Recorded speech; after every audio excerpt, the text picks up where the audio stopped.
the right trajectory on the way to swing around the moon. Core stage has separated, done its job. The Space Launch System upper stage, the Inner Rim Cryogenic Propulsion Stage, or ICPS, still attached to the Orion spacecraft.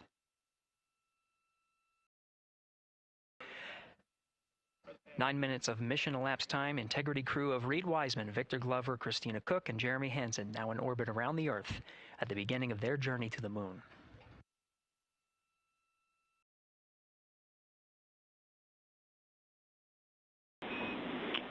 Integrity Houston, looking ahead to PRM numbers so far per the pad.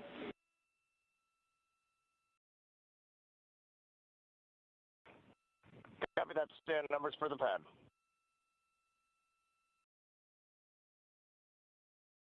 Capcom Stan Loves now reminding the crew that the Perigee raise maneuver time of ignition is as expected prior to booster ignition. That time being 49 minutes, 50 seconds of mission elapsed time.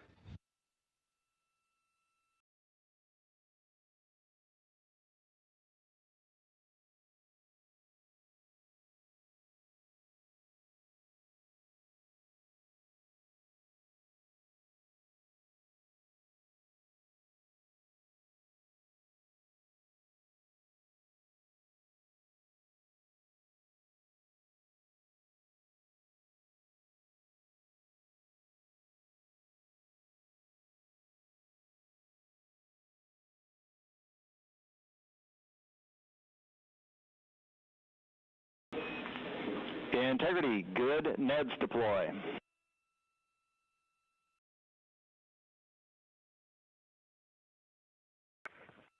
Copy that, Stan. Good, NEDS.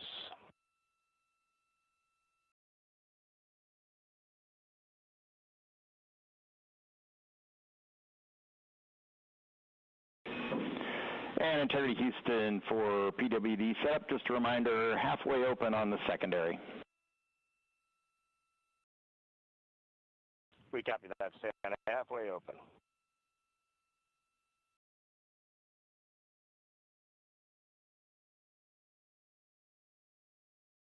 Passing 11 minutes of mission elapsed time.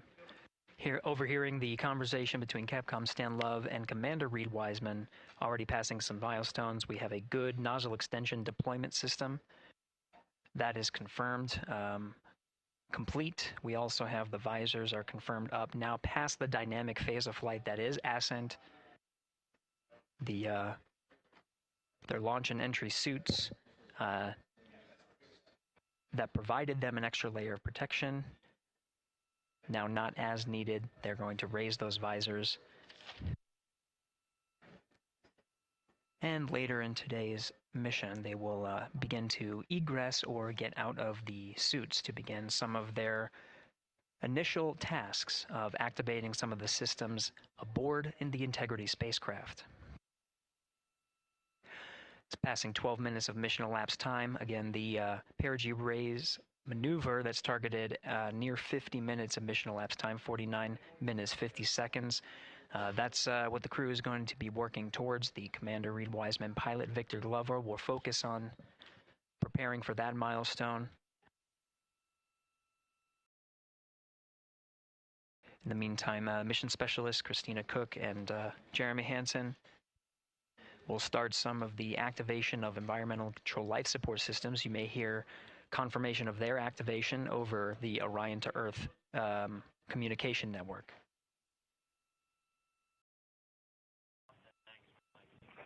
Houston, C3 aux power back in auto.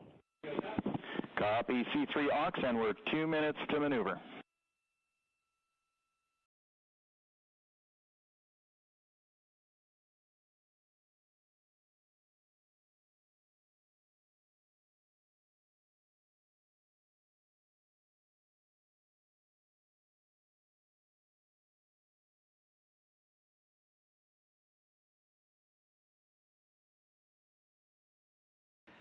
"13 minutes and 30 seconds of mission elapsed time. We're going to continue to follow the crew of the Artemis II mission.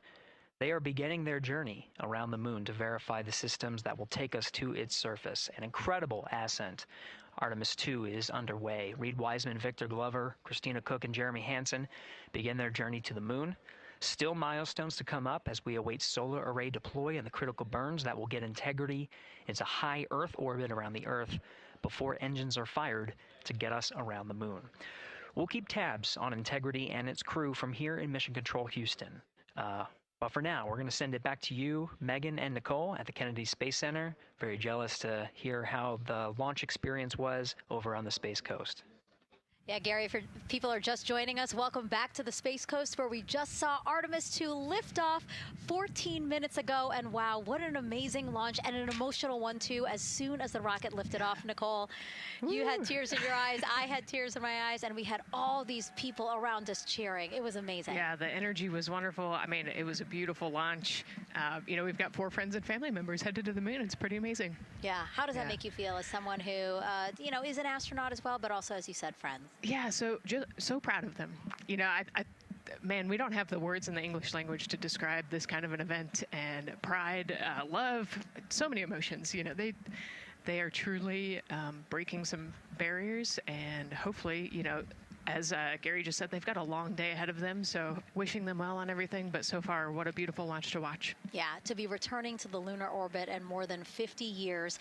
Maybe they go farther from Earth than any other humans before them. Maybe they see parts of the moon that we've never seen before. I mean, what a great start to what could be all of these milestones that we break in just a 10-day mission. Yes, what a way to welcome in the Artemis generation.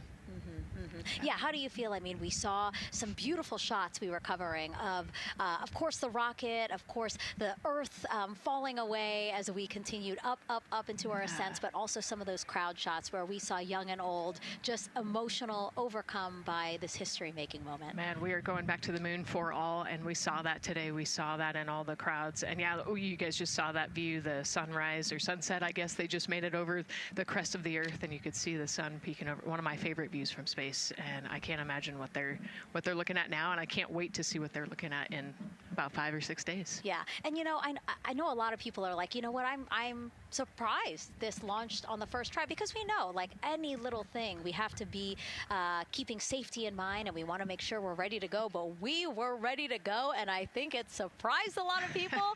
What a wonderful surprise on this Wednesday evening. It did, you know, and it kind of surprised me as well. But you know, it's just a testament to the team here that has been working so hard on Artemis. You know, Artemis 1, we learned a ton of lessons. We learned a ton from the wet dress for Artemis 2. We were able to go in, fix those things. We even had a couple mishaps today, not mishaps, but a couple, you know, anomalies today that the team creatively came up with solutions for. It's just a testament to the teamwork that gets us to the moon. And so we can continue to watch Christina, Reed, Victor, and Jeremy on their way now to the moon in Earth's orbit, and awaiting the next in-flight milestones, deploying Orion's solar arrays. So why don't we get back in with Mission Control and Gary. Hey, thank you, Megan. Again, we're following along in the action. It is a long day. They have a number of procedures they need to get to immediately in their timeline. And Integrity Houston, crosstie is on board per the ETSIDEM. We copy, Houston. Thank you.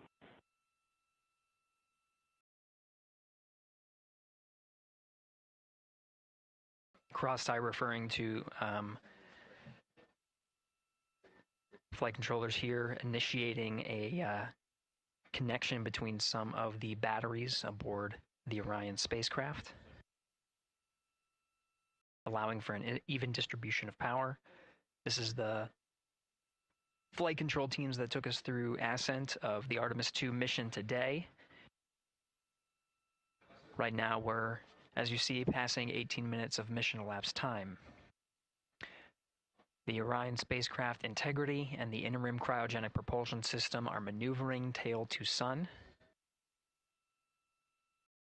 It is in this orientation, this attitude. Integrity any words on that momentary prop caution?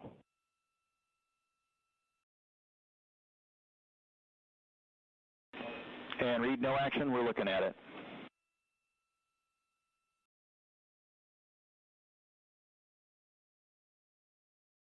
Commander Reed Wiseman verifying what is being routed to his displays aboard Integrity.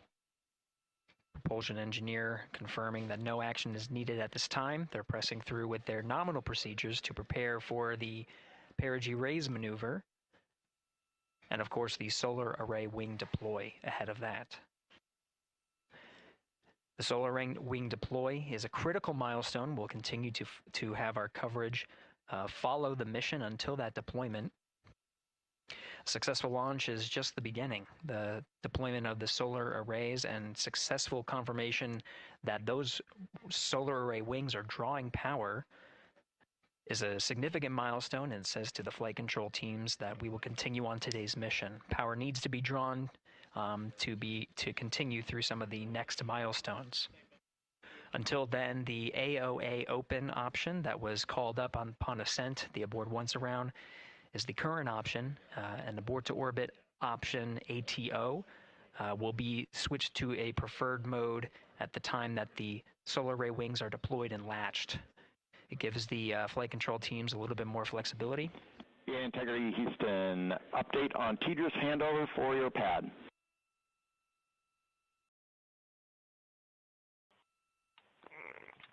Give us just 1 minute. And Stan, you can read it. Ike is ready to copy. Roger. TDRS handover east to west expected 1 second earlier at 5:1 minutes 26 seconds.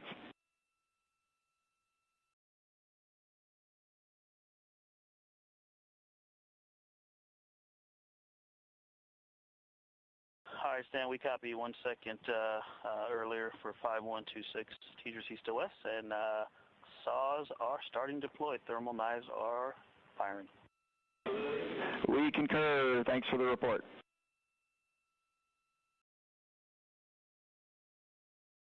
Read back of the reports that you just heard on the Orion to Earth network.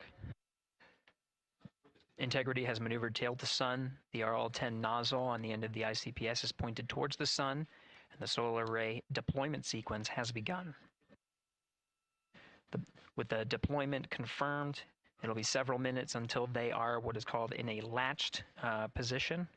Once they are latched and confirmed to be drawing power, they can switch the mode to ATO and continue along the mission. The teacher's handover at the pad, that message meant the crew was provided some preliminary numbers of when to expect handovers between the tracking and data relay satellites. Currently orbiting Earth at an altitude of 545 statute miles above the Earth, they are in a near-Earth network communication system. The tracking and data relay satellites, geosynchronous satellites that are stationed about 23,000 miles above the Earth. After the Apogee raise burn that occurs later today, the burn itself will put them in an altitude that surpasses the range of the tracking and data relay satellites, and they will transition to the deep space network today. And Integrity, for prop messages, we see 2 temperature measurements right near the line. It's that momentary message you saw earlier. We're going to suppress those. It's CM helium heater 2 T1 and heater 1 T1. They're going suppressed. Integrity, thank you. We see the same.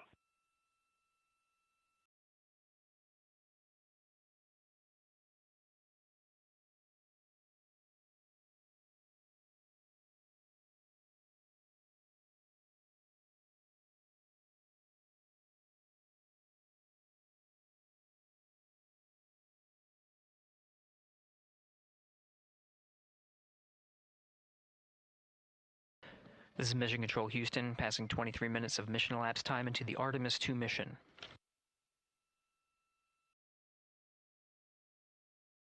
This is after a launch that began at 5:35 and 12 seconds Central Time, 6:35 and 12 seconds p.m. Eastern Time. Right now, the orientation you're seeing from our aero visualization that translates some of the telemetry that we're getting from the spacecraft and puts it into a model so you can follow along on some of the milestones that we are following here. The RL-10 nozzle that you see at the left end of your screen, though it is currently not firing, that nozzle is pointed towards the sun, and the solar arrays are currently deploying. From this visualization, they look fully stowed in a position. Integrity, we are happy to report that Jeremy has the O2 sensors on. Copy O2 sensors.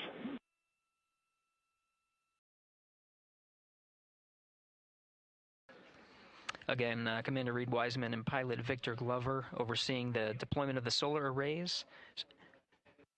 And we'll follow the attitude maneuver changes ahead of the first burn of the ICPS engine, the Perigee raise maneuver. Integrity Houston, we see 4 saws deployed and latched, ready for ATO preferred.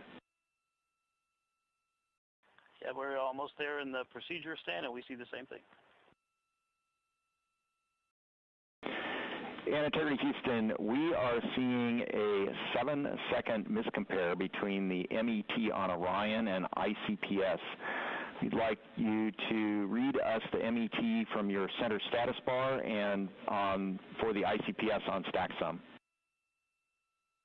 And Stan, we see a absolutely precise alignment. MET 25, 14, 15, 16, precisely aligned with ICPS MET. Copy, thank you for that. We'll investigate a ground issue. And Houston Integrity, ATO preferred set. Copy, ATO preferred.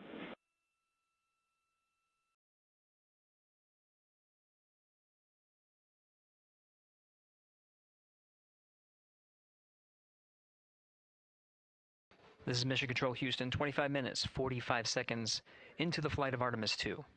We have confirmation that all 4 solar array wings are deployed and latched. This is the configuration needed to switch to ATO preferred, which you did hear confirmed from pilot Victor Glover. That mode has been switched.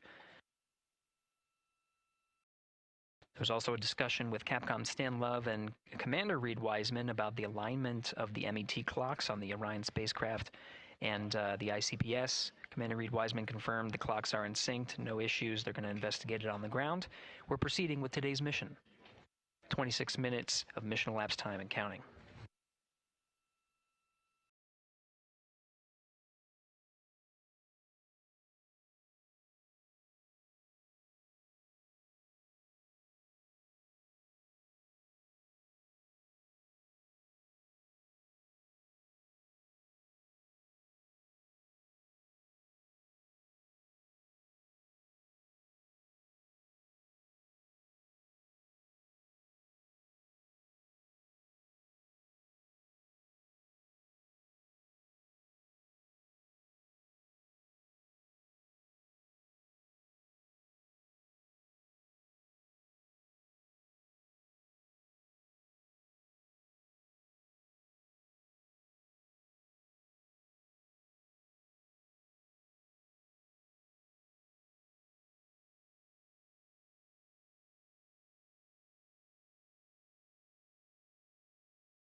This is Mission Control Houston. We're approaching 28 minutes of mission elapsed time into the Artemis II mission.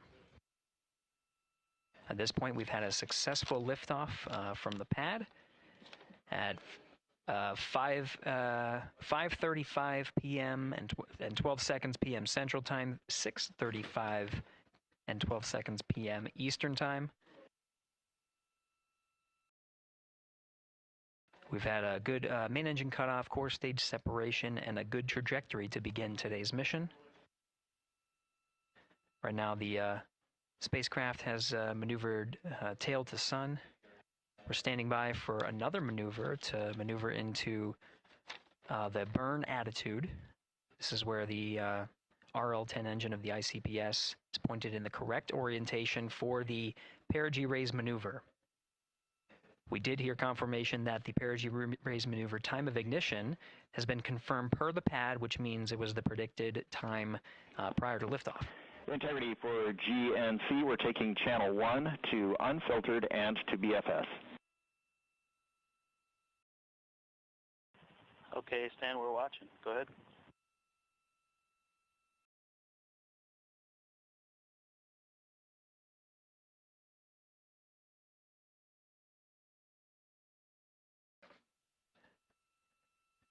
Capcom Stan Love reading up to the crew of Integrity.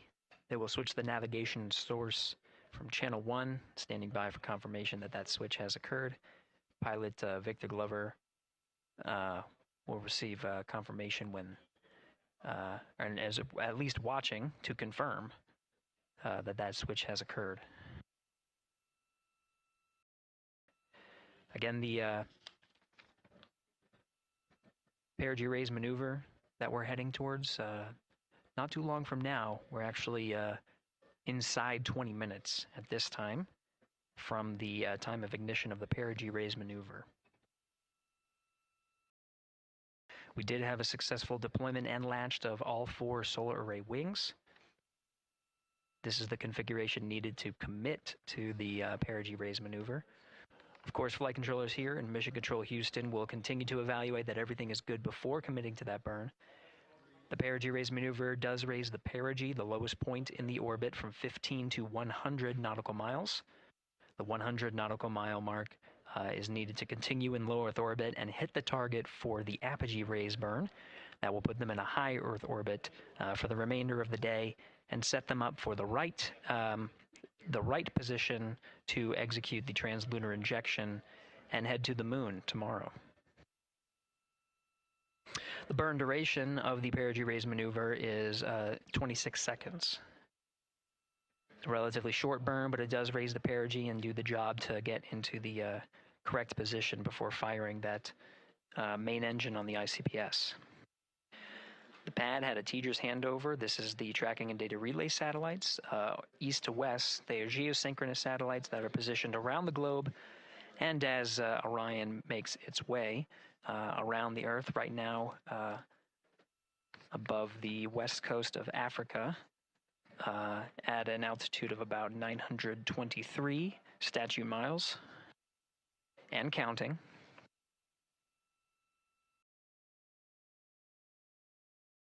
The Perigee raise maneuver is not executed at the Perigee. It is rather executed on the, actually closer to the Apogee. But what it does is it raises the Perigee on the other end of the orbit to 100 nautical miles.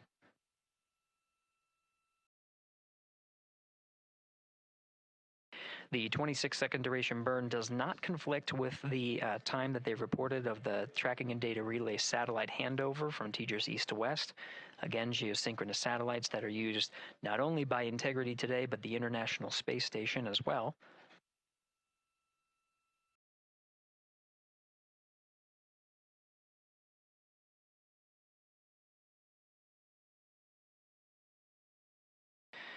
That time of handover is 51 minutes, 26 seconds.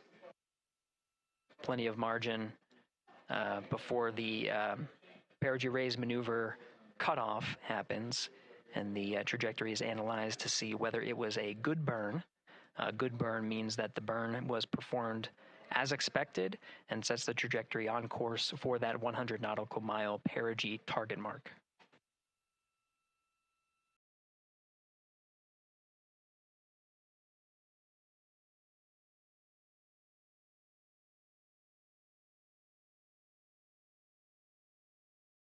Again, for those sticking with us on NASA Plus and following along on our coverage, we will continue to follow and to cover the mission until,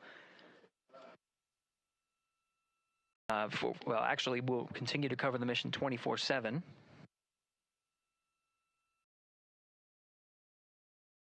But we'll wrap up our coverage here shortly, and now that solar array wing deployment has occurred on NASA Plus and Amazon Prime. Again, we will continue coverage 24/7 at the NASA YouTube channel. For those that want to see all of the upcoming milestones, there are select times where we will be coming back to NASA Plus and other streaming platforms. You can go to nasa.gov to find the latest on when to find those activities. Given that this is an operational mission, we do want to make sure that we are maintaining transparency in the mission and providing you all the information on what's happening in space as Reed Wiseman, Victor Glover, Christina Koch, and Jeremy Hansen head on their mission around the moon.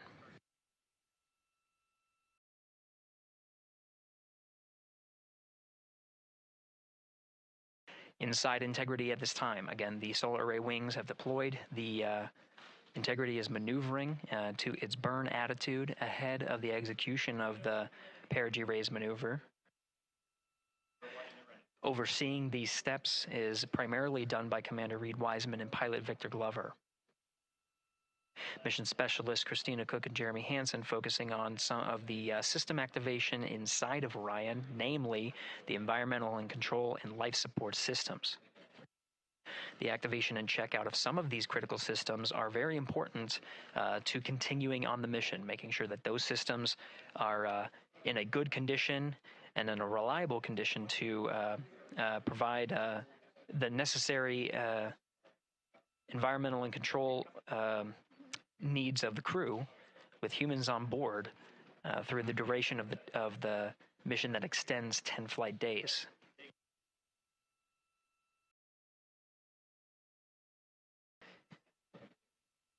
Standing by for an update to the Perigee raise maneuver time of ignition. Should be read up to the crew very shortly. Integrity Houston, updated PRM numbers when you're ready to copy. All right, Houston, we are ready to copy. TIG is 2 seconds earlier at 4 minutes, 48 seconds. TIGO unchanged at 26 seconds. 49, 48, TIGO 26.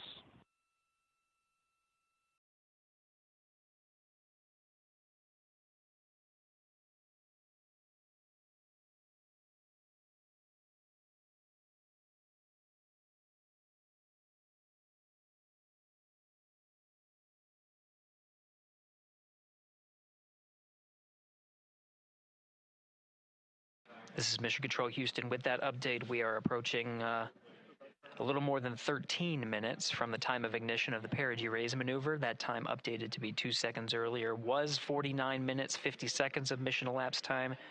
We'll now move to 49 minutes, 48 seconds. The duration of the burn, that's what was referred to as the TGO, will still remain at 26 seconds. Relatively short duration burn, again, just raises the perigee of the orbit today.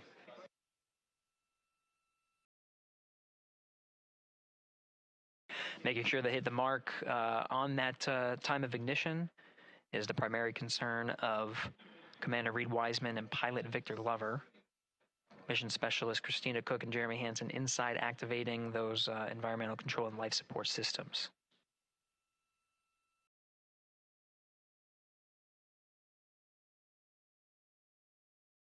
At this time, all 4 crew members are wearing the launch and entry suits.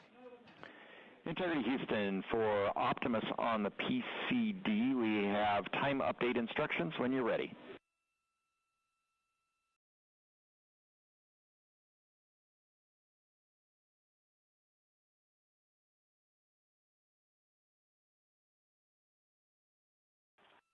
And Houston, Integrity, we copy.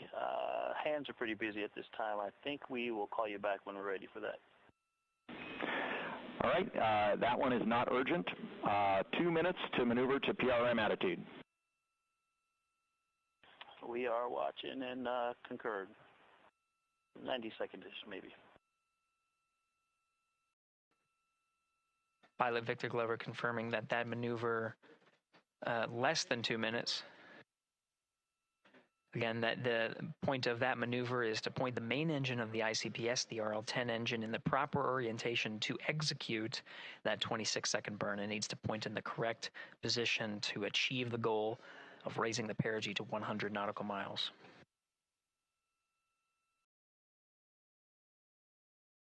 You heard some of the environmental control system activations over Orion to Earth. Jeremy Hansen activated the O2 sensors. They'll be measuring the cabin of Orion.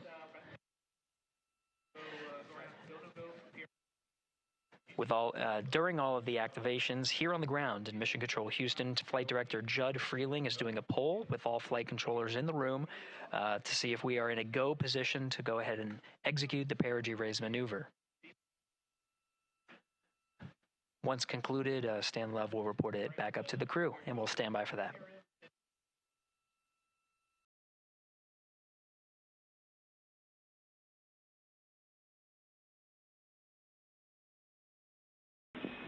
Integrity Houston, MCC polls go for PRM pending attitude and saws.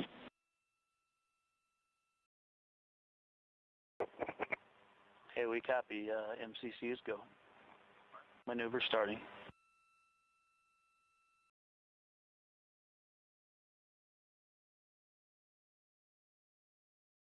The 40-minute maneuver also is paired with reorientation of the solar array wings that have been deployed. They will have various positions throughout the duration of the flight. Of course, solar array is meant to maximize the draw of power from the sun. So when deployed, we're in a biased solar array wing configuration that was called solar normal. This allows for the greatest surface area of the solar array wings to be drawing power and powering up those batteries of Integrity, of which a cross-tie was enabled between the four batteries, the four battery buses that are inside of Orion. However, for the perigee raise maneuver, the solar array wings will be put into a position to take on the loads imparted by the ICPS main engine when they execute the 26-second burn. You can see in the animation here, the solar array wings are in motion, and the attitude is being reconfigured to point the engine in the correct direction, those solar array wings being pointed forward.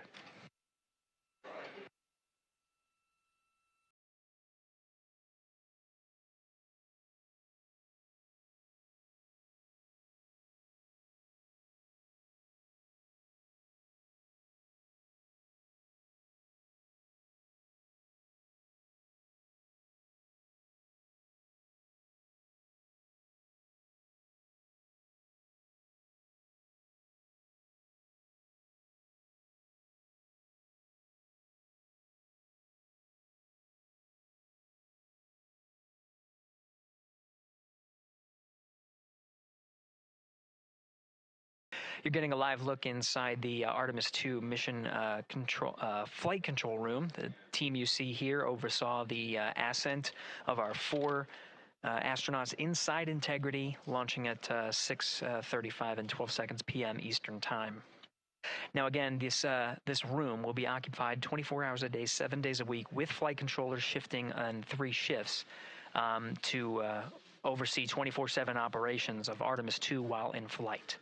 We will cover that live on the NASA YouTube channel, and we'll be covering that around the clock as we begin to wrap up our coverage here on NASA Plus.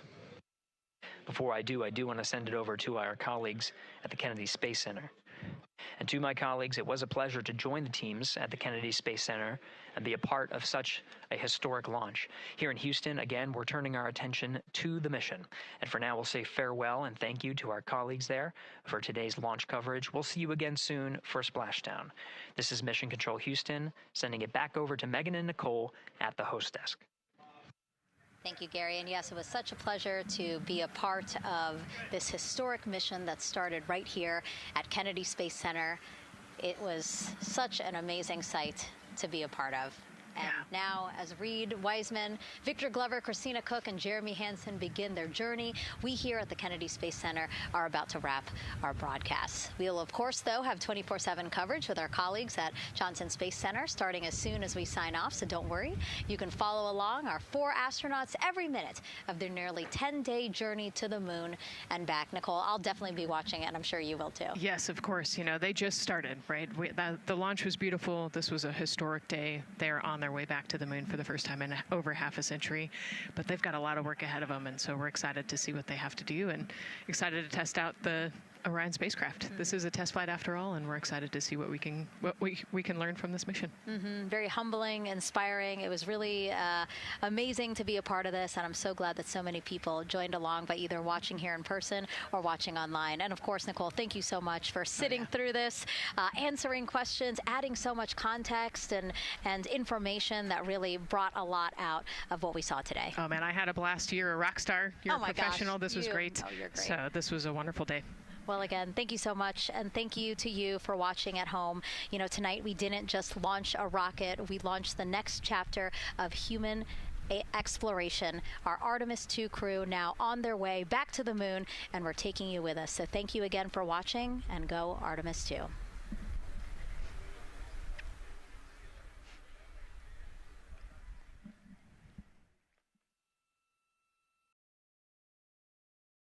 All 4 astronauts, and it appears all of them are undergoing their suit leak checks. Yes, a pre-flight tradition that we have seen with our crewed flights, the card game. The astronauts who have just left crew suit up and are now walking down a hallway. And here they are, NASA's Artemis II crew, taking their first steps outside for their historic test flight. And the 4 of them step into their astrovan. And off they go. Oh, this must feel so special to the crew to see all of these people here watching the crew walk across the crew access arm, getting a beautiful view. Everybody configured with their suits, so in we go.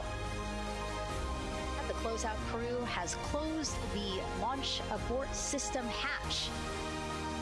3, 2, 1, booster ignition, and liftoff. The crew of Artemis II now bound for the moon. Humanity's next great voyage begins.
Oh.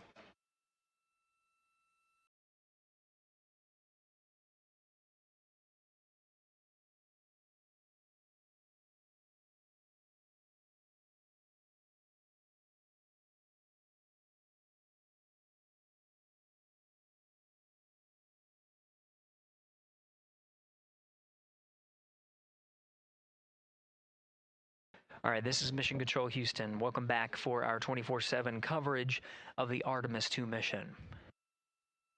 At this time, we are a little more than 1 minute from the time of ignition of the Perigee raise maneuver, At this time, the Orion Spacecraft Integrity has been maneuvered into the burn attitude, is pointed in the right direction, and the solar arrays are in the position to take on the loads imparted by the 26-second burn.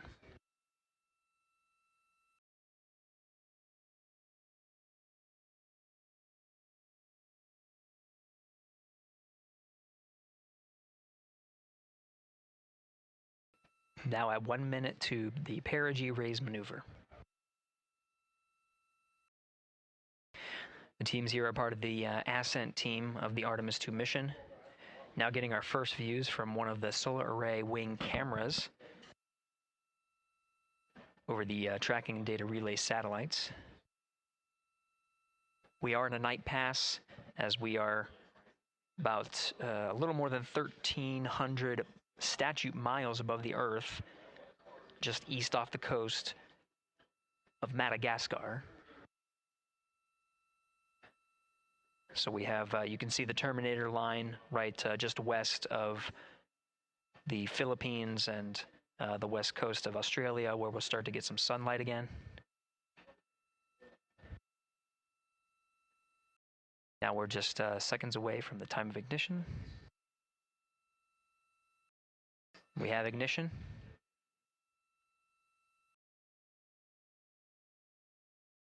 You see the Perigee raise maneuver from the main engine of the ICPS firing from the solar array wing. Standing by for confirmation of cutoff.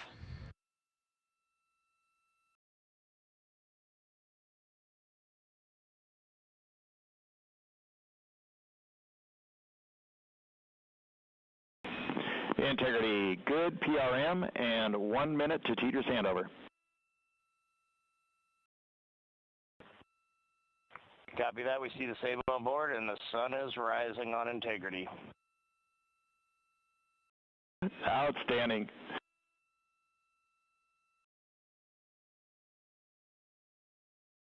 And with that, the first burn of the interim cryogenic propulsion system has been completed and put the crew on the right trajectory to get them to the moon. Houston, There are Integrity for toilet setup, step 2.5. Go ahead.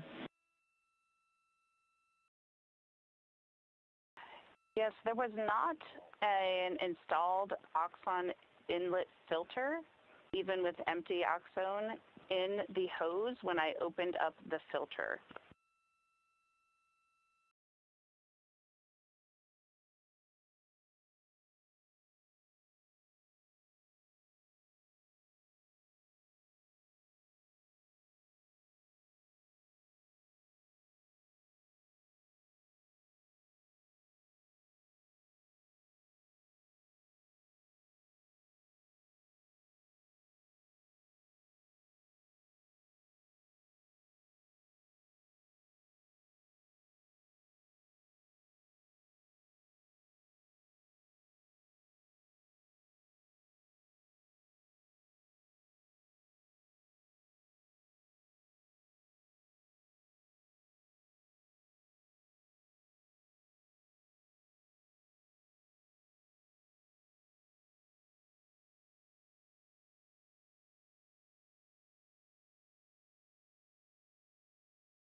This is Mission Control Houston. Again, we had a good Perigee raise maneuver that sets us on course to execute the next major burn, the Apogee raise burn.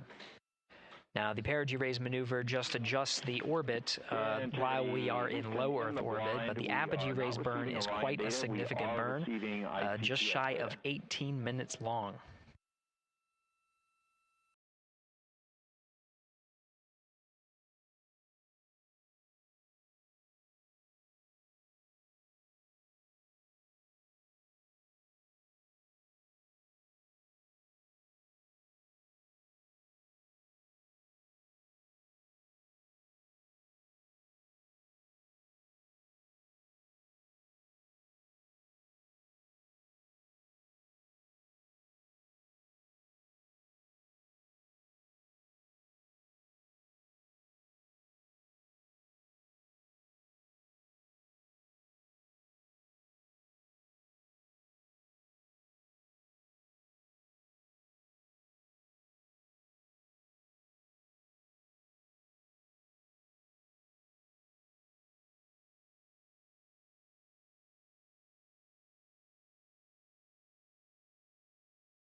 Integrity Houston, on TDRS West, White Sands is receiving data.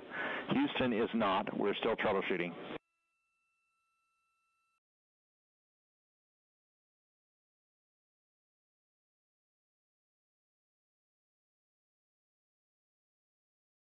That was Capcom Stan Love, part of the Ascent team here in Mission Control Houston. We changed over to point to one of the tracking and data relay satellites at the expected time.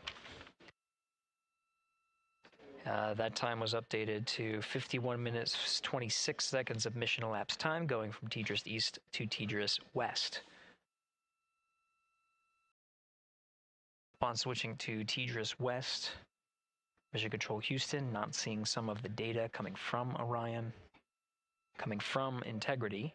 So we're standing by to regain the ability and troubleshoot some of the rationale as to why we are having some intermittent gaps in our data and communications with the crew.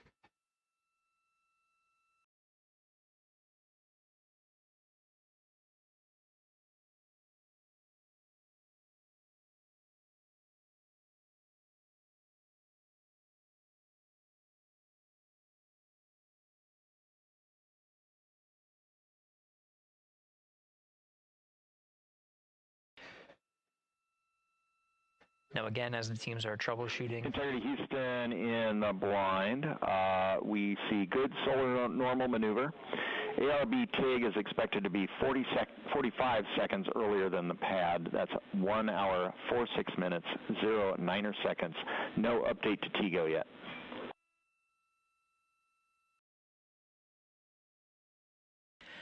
That was Capcom Stan Love here in Mission Control Houston. He used the term "in the blind." That refers to as part of the data that we are not getting from the TDRS West satellite. Noting that we understand that we may not be receiving communications from the crew, though they may be able to hear us.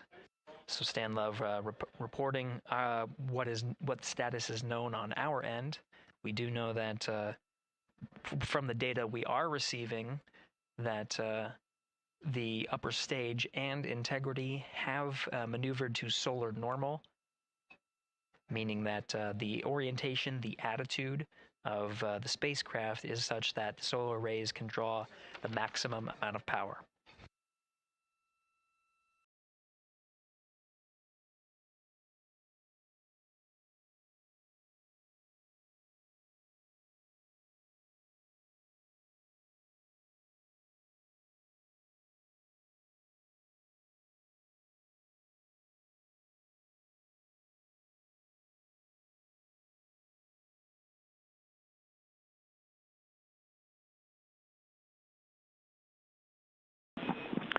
Integrity Houston in the blind for Christina. Just before the TDRS handover, we heard your report about the lack of an oxone inlet filter. We copy that there is not one installed as expected, but please put in a new one.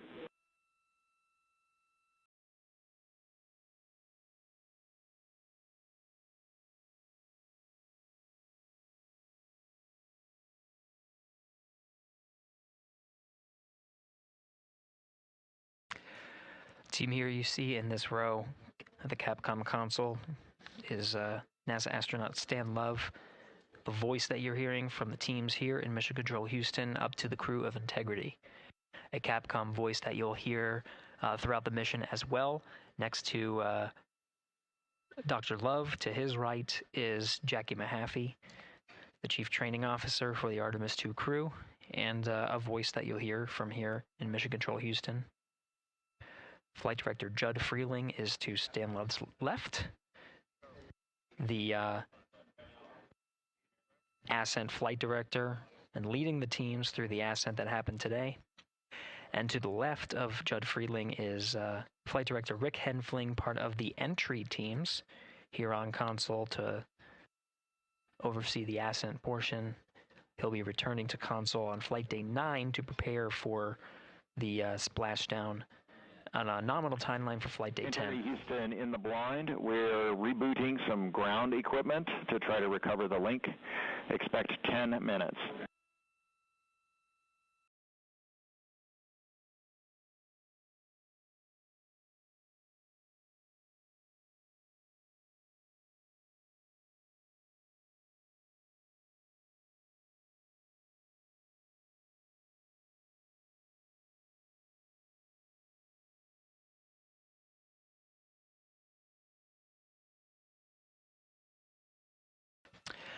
This is Mission Control Houston. Again, the teams here are troubleshooting the lack of a forward link, the inability to communicate with the crew aboard Orion. Teams are troubleshooting and planning to reset some ground equipment as the forward link was dropped at the time that we switched from TDRS East to TDRS West. That happened, that handover period started at mission elapsed time of 51 minutes, 26 seconds. Capcom Stan Love reporting some updates, what is called in the blind, meaning that though we... Integrity Houston, in the blind, expecting an imminent automated swap to string 2 on board. Also, reminder, we are still receiving good ICPS data.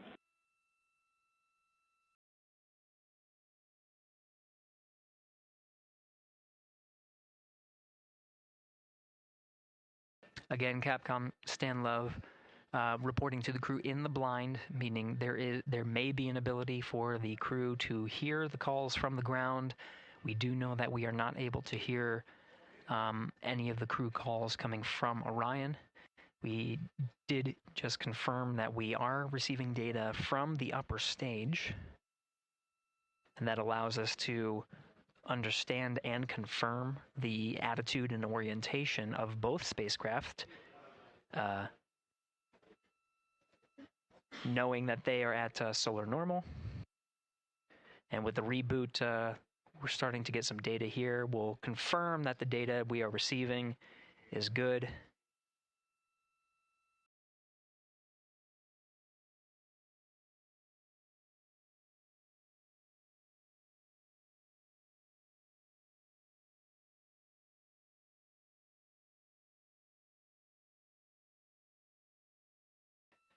And with the regain of comm, we're starting to get some views aboard the Orion spacecraft. Integrity Houston, voice check on TDRS.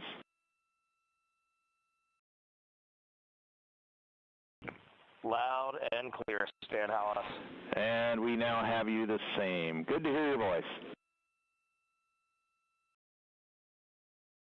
And good to hear yours as well. Right, we are still trying to understand whether the automated swap to S-band string 2 recovered comm for us or what was going on the ground. We gave you calls about an ARB TIG and an Oxone inlet filter. Did you copy them? Copied all. Excellent.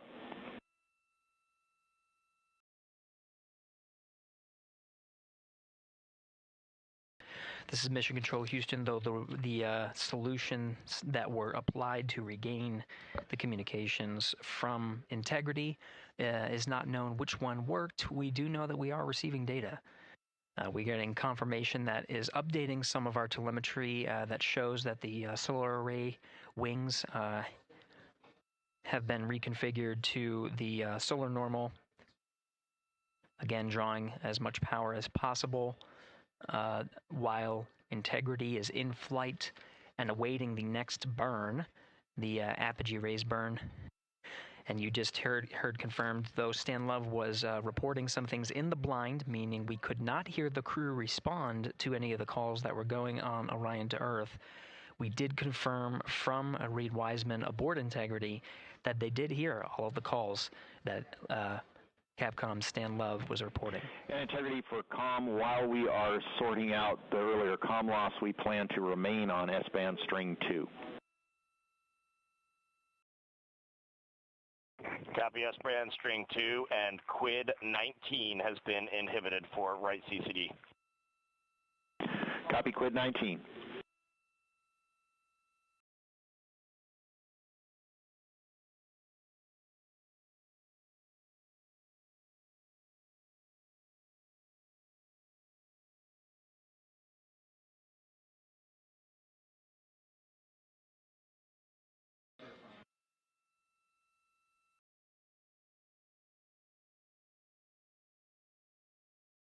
This is Mission Control Houston.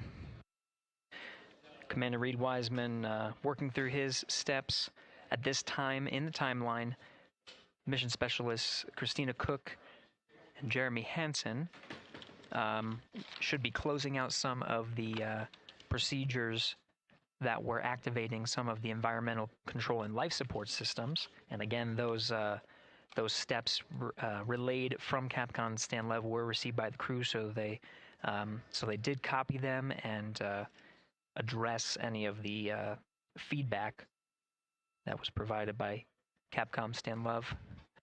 The launch and entry suits for Mission Specialists 1 and 2, that's Christina Koch and Jeremy Hansen, per the timeline, they are in the period of time to doff or take off the suits.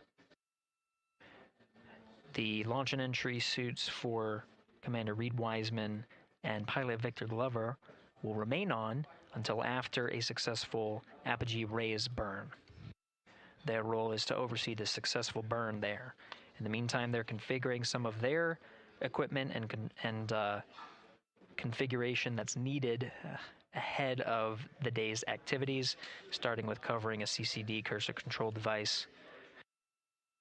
And they're well on their way to a nominal timeline, of course, addressing the communication link by resetting some ground equipment and changing the string of communications, which addressed the issue, and now we're getting full data from the ICPS as well as the Orion spacecraft.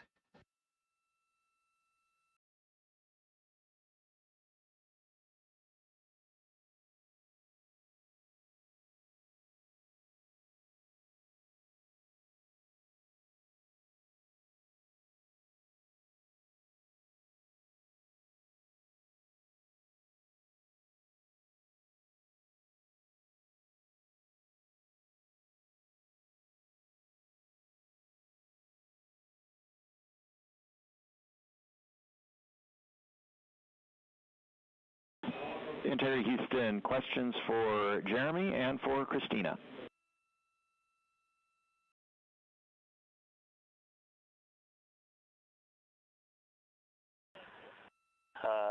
Stan, can you power on the toilet, and then we'll stand by for your words for Jeremy and Christina. Toilet power up is in work.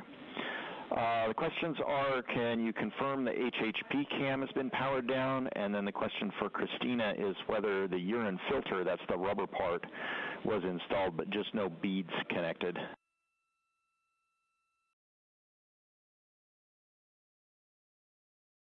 And that's affirmative. The filter was installed, no beads. Thank you. And Stan, we are wrapping up PWD right now. Jeremy will get the HHB cameras after that. There was a tremendous amount of back pressure on all those settings, so it's taken a little bit of all the connectors, so it's taken a little bit of time. Copy. Thank you.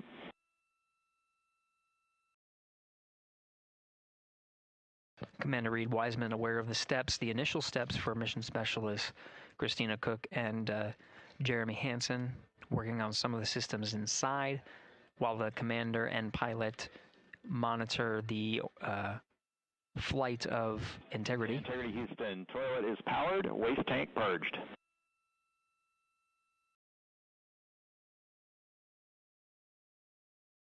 We copy that, Stan. Thank you.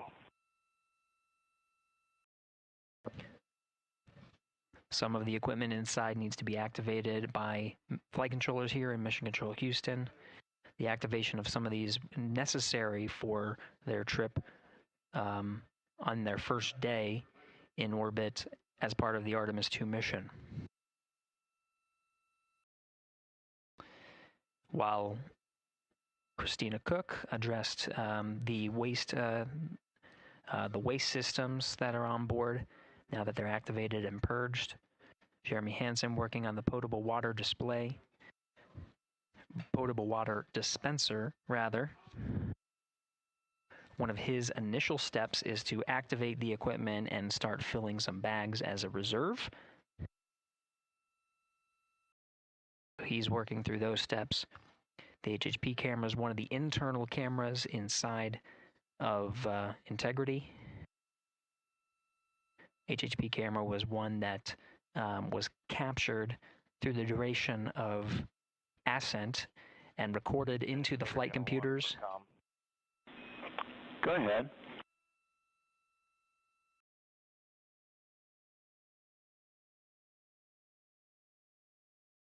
Yeah, doubt it helps you at all, Stan. But that whole time that you all had, it seemed like you had a good forward link. We just had no return. We saw a good frame lock, and everything looked good. The only thing we did not have was a good ping. I don't know if that helps you. That helps a lot, Reed. Thank you for that report.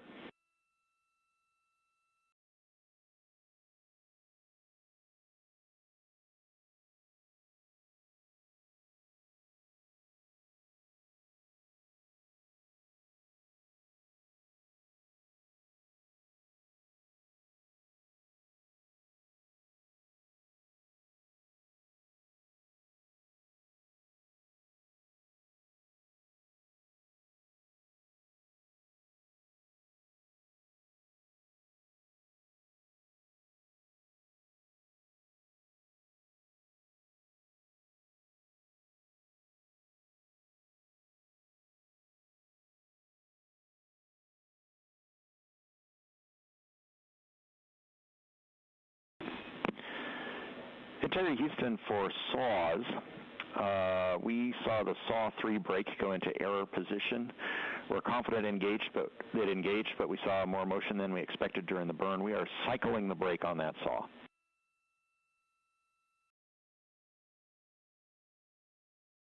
Okay, Stan, we copy that.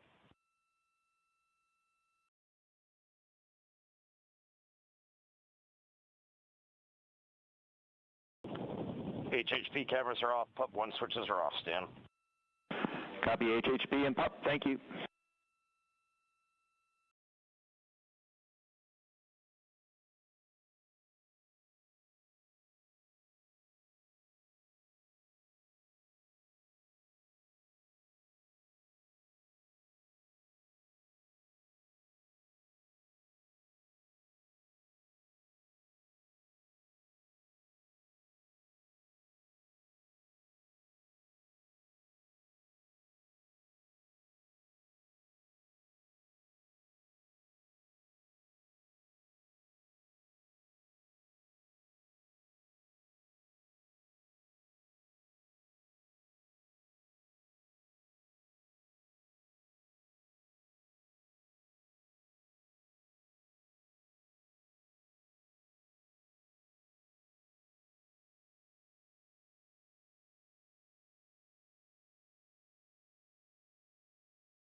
Integrity Houston, starting thermal roll.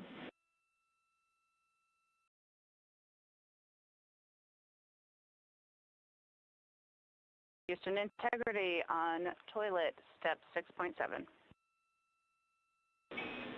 Go ahead for step 6.7. Yes, during 6.7, about 20 seconds after starting the water into the funnel, after a nominal startup, the toilet shut down on its own, and I have a blinking amber fault light. Copy, talking about it.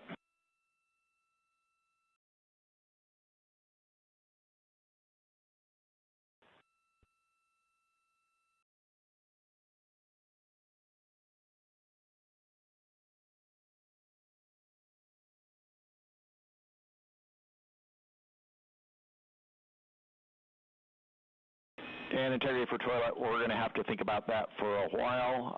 In the meantime, CCUs are available in Alpha 2.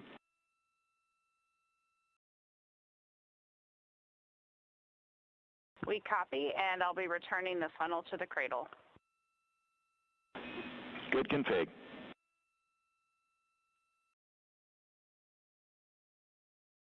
This is Mission Control Houston, a readback of some of the communications that occurred on Orion to Earth.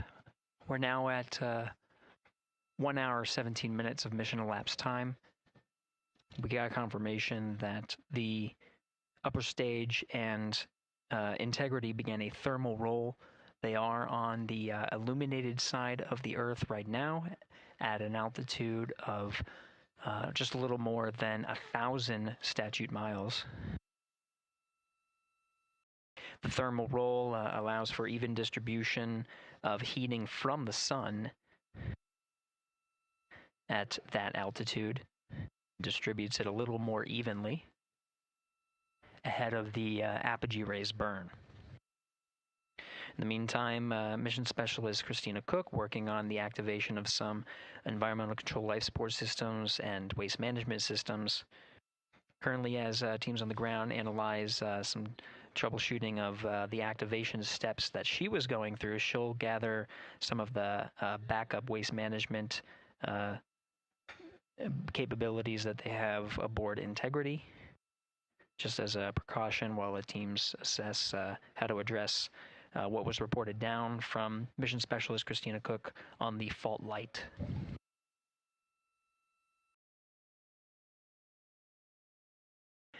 Now at mission elapsed time of 1 hour, 18 minutes, we are coming up on the post-launch press conference at the Kennedy Space Center, where subject matter experts have gathered to and will address the launch that just occurred, and media will ask some questions. As part of our continuous coverage plan, where we are streaming this mission 24 hours a day, 7 days a week, throughout the duration of the Artemis II mission, the briefings themselves will also be streamed on this platform. The time of the beginning of the press briefing is scheduled to be 7 p.m. Central Time, 8 p.m. Eastern Time today. So coming up in just about 6 minutes. While the post-launch press conference is Integrity thermal roll complete, and a question for Christina for toilet.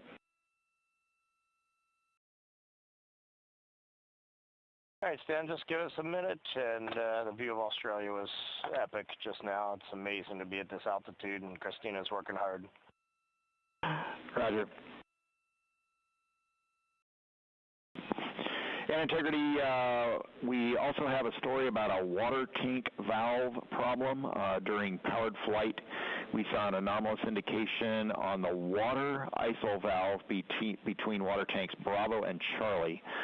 Based on the signature we saw with the tanks during the PWD checkout, we think that valve is closed. We are going to troubleshoot that going forward.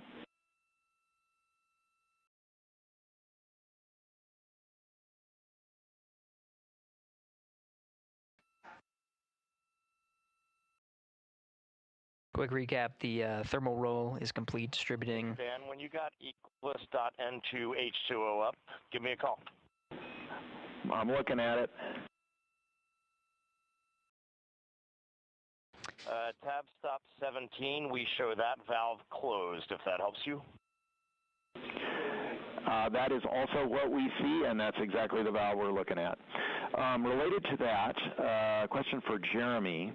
For the PWD checkout, did you check out the primary first or the secondary first?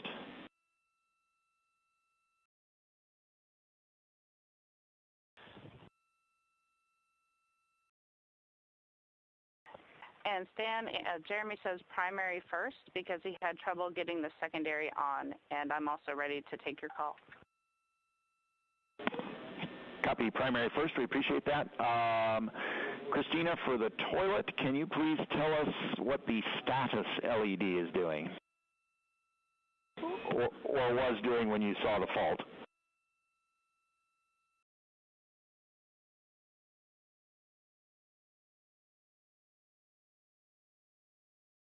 It had been on per normal, and there was good suction, and then it turned off when the fault started blinking. That's valuable information. Thank you. Teams on the ground continuing to troubleshoot the waste management systems aboard Integrity.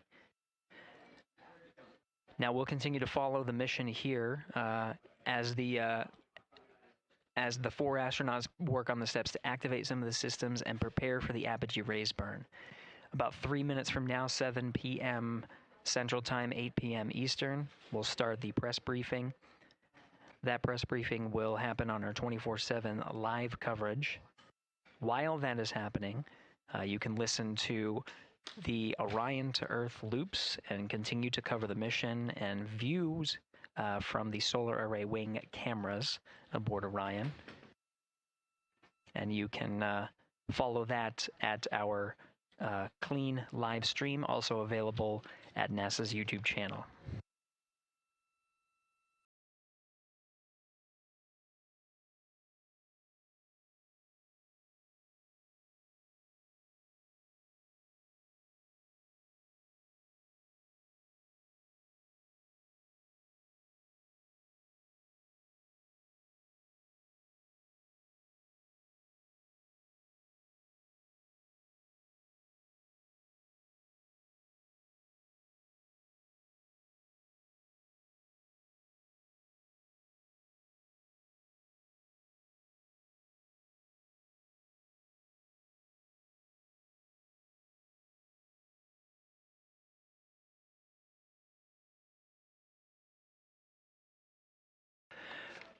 This is Mission Control Houston, passing 1 hour and 23 minutes of mission elapsed time into the Artemis II mission.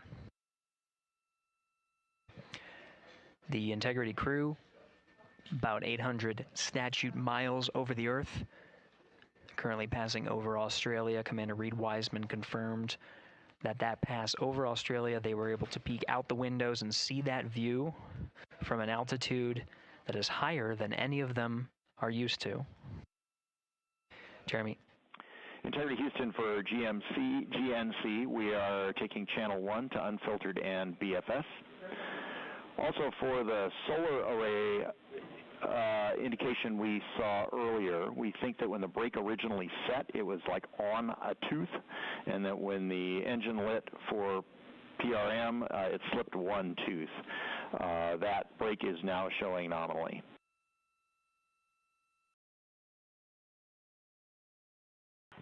Okay, Stan, yeah, we copy that. And I'm just curious, I feel like about a half an hour ago you took 1 to unfiltered and BFS. Is this nominal or did something happen? Victor, this is nominal. Okay, thanks. Copy.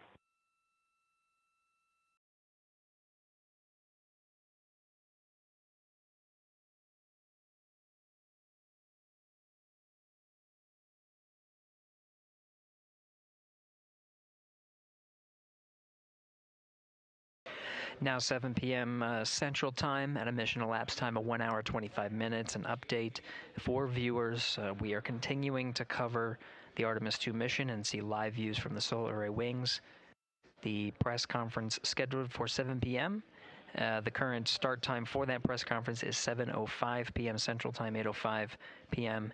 Eastern Time. During the conference, we are expected to execute the Apogee raise burn. We're a little more than 20 minutes from the time of ignition of that burn. We do know that the time of ignition has been updated from the pad. This is the predicted time of ignition and trajectory that was uploaded to the crew prior to liftoff. The current time of ignition is 1 hour 46 minutes and 9 seconds of mission elapsed time.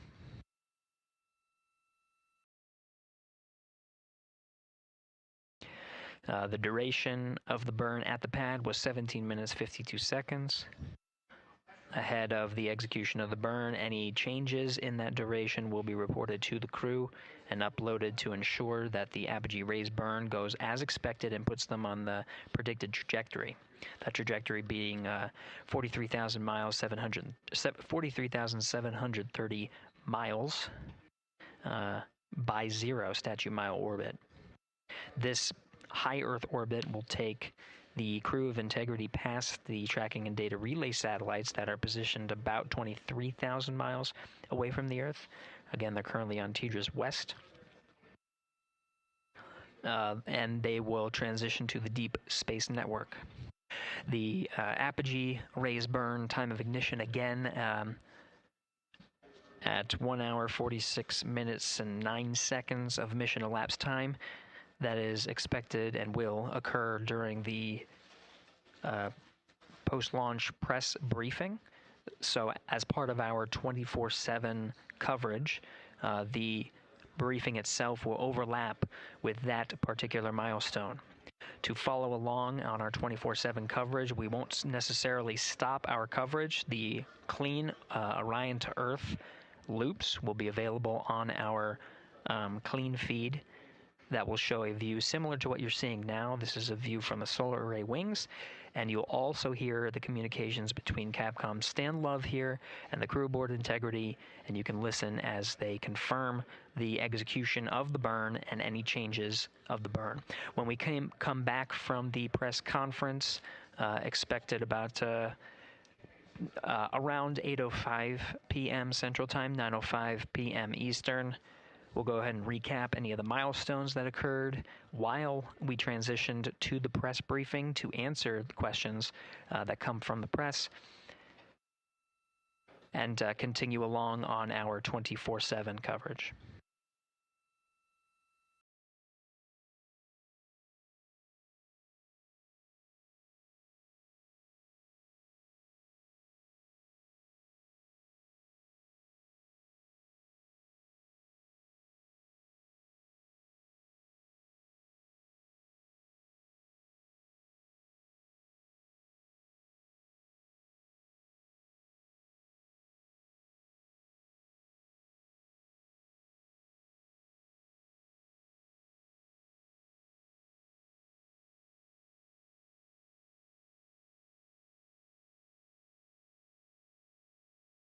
Houston Integrity for CFC install.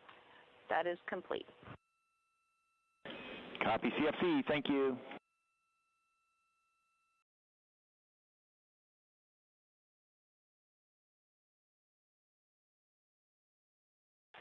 And Houston, just want to let you know, since we're running a touch behind timeline, we have not yet started suit doff for any of the 4 crew members. We'll get to it in a bit.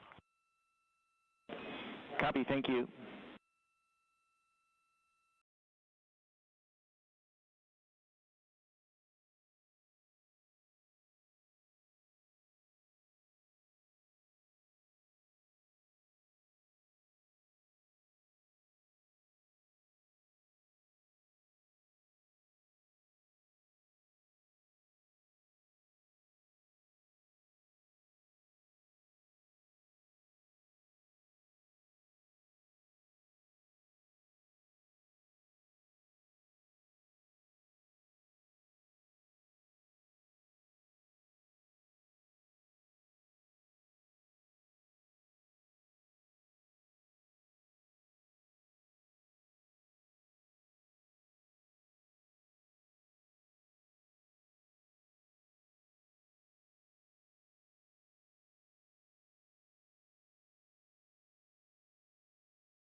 Integrity Houston, updated ARB numbers when you're ready.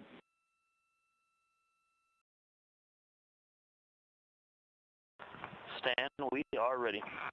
And sorry, false alarm. Still integrating on the ground. We'll be back with you shortly.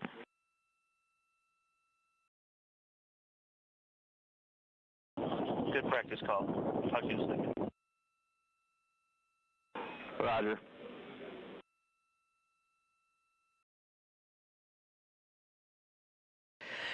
This is Mission Control Houston. For those still with us, the press briefing that was scheduled to begin at 7:05 will begin shortly. They're just getting set up, and just stay tuned until we are able to transition to beginning. Activity on Jeremy's timeline is complete.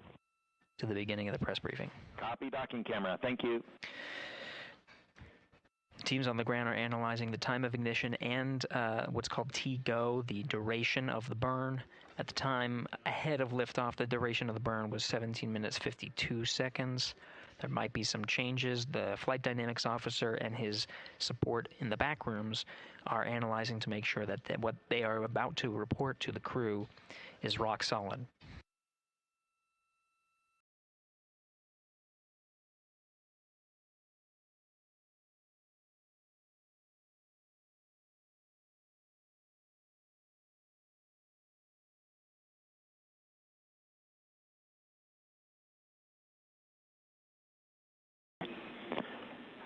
Integrity Houston with new ARB numbers for real this time.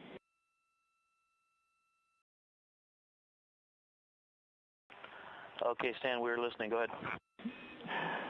ARB TIG, 1 hour, 46 minutes, 07 seconds. T-GO is 18 minutes, 06 seconds.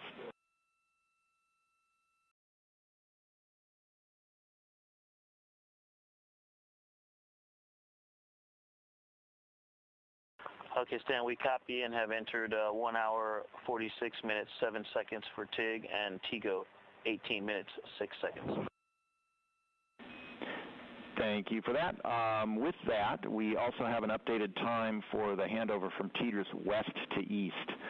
That is going to be over 6 minutes earlier than what's on your pad. You can expect that at MET 2 hours, 03 minutes, 04 seconds, 2:03:04.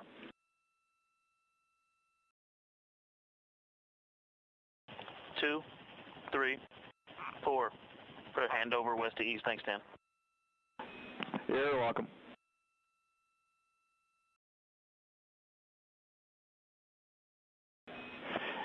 And Integrity, 2 minutes to maneuver. PFE is reading 3, which is nominal. Copy PFE.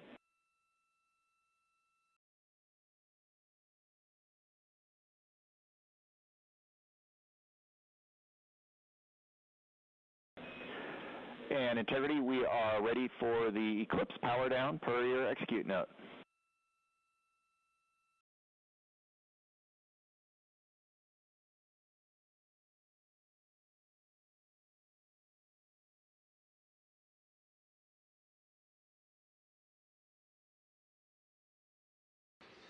All right, as we've continued to follow along on the mission, here in Mission Control Houston and on the Orion to Earth loops, we'll take you over to the beginning of the press briefing, the post-launch press briefing over at the Kennedy Space Center.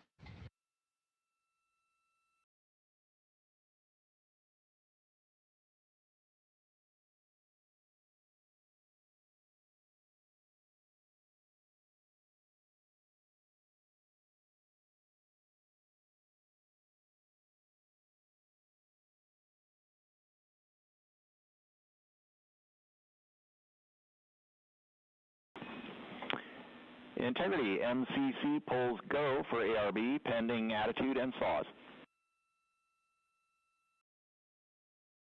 Integrity.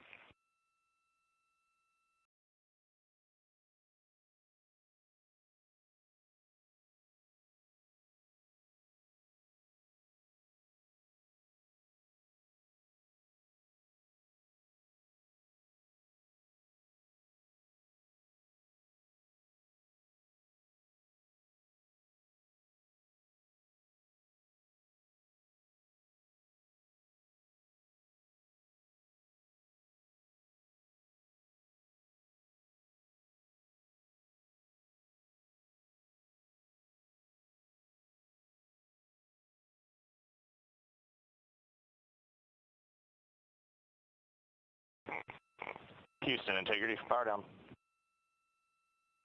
Go ahead.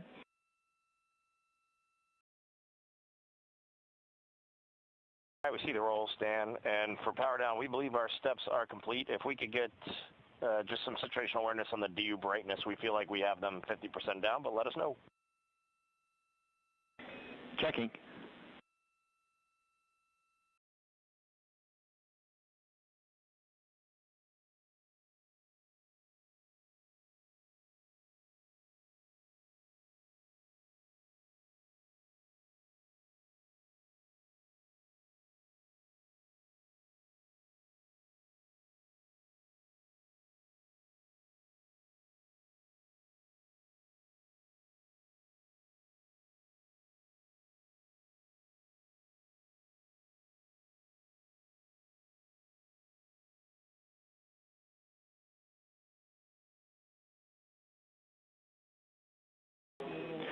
Integrity, we see DU3 right at center. We see DUs 1 and 2, a couple of clicks above center. We're checking power draw now.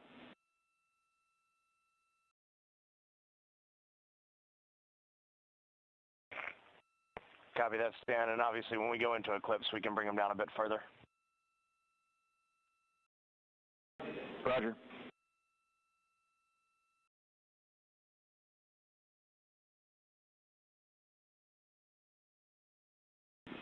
And Reed, when we get into eclipse, we would like those extra clicks on DUs 1 and 2.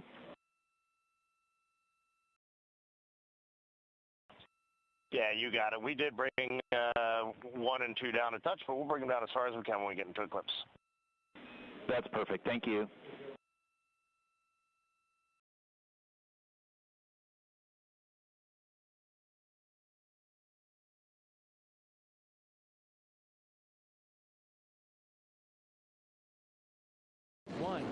Booster ignition and liftoff. The crew of Artemis II now bound for the moon. Humanity's next great voyage begins. Integrity, good roll pitch. Roger, roll pitch. Houston now controlling the flight of Integrity on the Artemis II mission around the moon. Integrity, AMT high. AMT high. On time, passing 30 seconds into the flights. Integrity passes the alternate MECO target milestone. Mission Control Houston seeing good performance on the 4 main engines. Space Launch System core stage. Integrity, 3 miles in altitude. Traveling more than 1,200 miles per hour. Good evening and welcome to NASA's Artemis II post-launch news conference. I'm Bethany Stevens, Senior Advisor and Press Secretary, and I will be your moderator today. I am joined by Administrator Jared Isaacman, Associate Administrator Amit Kshatriya, Acting Associate Administrator for the Exploration System Development Mission Directorate, Dr. Lori Glaze, and Director of Flight Operations, Norm Knight. Administrator Isaacman will give opening remarks, and then we will open the floor to questions. If you are dialing in to be with us here today, please press *1 to get in the queue. And with that, Administrator. Thanks, Bethany. Good evening, everyone. So today, April 1st, 2026, 6:35 p.m., NASA Space Launch System rocket lifted off the pad with 8.8 million pounds of thrust, carrying the Orion Spacecraft and the Artemis II crew out to Earth orbit and beginning America's grand return to the moon. Now, about 51 minutes into the flight, during a planned handover between satellites, the Orion spacecraft underwent a communications issue, leading to a temporary partial loss of comms. The uplink from Capcom to the crew was being heard by the crew, but we cannot hear the responses for a brief period of time. There were no issues with the vehicle itself. Comms with the crew have been restored. We're actively working the issue, and we'll keep you informed. The Orion spacecraft has successfully separated from the core stage, and its solar arrays have been deployed as planned. Soon, the crew will execute the Apogee raise burn, placing the spacecraft into a stable, high Earth orbit as we prepare for the translunar injection and the journey into cislunar space. NASA astronauts Commander Reed Wiseman, Pilot Victor Glover, Mission Specialist Christina Koch, and Canadian Space Agency Mission Specialist Jeremy Hansen are safe, they're secure, and they're in great spirits. We will continue to monitor their health and the status as we move into the next phase of the Artemis II mission. So after a brief 54-year intermission, NASA is back in the business of sending astronauts to the moon. We have arrived at this point through a sustained effort and national commitment and the work of thousands across the agency, our industry partners, and our international allies. I want to personally thank the ground crews, pad controllers, the entire workforce here at Kennedy Space Center. This mission belongs as much to you as it does to the crew. The crew is now in the capable hands of Mission Control Houston, the Johnson Space Center, where teams will guide Orion through each phase of the mission with the same discipline and precision that has brought us to this moment. We've certainly been here before. We know the challenges ahead. We have a lot of checkouts to get through before TLI. And when, if all goes well, everything is go, Artemis II will be moonbound. You have our commitment to keep the public as informed as possible on this historic mission. And we will celebrate when this crew, we will hold our celebration until this crew is under parachutes and splashes down off the west coast of the United States. Thank you. So with that, we will open this up to questions, and we will start here in the room if we have any takers. We'll start right up here. Congratulations to all of you on a successful launch so far. My name is Jim Siegel. I'm with Florida Media Now. And I'm curious about when the astronauts will have their first meal on this mission. And secondly, is somebody on the Earth here back in Houston or somewhere keeping track of what they eat during this entire mission? And how do they go about doing that? Do they tell them what to eat, or do they kind of select what they want? What do you think? Well, let's see. I'll jump in on this one. Well, what I'll tell you is they do have planned meals, okay? So they have a planned meal today. I will tell you they're very busy. So ascent day is very tough. It's tough physiologically, and it's tough from a workload issue as well. And so this timeline between now when the crew goes to sleep, so MET of about 8:30 is pretty packed. They're going to snack. They probably have some pre-positioned meals. I know they did in their flight suit. Some of the snacks that they can use if they need. But I will also tell you that flight day 1 and flight day 2, you might not feel like eating a lot, and that's just part of it. Your body is acclimating to 0G. Your physiology is transitioning from a 1G environment to 0G, and it takes a little bit of adapting. So right now they're working hard. They are doing what they need to do. They sound great on the loops. That was really a good signal to us that they're feeling well. But just know that that's part of the equation, when they get on orbit. As far as the food being tracked, yes, we have a food lab, and we have folks at the Johnson Space Center tracking what they eat, the nutrition, the calories. It makes a difference. They do this on Artemis. They do it on Space Station as well. So we're well versed in that. We want to make sure that they're healthy, and we also want to make sure we know what they're doing, what they're eating, so we can also track that and make sure that they don't need any supplements or anything additional. Thank you. We'll head over to Joey.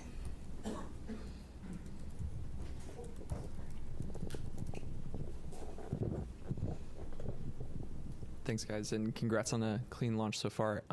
Jared, or whoever wants to answer, how were you able to resolve the communications issue, and do you have any guesses as to what might have caused that? And was there any part of the mission so far that appeared off nominal, or is everything looking good? Just curious to hear how things are going on that. Thanks. Well, on the comms issue, and I don't know, there may be someone here that has a little more detail than I do of having to run around quite a bit, but I think they're still looking into trying to really understand exactly what was going on there. But it's restored, which is important. I think it just. It was during handover to Tejas West. Sometimes that's squirrely ground configuration. You gotta get that right. So hopefully that's what it is. But we'll chase it down. But they were able to recover. They had intermittent forward and return links, so the burns that they needed on board it was never an issue. It was unusual for it to be dropped out for a couple minutes. So that's what we're telling you. We had a controller issue with the toilet when they spun it up, so we got to work through that. That's going to take maybe a few hours to troubleshoot. So there was also a water tank valve. There's 4 water tanks on Orion. There's a crossover valve that connects the 2 gangs of tanks. It's supposed to be open to ensure maximum flow. It was closed during ascent. You know, when you shake the thing, things like that happen. So they're going to reset the valve. And then they had a recurrence of on Artemis 1, we had a latching current limiter failure on a piece of electronics, a transient failure when it gets exposed to radiation. They took 1 hit of those. We took about 24, 25 of those during Artemis 1. Again, normal, the onboard fault detection cleans that up, but we're just getting started, Joey. Yeah, and just to be clear, right, this is a flight test, and a lot of what we're doing here is exactly this, trying to test out all of the things that require the crew interaction, right? And so we anticipate to have a lot of these. Well, that's what we're here for, work through them. Sawyer. Importantly, Apogee rays burn. We're go. So they're going to stay in space. Sawyer. Thank you, Sawyer Rosenstein, NSF. I noticed that the slide wire baskets happened to deploy during launch. Is that something that was expected? And can you give any initial reports, at least what you've seen from the cameras, of how the mobile launcher is doing, given the hope to be able to quickly turn it around? Yeah, Do you have something on the baskets? I can talk about the turnaround. The baskets they're supposed to get out of the way. That's part of the plan. So otherwise they take plume loads, and we don't like that. So I can tell you on the mobile launcher, our team has already been looking at a lot of the imagery that we have that was taken both during and after and assessing that, trying to get the condition. We've got teams, I believe, going out there. They might already be out on their way to take a real look. Some of the good things that we've seen relative to Artemis 1, one of the issues we had was that the water that was supposed to be spraying down the launch pad, so that there were some issues there that didn't happen. We saw a lot of corrosion. The water was working, so things were getting washed down. We're still also going to remove some of the parts so that we can do some of that cleaning to make sure we don't have those corrosion issues. We haven't seen evidence of things like after Artemis 1, like the elevator doors were blown off. We haven't seen that. So we're optimistic, but we got to get out to the pad. We got to look. We did a lot of changes after Artemis 1, trying to harden the systems so that we can turn it around faster. We do anticipate there will be some items that'll need to be replaced. It's a pretty violent environment. But we're hopeful that that's minimized, and as soon as we have more information on that, we'll definitely let you guys know where we stand and how quickly we think we can get it turned around. Thanks. Lauren.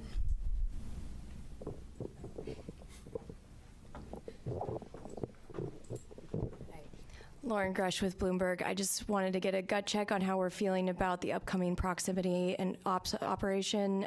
Do we have any concerns with that TDRS delay, or is that not an issue for that? I would say right now we're on for the proximity operations demo. Haven't heard anything that's keeping us from that, Norm? No. On track, ready to go. Victor Glover's going to be flying it. Reed's going to be working the procedure with him and cross-checking, and Jeremy and Christina are going to be looking out the windows, also spotting, cross-checking, using cameras and imagery, and it should be beautiful, so we can't wait. We'll go right over here. Yes, Bert Dicht from Ad Astra Magazine, National Space Society. Just wondering if the astronauts reported what the ride was like to orbit. I know with the space shuttle, it was a pretty rough ride until there was SRB SEP. Was this similar? Have you heard? I have not heard a report yet. I know we will get a report. Again, yes. when MECO happened, immediately they were getting prepped to do their Perigee raise maneuver. That's critical. Otherwise, they come back to Earth, which we don't want them to. So they got that. They are working to get their spacesuits off. They just got the ARB burn, which was very important. So now they're working to get their suits off. So they are very busy. Now, later today, I anticipate they will call down and give us a full brief as to, how the Proxox demo went, how the ride uphill went, and I personally can't wait to hear the comparison between this massive rocket and the shuttle. Sounds great. Thank you. Micah.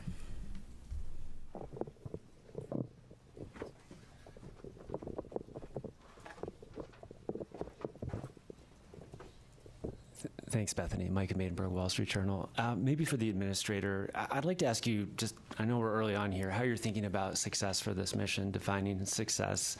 A lot of tests ahead.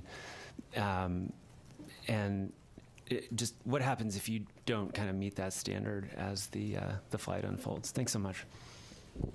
Well, I mean, to me, success is undershoots and in the water safely after a 10-day mission duration. So no early off ramps there.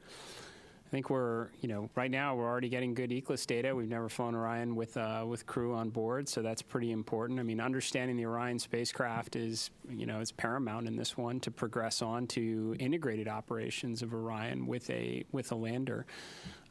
Every day we're getting data. It says, it was mentioned from the get-go, this is a test mission for sure. No crew have ever ridden this before. We'll keep gathering data over the next 10 days. We'll share updates, but we'll call success when they're in the water safely, and we'll start working on the next mission. Jackie. Hi. Right here. Sorry if I missed it. I just wanted to check in on the status of the Perigee and Apogee burns. Are those both finished at this point? And then I also wanted to check how best way to explain to the audience why we're doing that Apogee raise maneuver and why we go into that high Earth orbit. Thanks so much. Do you want to take it? I mean, I can certainly say we completed the Perigee raise maneuver. That was done pretty quickly, as you heard, and the Apogee raise burn should have already happened. That should have been happening while we sat here. They were getting ready as we were walking in. And then if you want to talk maybe about the rest. So we go into a high Earth orbit. Roughly, the Perigee is about 1,000 nautical miles, rough, give or take, of the Earth, 25,000. So it's pretty elliptical. That's getting us, everything we do is getting us set up for the translunar injection burn. And so it's getting these burns, it's all converging down to what we call TLI. So we got to get the ECLIS system checked out. We got to make sure we have our redundancy. We got to make sure these burns go off where they should go off, and get Orion and the SM configured exactly where it needs to be. So when it comes around and it's time for the translunar injection burn, off we go. And that takes us really, that puts us outbound to the moon. That's a real big commit point. And so you'll be hearing more about that tomorrow. You might mention it not only sends us outbound to the moon, but it also sets us up for the gravity assist that brings us back. So we are set all the way. Yes. Once we make that burn. Go right back here. Hi, TJ Mosquera with the Epoch Times. Thank you all so much. Something that hasn't been really talked about is that the Space Launch System predates the Artemis program. We got going all the way back to 2011, so 15 years really invested in this. And just how does it feel to finally see it, launch with the human crew on board? Yeah, I mean, right now, like I said, we're focused on the next 10 days. But I mean, I'll tell you, I'm incredibly proud of the folks that worked on this machine for as long as they did. And one thing we didn't talk about earlier was, that one of the big objectives is getting the organization and getting our qualification standards and getting our certification rigor up to the standard for crewed flight.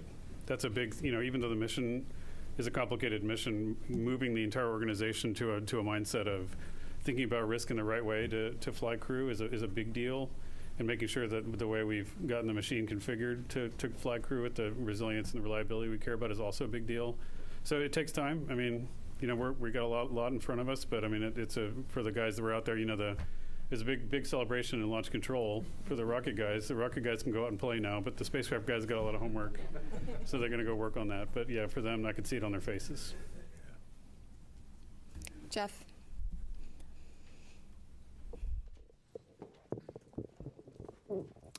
Jeff Faust of Space News. During the countdown, we heard controllers working through a few issues, one with the flight termination system, one with the launch abort system battery, and it sounded like there was a brief telemetry dropout. Wonder if you could provide a little bit more details about those issues and how you resolved them relatively quickly. Yeah, so Jeff, the FTS issue was we were doing an end-to-end test. We typically have to confirm that we can get a signal from the range to the machine and then back. We weren't able to close that entire end-to-end loop. But the guys at the range, they were really quick on their feet. They swapped to a different range receiver, which is a slightly different heritage, but has the same fundamental algorithms on it, and they were able to switch over to that and able to confirm a good end-to-end signal, which is really clever. We had thought about getting a receive-only box that we had in the VAB and shipping that over to Patrick quickly so they could do it, but they were able to fix it on the fly over there, so that was good. And once we knew we could confirm the end-to-end loop of that command, then we didn't need that receive. We don't need to do that test more than once. We just need to verify the commands get on board. And so once we confirmed that command was there, then that we met all of our public safety risk. For the launch abort system, we had a battery, so 2 batteries, several temperature sensors on both batteries.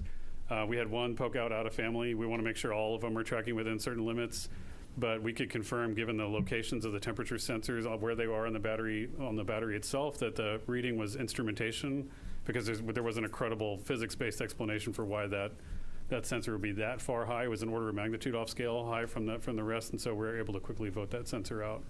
So that was two of the major issues. But again, the team, this is what the training is for. This is what the practice is for, is to go into those things and knock them out quickly. So they did really well. We'll go right over here. I noticed there was a lack of public address announcing outside, and there was a lot of going back and forth when we realized there were some issues, and we had to go back inside to find out, or we had to have our phones. Why was there no public address system available with loudspeakers outside? I'm not sure what you're referring to. We're not sure what issue you're talking about the public address. Okay. Available to people outdoors, and I thought that was a lacking. We'll take a look into that. We'll definitely look into that. I wasn't aware that happened. So thank you for that information. That's new, and we'll definitely look into it. We'll go right back here.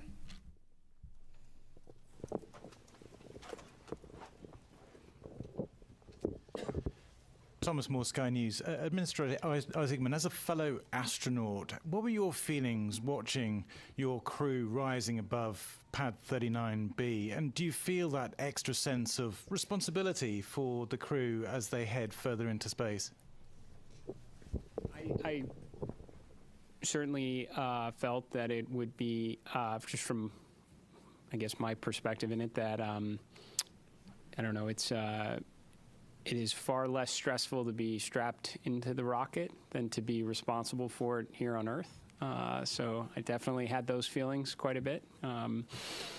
But, you derive a lot of confidence from the process that leads up to this moment. I mean, literally the army of people that came together across NASA, all our contractors, all our partners to prepare for this, every step that leads up to it. This is what I, was really honestly going through my mind through it, is all the testing that goes into it, the integrated testing, the flight readiness review, everything that goes into a flight readiness review. Not to mention you have a truly exceptional crew up there that have been training for years on this. That gives you the confidence to undertake this mission, especially knowing the implications that it is part of a much bigger program. This is America and our partners' return to the moon, and we're trying to do it this time to stay. So, incredibly important mission. Certainly felt the pressure of it, but it was relieved, based on the confidence we have in the team here at NASA and everyone who contributes to it. Thank you for the question. We'll come right up here.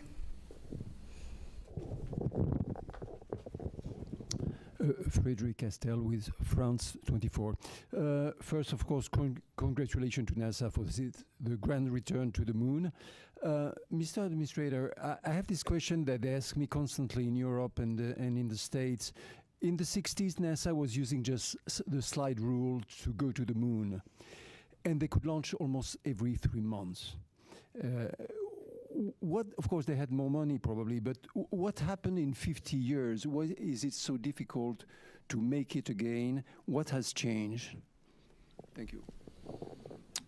Well, for sure, we knew. Look, it's a very fair question. I know a lot of people ask it, not just in your country, but here in the United States. Certainly, financial resources are part of the equation. NASA's budget, if I recall, was somewhere between 4 and 4.5% of the discretionary budget during the space race. About a quarter percentage of that today. And I mean, to be very honest with you, I think competition is a factor in this as well.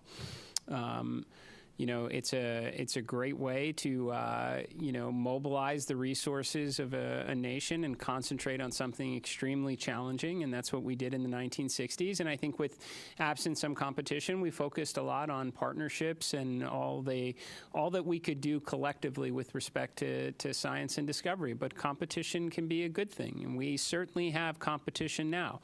I think that's why you're seeing us start to concentrate our resources back to the objective, and do it with a great coalition across the NASA workforce, our contractors, all our partners that have come together, our stakeholders in Congress and the administration who came here to witness this launch, is because they know we have competition, and this one's going to be close. And I think as a result, you're going to see a lot more progress, more so than you have in the, since when this was originally conceived under Constellation. We're going to get back into the business of launching rockets on a regular cadence, and we're going to bring the world along with us. So. We're going to take a couple of phone bridge questions for just a moment. Reminder that you can join by pressing *1 to get into the queue. We're going to start with Will Robinson-Smith from Spaceflight Now. Hi, thank you, Bethany, and congratulations, everyone, on a good mission so far. Question about the upcoming TLI burn tomorrow. At what point during the day will the team conduct a poll on readiness to proceed into the TLI, and what are the main criteria that you'll be assessing to make that final determination? Thank you. Okay, well, the TLI burn actually happens about the time that launch happens, so it's one day into the mission. So tomorrow, Eastern time, would be about 6:35-ish. Obviously, those burn times can change, so check that before tomorrow. But what are the teams looking for before TLI? We're looking to make sure that the life support systems work, that the vehicle's healthy, the life support systems have been checked out, they're ready to go. We assure that those are functional, because once we commit to TLI, they have to function. And so we want to make sure. So that's why we spend a day checking out the systems. Ascent is, you shake, rattle, and roll a little bit, the vehicle. You saw that today. And you can imagine what that does to the systems. The systems, though, are performing very well. We anticipate that they continue to, but we want to get some track record on them before we do that. We also want to make sure we have redundancy in the system for comm, for environmental life support, propulsion, those type things, before we embark on that TLI mission. So that's what the mission control team in Houston will be doing tomorrow. Jeff Radigan and his team, as the lead flight director, will be well into that. The teams are well versed on it. They have trained for it. They work very closely in conjunction with the engineering team, the mission evaluation room in Houston, where the engineers that have the intricate knowledge of Orion come together with the operations team, and together they work with the crew to make sure that the vehicle, is doing what we want to and accomplishing the mission objectives that we need to. But it always comes down to crew safety, vehicle safety, and mission objectives in that order. I might also mention, as those teams are checking out all of those systems, there will also be a meeting of the mission management team that's led by John Honeycutt, whom I think many of you have seen before, and they'll be meeting tomorrow afternoon to hear all of the results from what's happened over the last day, in preparation to make the decision on whether or not we proceed with the TLI burn. We will next go right back here to Manuel. Thank you so much. Manuel Masanti with Exploración Espacial. I understand that the CubeSats are going to be deployed like 5 hours into the flight. Is there any chance we're going to see live images of the deployment?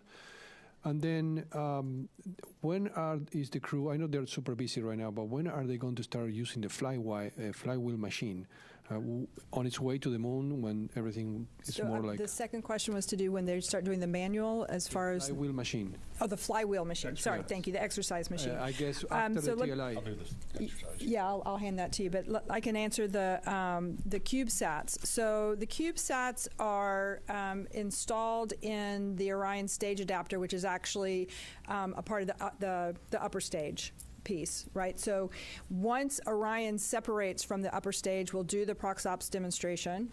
right? And then once Orion has cleared and we're away, then they will be deployed. So Orion won't be there to take images of them. And once they are deployed, they each of them have their own plans for being able to communicate back down to Earth to various ground stations. They have their own communication plans. So we'll start to get information back from those individual CubeSats. So that's kind of the plan and the path forward on the CubeSat deployment and what you can expect.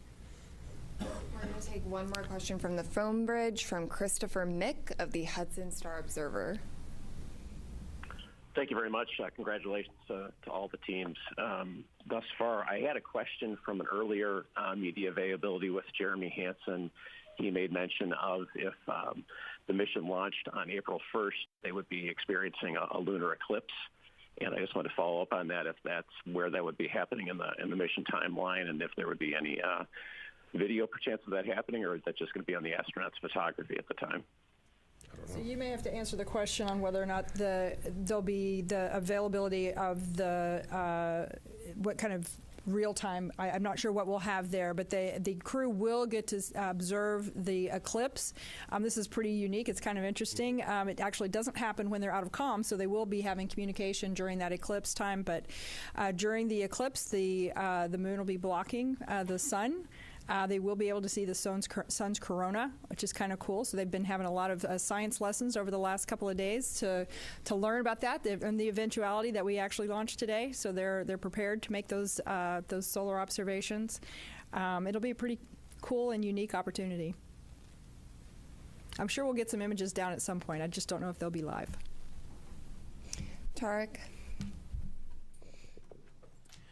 Thank you very much. Tarek Malik with Space.com for the administrator. There have been a lot of comparisons of Artemis II to Apollo 8, a pioneering mission, daring, that sent astronauts on an untested crewed vehicle around the moon.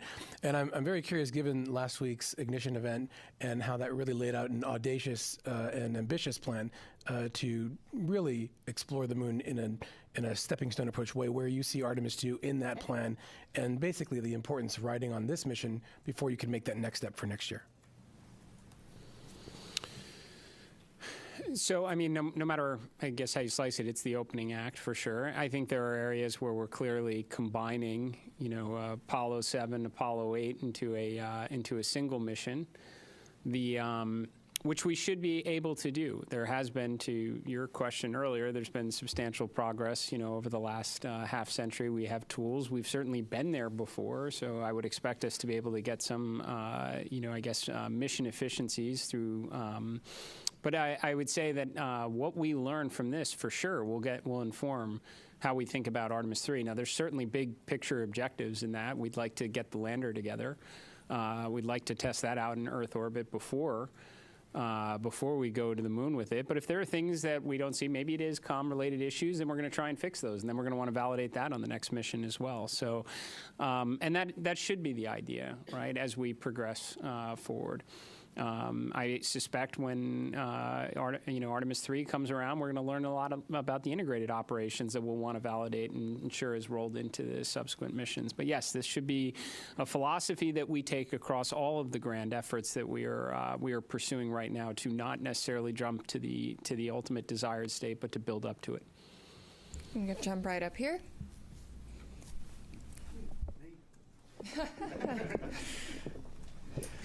Hi, Richard Hollingham, BBC Future. Related to Apollo 8 in a way, really. I just wondered what plans had gone into a new Earthrise image. A lot has gone into the aspirational nature of this mission. Have you a plan? I assume you have a plan. What is the plan? Oh, go ahead. I do know that the teams have been looking at what the opportunities might look like. They've looked at the different launch dates, and so I know that they're really going to try to make that happen. I can't give you a confirmation on that yet, but stay tuned. My understanding is they have been equipped with additional camera imagery capturing, equipment. So we're going to do everything we can to try and make that happen. It'd be awesome. We're going to go right back here.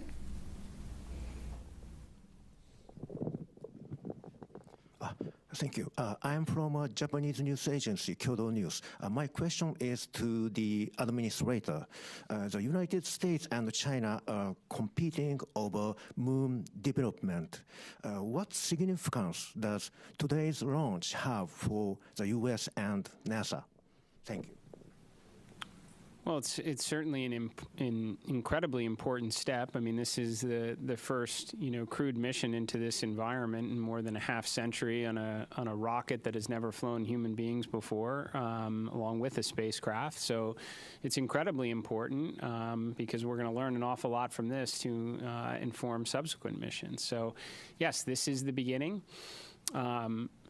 I can tell you, having had an opportunity to speak with the Artemis II crew after the State of the Union address, we talked a lot about what we wound up sharing with the world at the Ignition event about adding additional missions, accelerating production, building out a moon base.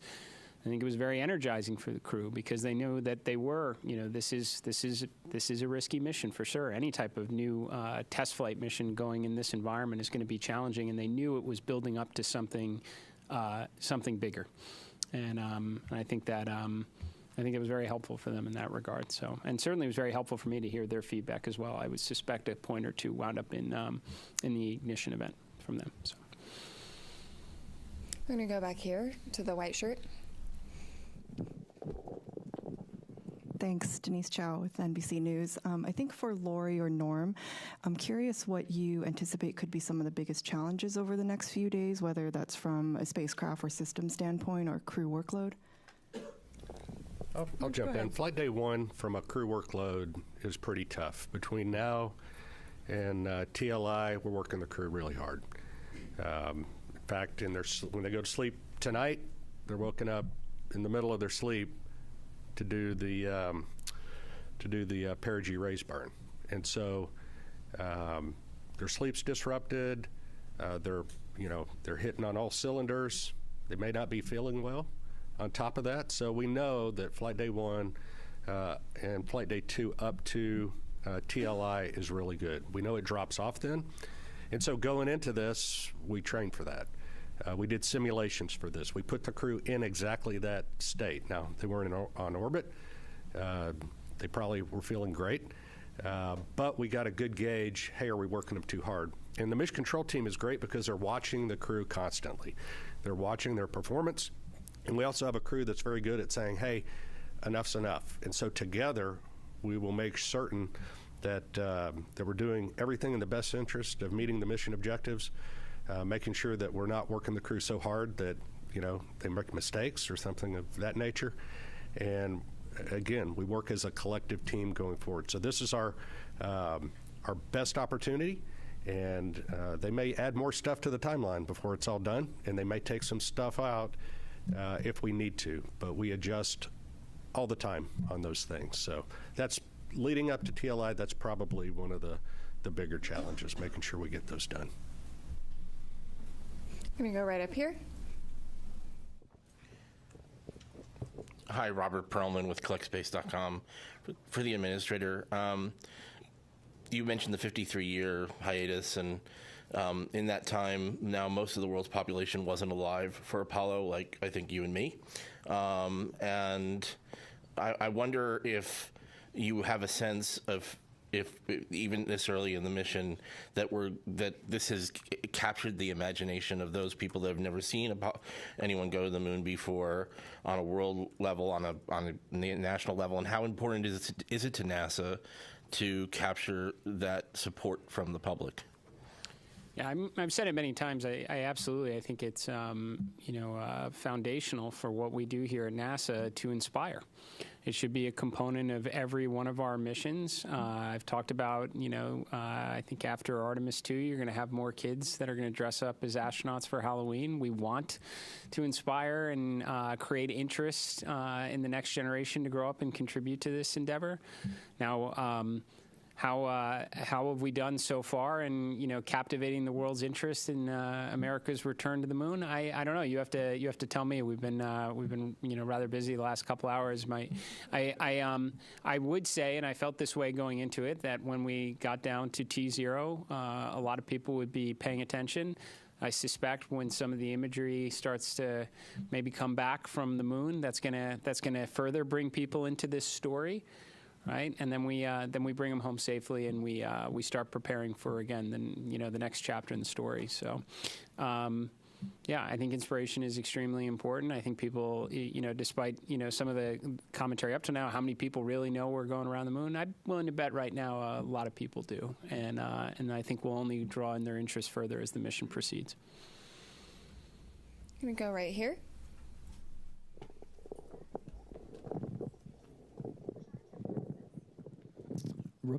Robert Coppinger, British Interplanetary Society Spaceflight magazine. Commander Wiseman said during the crew news conference in September last year that when they get off the planet, they may only spend 3 or 4 days going around the Earth. What sequence of events would need to happen for that to occur? I was quite surprised to hear him be so specific about such a scenario. I know you all talk about it being a test flight. So what would need to happen for the mission to be curtailed in such a fashion? I didn't cover the question. So I think the question had, just confirm, it's kind of hard to hear, but the question is that the commander talked about one of the alternate missions where they maybe would stay in Earth orbit for 3 or 4 or 5 days, yes, that sort of thing. What would need to happen so for one that? One of the scenarios that would have led to that is if for some reason during the launch that the SLS did not quite deliver us to where we needed to be, or the upper stage didn't deliver us to the orbit that we needed to be in. That would have been one of the scenarios. I think that's probably the main scenario that would have ended up in that one of those kind of alternate missions. Yeah, but I don't think we're going to need to worry about that, hopefully. But the other thing is if for some reason we're able to stay, but we're not able to do the TLI burn, we would stay in Earth orbit. So there's a couple of scenarios where that could happen. We're right back here. Hi there, Joey Vars with the Gabber for anybody. In the weeks leading up to the launch, we were talking about some of the distance records and altitude records and speed records that would be achieved that were contingent on the specific day and time of launch. I was wondering if we had a better concept of what those might be now that we are successfully off the ground. Thank you. Norm has that data for you. Well, based on the predicts right now, assuming all the burns go as planned and the timeline is executed as we think it's going to be, it'll be on flight day 6. At an MET of about, 18 hours, 18 and a half hours. And again, check that as we get closer because burn durations and things like that matter.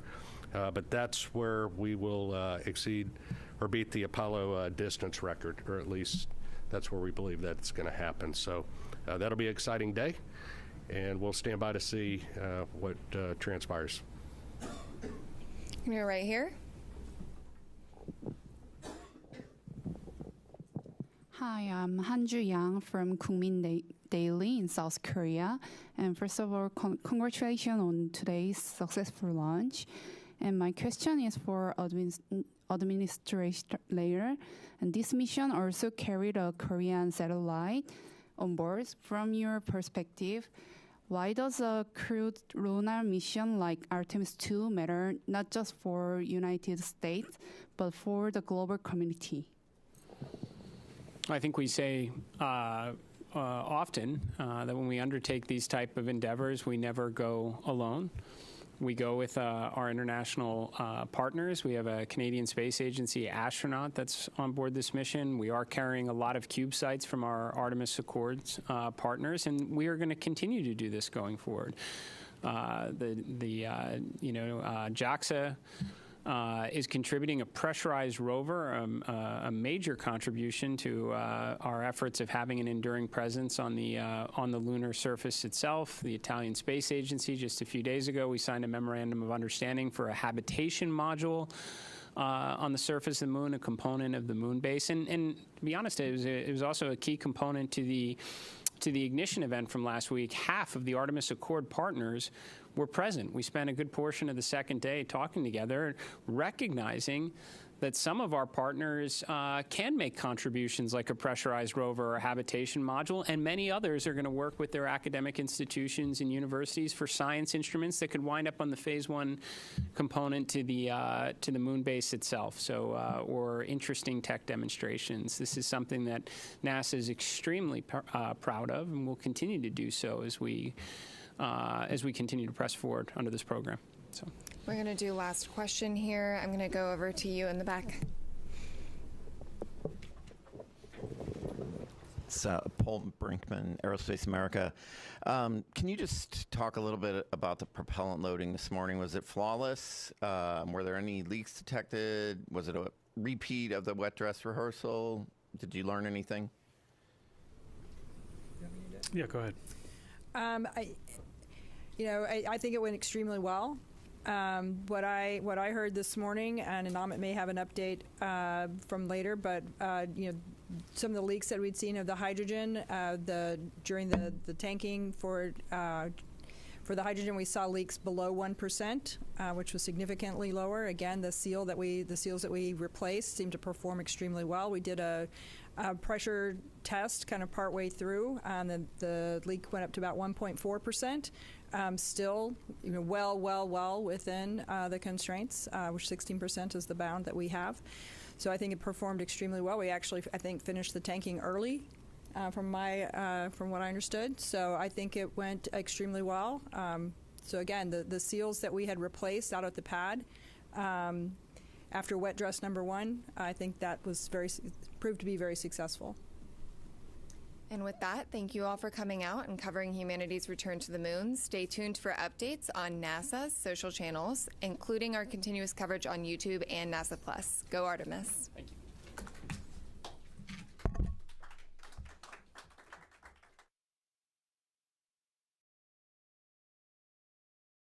This is Mission Control Houston. Thanks for coming back to us.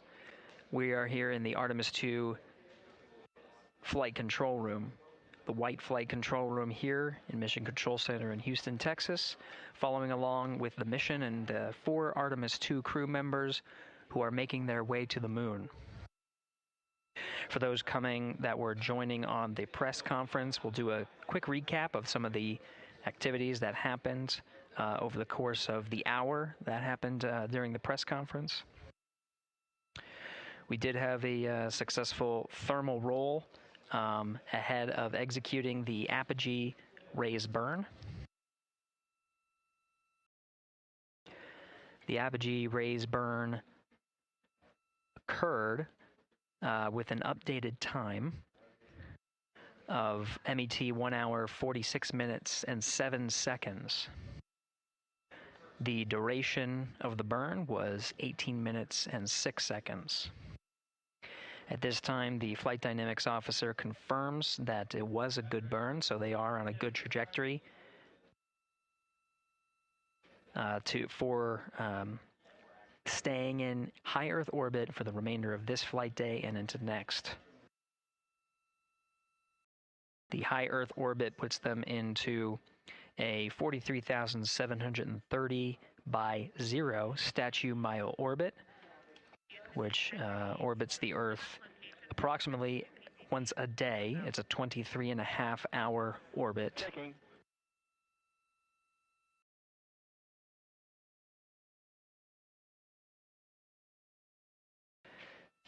At this point, the crew is working through a number of steps to prepare for their first day in orbit, their first night. They have a number of activities coming up, including the proximity operations demonstration, where Integrity will separate from the second stage. Integrity, those PCDs are located in Foxtrot 3 large.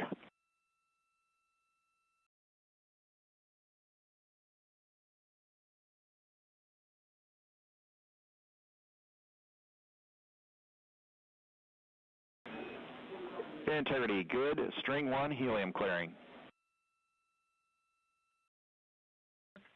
Integrity copies. And stand in the docking camera checkout, step 9.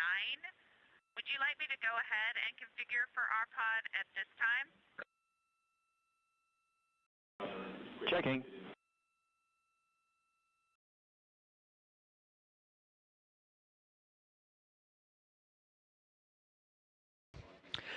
Continuing the recap, starting with the current discussion where Integrity is now beginning a thermal roll. And Integrity for docking cam, yes, please configure for our pod. Copy.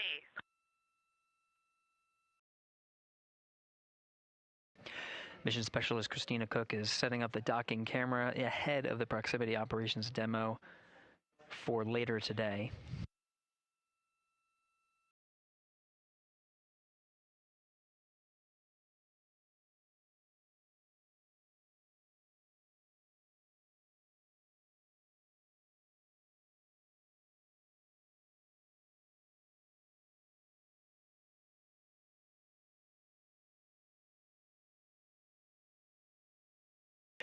Right now, the crew is in the middle of executing a thermal roll.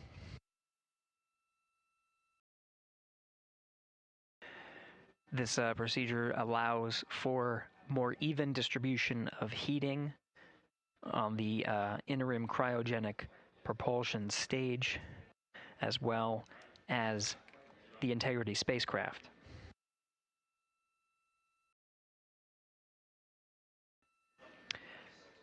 NASA astronaut Christina Koch is also working through troubleshooting steps of the waste management system that's aboard the Integrity spacecraft.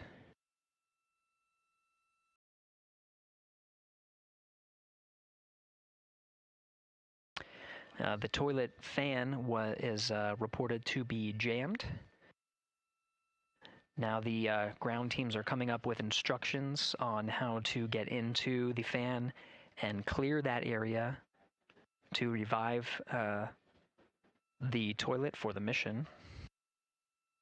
In the meantime, they're getting their contingency, their backup waste management capabilities, specifically for urine. The fecal collection of the toilet, that specific capability can still be used with the waste management system aboard Orion.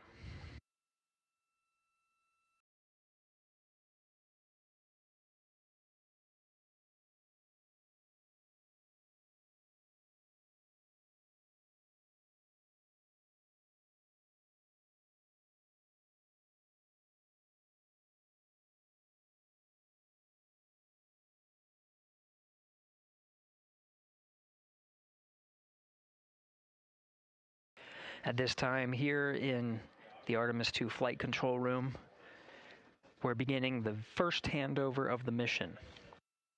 The ascent teams, led by Flight Director Judd Freeling, are handing over to the Orbit 1 shift. You can see Flight Director Jeff Radigan to the left of Freeling. Right now, he is the one conducting the handover with his team, getting a read on all of the activities they have upcoming for the rest of the day. Namely, the one in the near term is a proximity operations demonstration.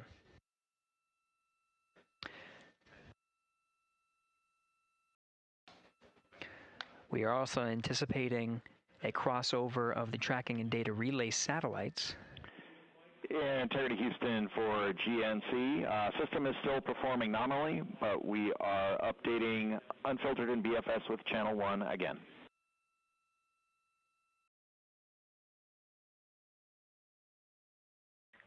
Integrity copies.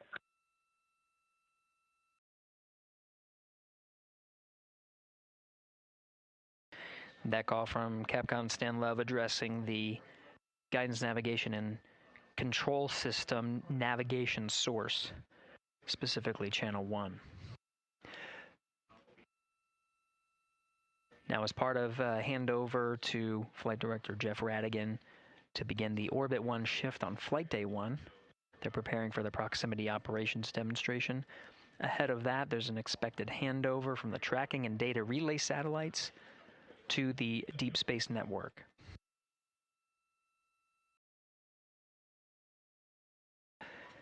the successful execution of the Apogee raise burn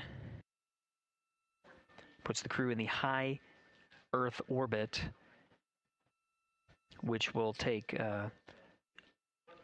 Integrity and its crew far from Earth, with the Apogee being upwards of more than 43,000 miles. With the geosynchronous TDRS satellite network in a geosynchronous positioning around 23,000 miles, the crew of Integrity will pass the near-Earth network. With that, expected a little less than 24 minutes from now will be a transition from the TDRS to the Deep Space Network. The data rates gathered from the Deep Space Network may allow us to hop on board and get some first preliminary views of the crew prior to them needing to prioritize the proximity operations demonstration.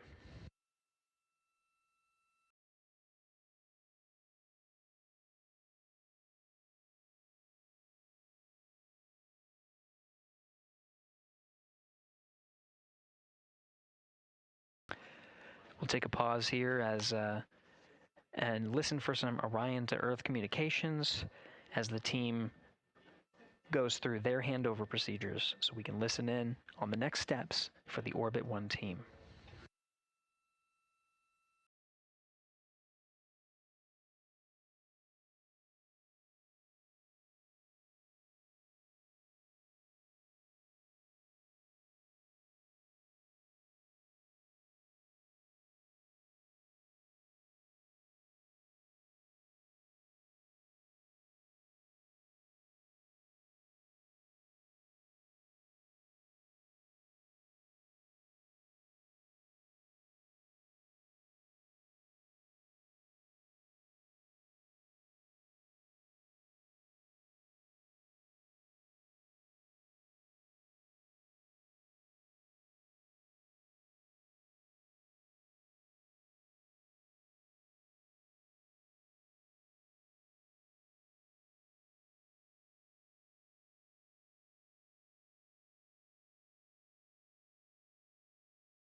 Integrity Houston, about halfway through the eclipse, we're seeing all of our power predicts right on. Thank you for the help with the power down.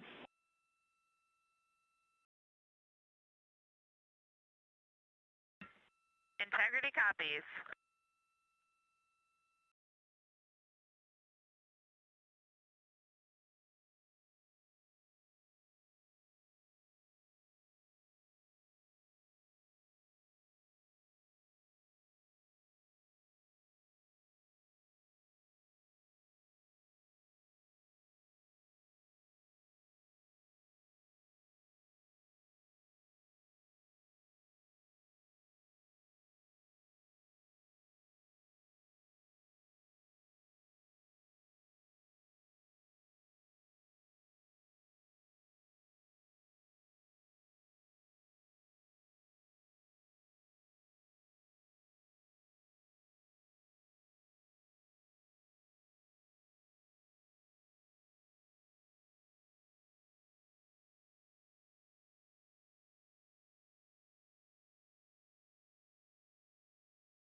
This is Mission Control Houston. Quick update on what you're seeing. This is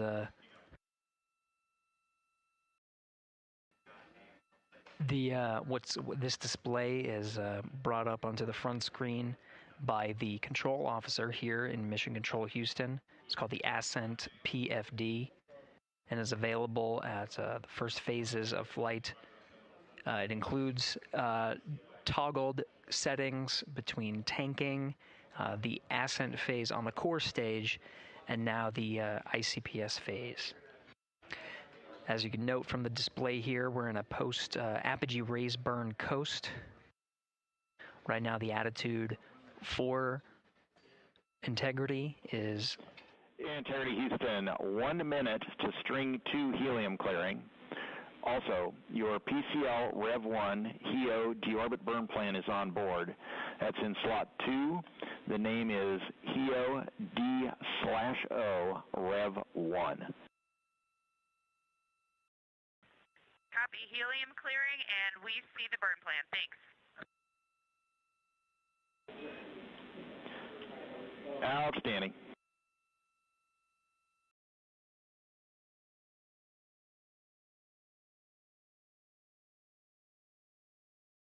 And Integrity, 2 minutes to thermal roll.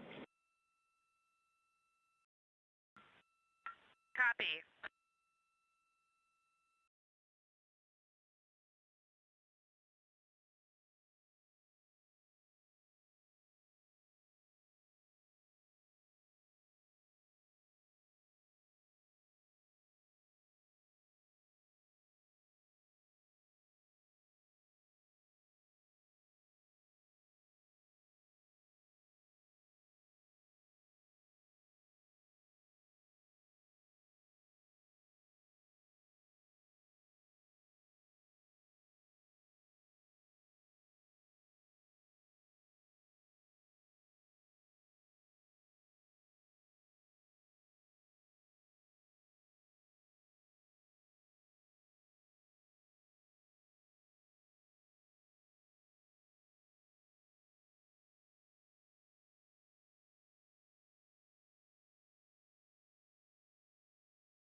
Integrity, good. String 2 helium clearing. Integrity copies, and I've got some AGA readings for you, Stan, when you're ready. Jeremy, also thermal roll is complete. Jeremy, go ahead with your AGA numbers. Okay, Stan, everything is off scale low, and then CO2 is 3.7. O2 is 18.5. Temperature, temperature is 70.3, and pressure is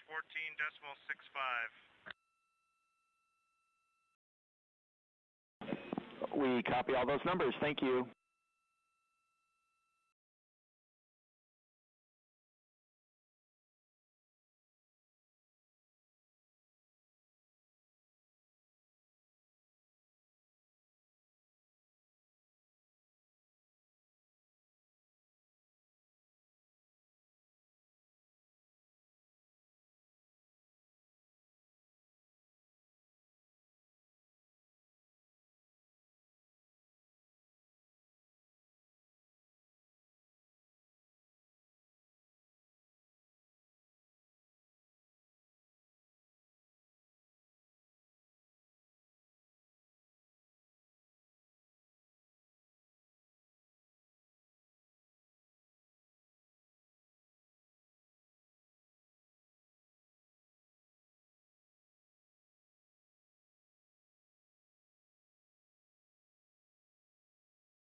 Integrity Houston for docking camera with an action on the DU.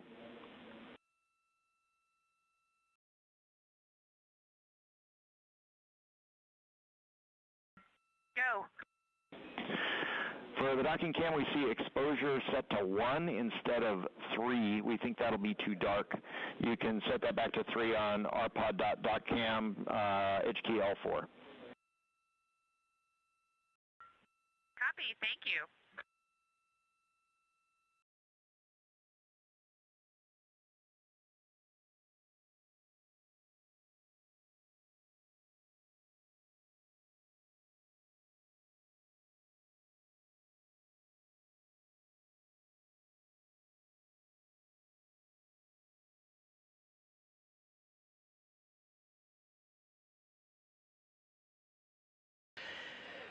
This is Mission Control Houston.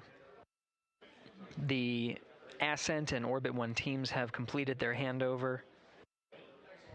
Flight Director Judd Freeling sent some parting farewell words to the teams here, congratulating them on the milestone of getting the 4-member crew of Artemis II where they are now, at a mission elapsed time of 2 hours and 45 minutes. Integrity, thermal roll complete.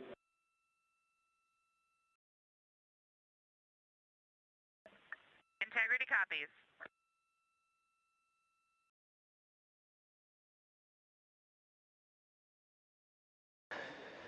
The Integrity crew working through their procedures.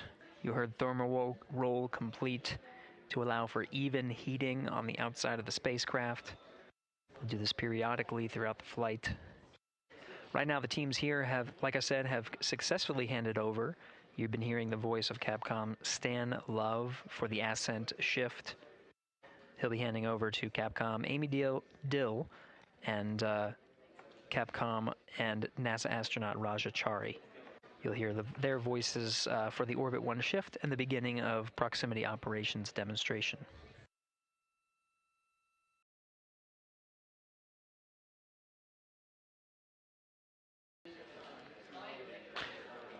From here, Mission Control Houston, that will conclude the Ascent shift. We'll hand over here at the PAO console to your Orbit 1 commentator, Leah Cheshire Mustachio.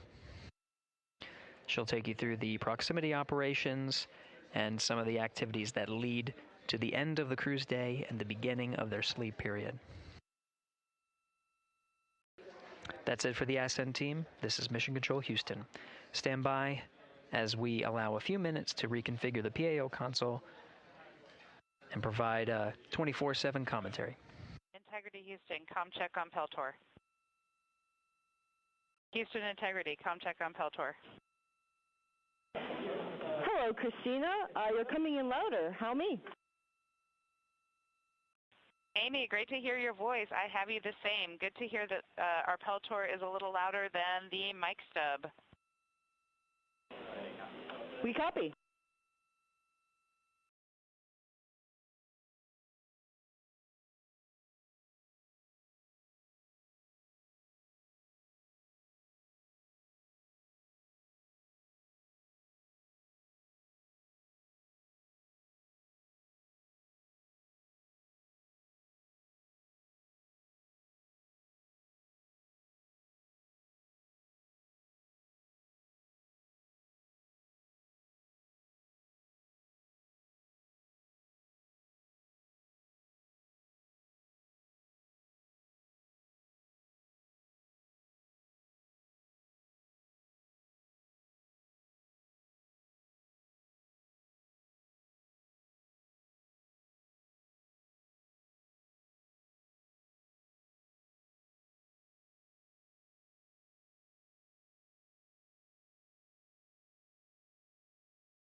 Integrity Houston, 5 minutes to DSN handover.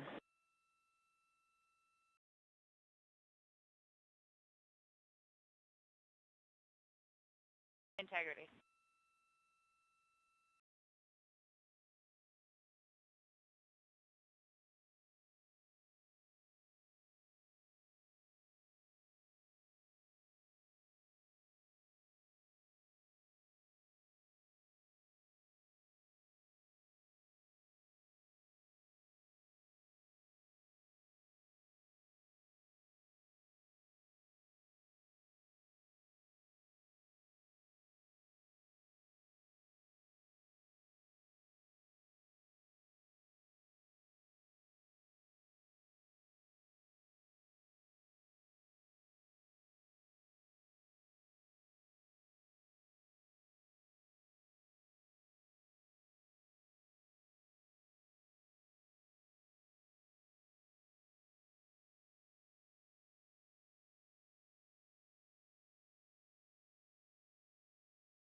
Integrity Houston, ICPS blowdown in progress.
Integrity Houston, voice check on DSN.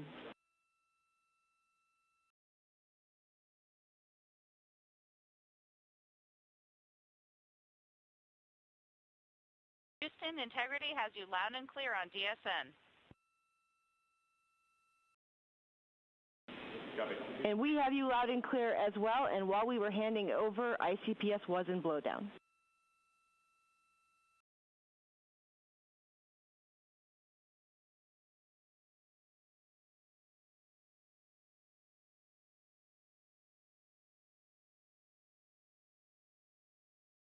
Copy all, and we have 2 GNC cautions on the board for right RHC. Let us know if you see them.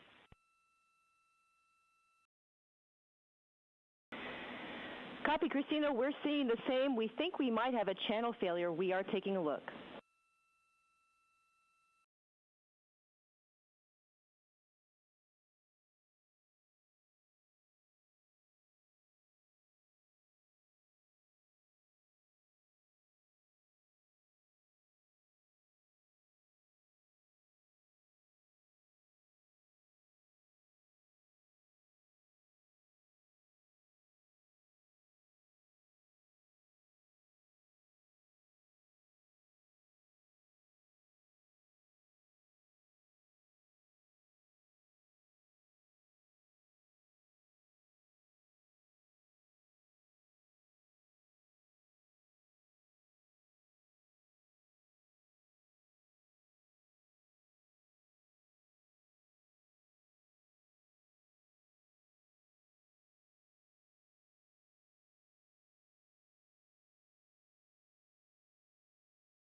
Integrity Houston for camera streaming.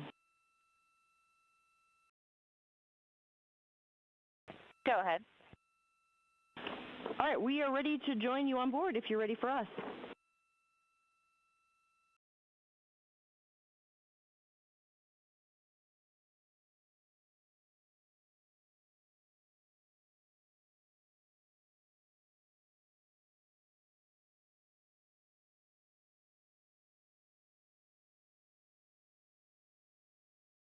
Houston, we are ready for you to come on board.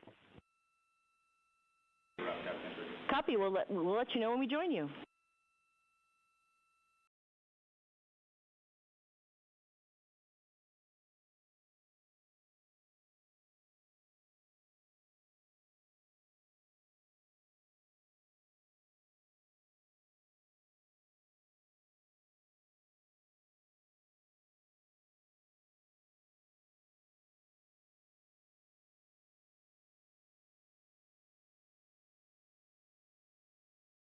For the first time since they arrived in space, you're looking at a live view of the Artemis II crew in the Orion spacecraft.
The crew inside Orion is continuing to configure the cabin and prepare for the upcoming proximity operations demonstration, which we expect to start shortly.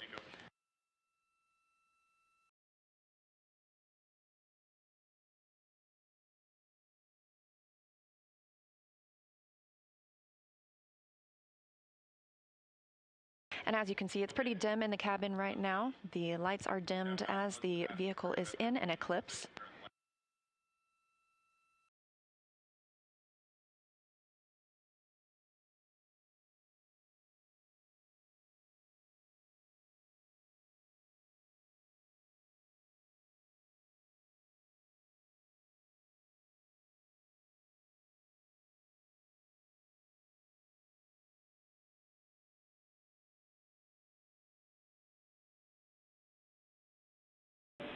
And Integrity Houston, we have joined you on board. It is a little bit dark from our view, so you are free to turn up the lights for a hello.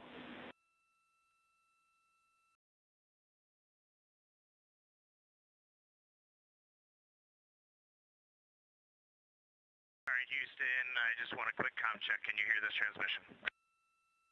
Loud and clear, Reed. All right, Amy, welcome on board the Integrity Spacecraft. We got, right now, myself and Christina are in seats 1 and 2, getting ready for rendezvous and prox-ops demonstration. Victor's just finishing up getting out of suits and getting suit dry and going, and Jeremy is hard at work in cabin configuration. It was an amazing ride uphill. The views, we've got 2 moon rises that we've had so far, and the views of planet Earth. We've circled it completely, and we forgot how beautiful it is to look down on Earth. Wonderful, Reed. It's spectacular to see you all, and so far so good with the day.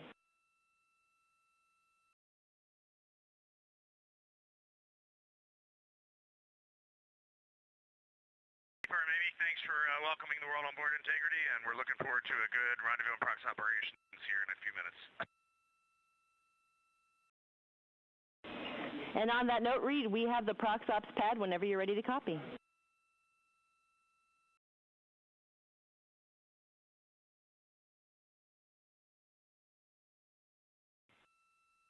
If you can give us about 2 minutes, we'll be ready to copy. Standing by.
Welcome to the Artemis Flight Control Room. I'm NASA's Leah Cheshire Mustachio, and I'm excited to be your Orbit 1 commentator.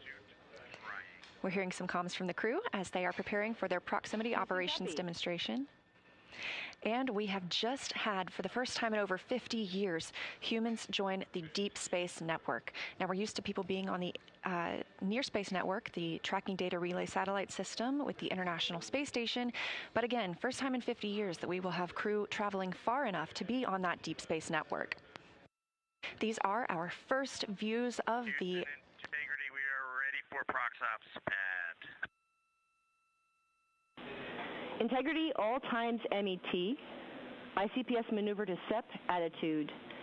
3 hours, 18 minutes, 34 seconds. ICPS SEP, 3 hours, 22 minutes, 24 seconds. ICPS thermal turn, 4 hours, 03 minutes, 34 seconds. Depart no later than 4 hours, 30 minutes, 37 seconds. USS-2 TIG, 4 hours, 50 minutes, 07 seconds. Mandatory burn. ICPS disposal burn, 5 hours, 00 minutes, 11 seconds. How copy?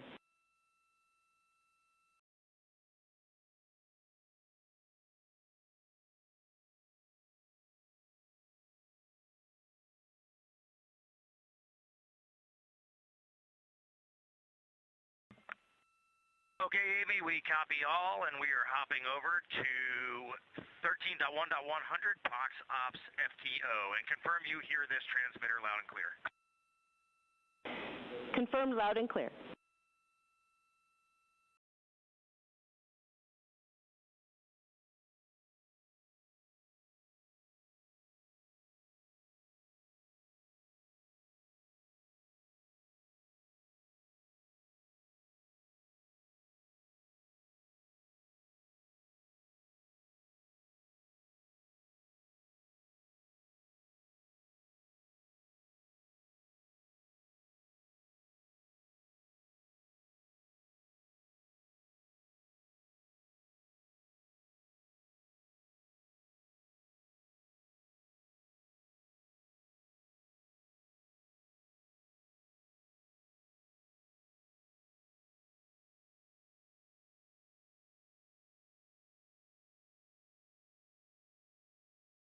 Mission Control Houston just pulled go for the ProxOps demo.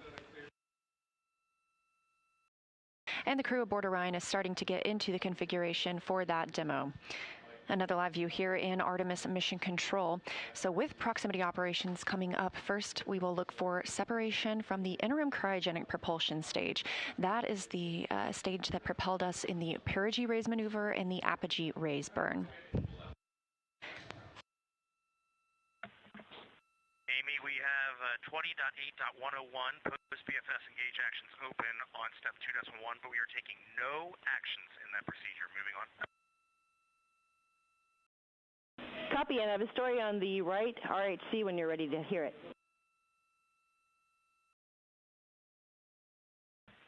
We'll call you in 2 minutes. Standing by.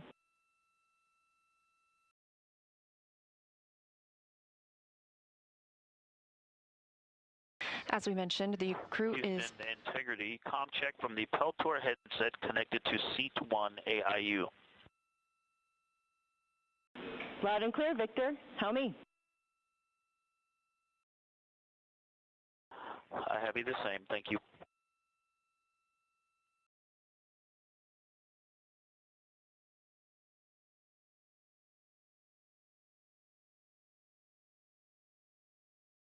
This view coming live from Orion, now just 3 hours and 10 minutes since liftoff today from Kennedy Space Center. As you have heard, Mission Control Houston is go for the crew to conduct the proximity operations demonstration. Again, we will see the separation of the interim cryogenic propulsion stage coming up first in just under 12 minutes. As we saw when we had video of the crew on board, Victor Glover has now moved to Seat 1. He launched in Seat 2. He has switched places with Reed Wiseman. He is going to be, Victor Glover will be commanding and piloting this portion of the mission. He'll be flying the vehicle, and he has let us know he is going to put the communication system on voice activation. So he's going to be speaking nearly continuously for the next approximately hour and a half so that the ground team can hear crew feedback on what it's like to fly Orion, how it's like the simulator here on Earth, and how it might be different.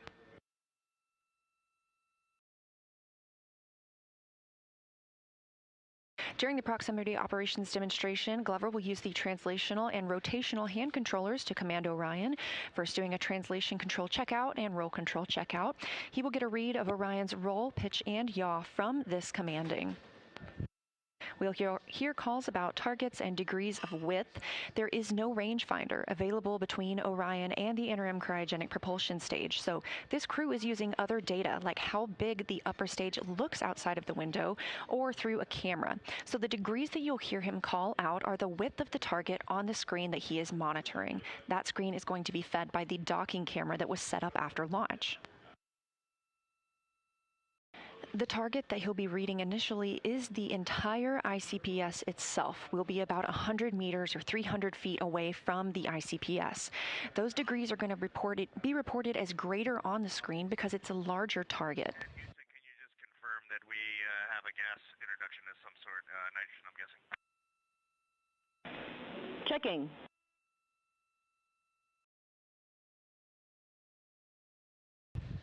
Again, we'll start with the ICPS itself being that target. As we get closer, the target switches. Confirm O2 introduction in progress. Integrity. As we get closer to the ICPS conducting these maneuvers, the target that they will be reading back switches to the docking targets that are on the interim cryogenic propulsion stage, as if we were going to fly in and dock. Of course, this is a practice, essentially, for our future Artemis missions in which we will be docking to a lunar lander. Once the initial checkouts are complete, the crew will get a go to move in toward that forward target on the ICPS. They're going to brake at 75 meters, and again at 30 meters.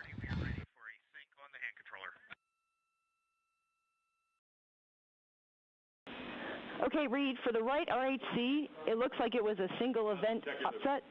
We are now seeing all good channels. We did command a fitter reset from the ground. We do have a quick checkout that you could perform if you feel that you have time. We are showing on right-hand controller, RHC pitch, channel 3, deselected.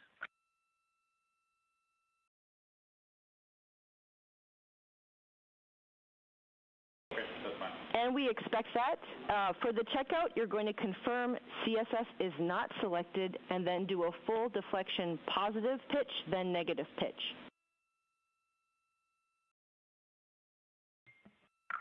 Okay, so the right RHC is powered on, control stick steering is not selected, and you want a full negative pitch and a full positive pitch. Affirm.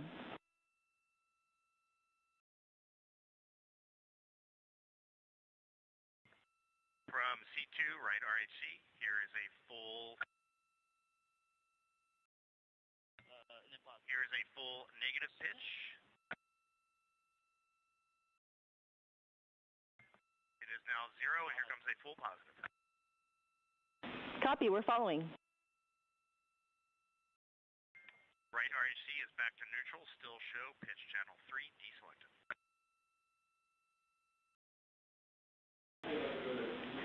Copy, that's a good checkout, and we'll do the reselection of the channel from the ground, and you are go for Orion 180 pitch, ATP, and Prox Ops FTO after set.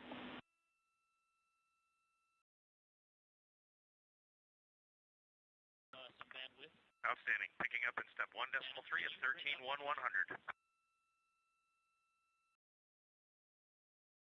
13.100. The crew just did a couple of tests with their hand controllers that they'll be using to command the spacecraft. Again, we expect to hear quite a lot of communication from them during this time period, so I'm going to front load you with a lot of information of what you can expect to hear. So initially, again, that target that they will be monitoring is the ICPS itself once we have undocked. And then as we move in closer, it becomes the docking target. The crew will fly all the way into 30 meters before, and they will break at 75 meters, braking again at 30 meters, and then arrive and hold at 10 meters away from the interim cryogenic propulsion stage.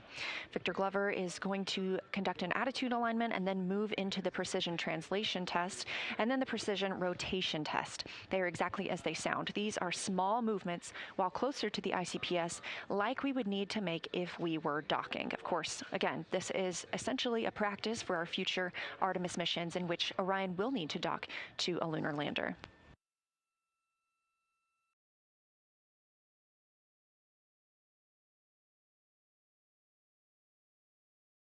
Orion will then back away 20 meters from the ICPS for the ICPS to complete a thermal turn, setting it up for the next portion of the proximity operations, where the crew... Less than 2 minutes for maneuver to SEP attitude.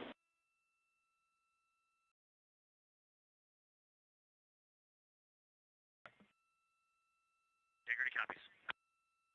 Once that thermal turn is complete, the crew will approach the side docking target. Again, we're not docking today, but Glover will command Orion to hold at 15 meters from the ICPS. He'll then move into the precision translation test again, but this time with the side target, conducting multi-axis tests of Orion's yaw before maneuvering the spacecraft to its tail-to-sun configuration, which helps generate power through its solar arrays. Finally, the proximity operations demonstration will be complete, and Glover will initiate Orion's departure from the interim cryogenic propulsion stage. This is the upper stage separation burn and provides the separation we need between Orion and the ICPS. ICPS will then have its own deorbit burn over the Pacific Ocean following Orion's departure.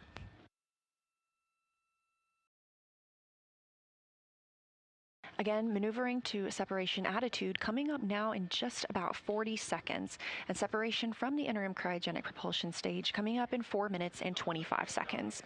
We are now 3 hours and 18 minutes since liftoff.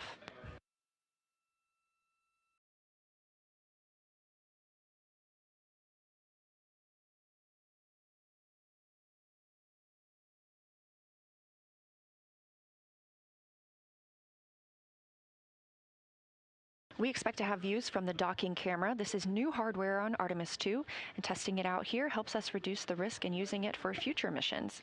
We'll be using this for proximity operations and our overnight demonstration tests as well. It remained stowed for ascent and was installed shortly thereafter. The plan is to keep it installed during the crew sleep period, but they will remove it during crew wake since it keeps the crew from observation and photography out of that window.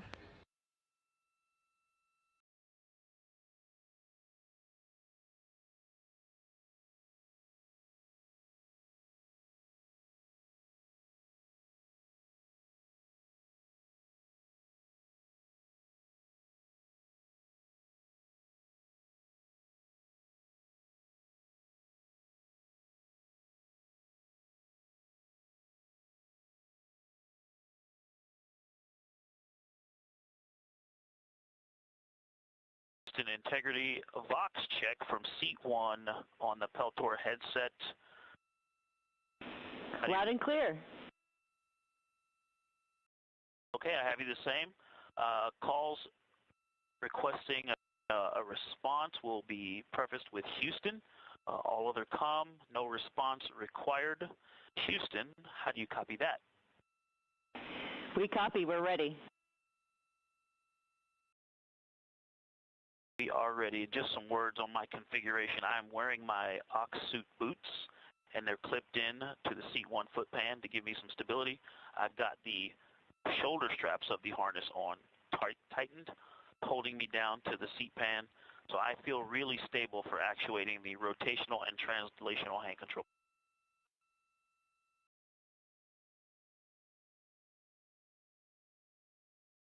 Glover letting the teams here on the ground know that he doesn't expect a response from them. We're currently ICPS, next phase 245. Our next action is in about 2 minutes. Starting timers. Thank you for bright. Did we confirm with them about the power down? The sun is coming up. Houston Integrity, for the power down, are we okay to brighten the DUs or ProxOps demo? Your go to configure DUs as bright as you like. Integrity. Expecting ICPS separation coming up in about a minute and a half. Houston, ICPS maneuver complete. Good step attitude. Integrity copies. Reed shared just before launch, this is a crew activity. We will be hearing Victor's voice. But also the sun's coming up, so that could be it. Okay, about a minute until we start timers. Christina Koch is floating to Victor's left. She's in charge of the timing and procedural discipline. Advisory. Jeremy Hansen. Roll this up now, just to have it for the. Hansen is floating to Reed's right, watching the ICPS, ready to call a back away if need be. Standing by for separation.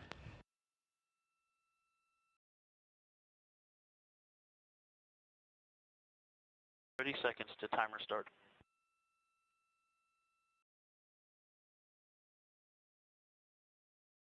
And that timer starts at separation. Command sent.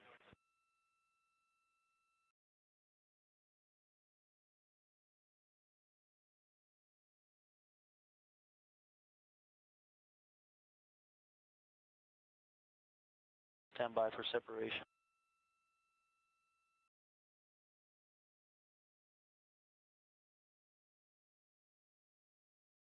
We have good separation, good motion. We are ATP go. Confirmation, separation from the interim cryogenic propulsion stage. Good motion. Go for 180 pitch, confirmed. Separation confirmed, Houston. Houston copies.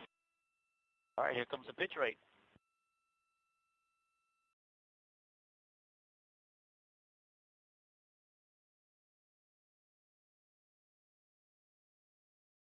Video. I have no stop stream option. Straight out. Cam selected.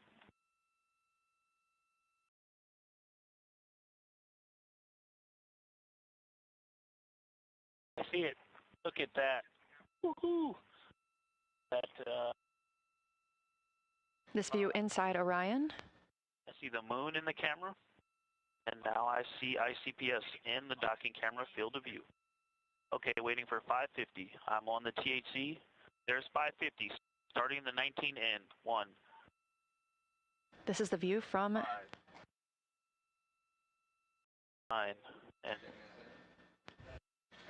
this is the view arrow. The docking camera is showing the crew inside Orion. 19 ends. The SMRCS.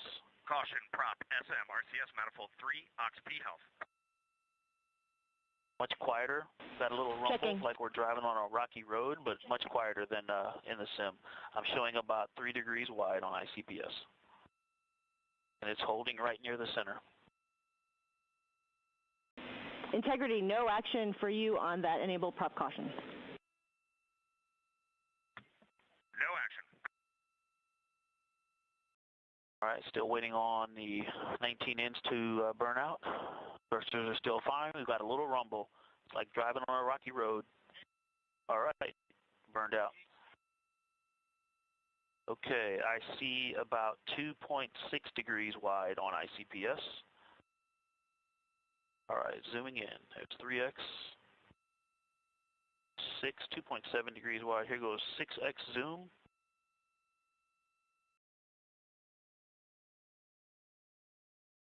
To me, like we might have even slight closure.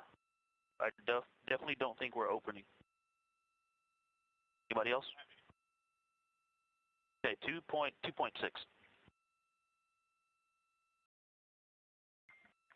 Houston, hold confirmed at 2.6 degrees. Copy. Look at the exposure difference between 2 and 3. That's 3. It's quite washed out. When I go to 2, I can see the docking target. I'm going to leave it at 2 for now. Step 6. The degrees Glover is reporting. Okay, here comes 3 outpulses. 1, 2, 3. And it again is that rumble, a little bit of a rumble from the service module. I hear them still burning. It looks like they just burned out. And I'm seeing opening. We definitely have opening. 1, 2, 3, 4 impulses. And so far, what I can tell you about this is it's much tighter than the sim. There's not a lot of lateral movement, not a lot of rotational movement as these are burning out. ICPS is nice and stable in the camera field of view. It is 2.5 degrees wide, and we should have a slight closing rate. It's a half a degree below the center of the docking cam. It is 2.5 degrees wide.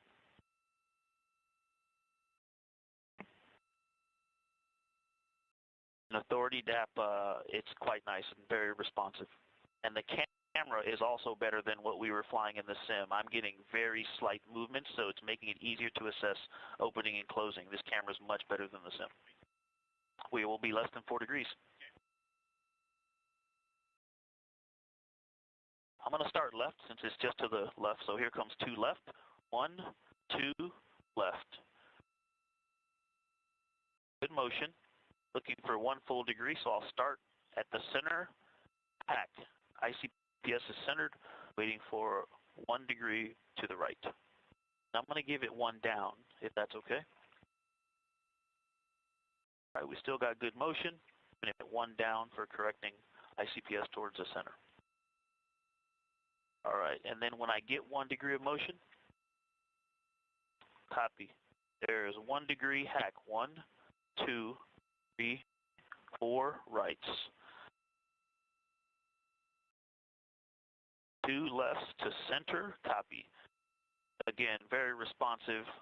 Authority DAP is quite responsive. It's very intuitive. I got about 1/4 of a degree, maybe even less than that, of overshoot by starting at 1 degree of movement.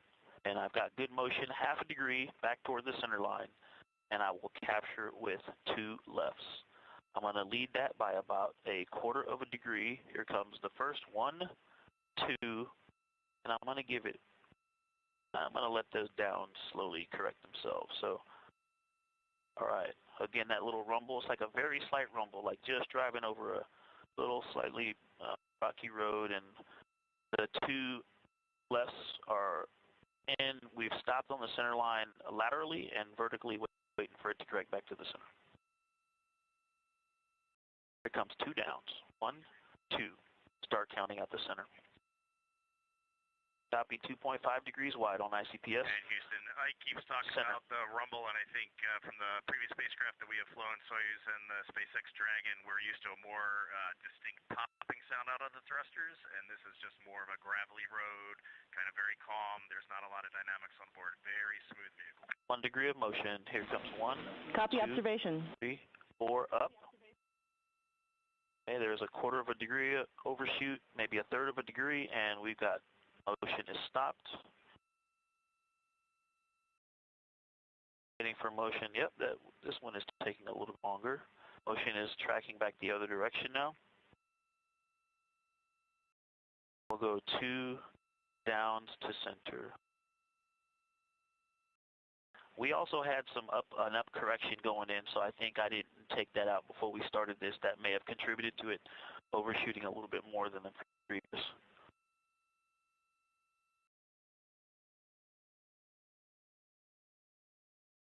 Yeah, we started with a little bit of Z motion due to that correction earlier on.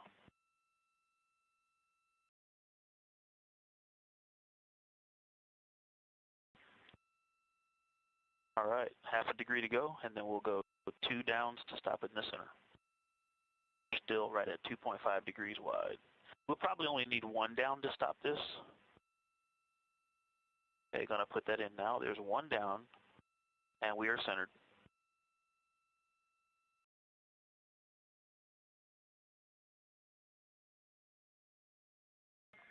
Houston, integrity translation checkout complete. Moving to step 7. 2.5. Copy.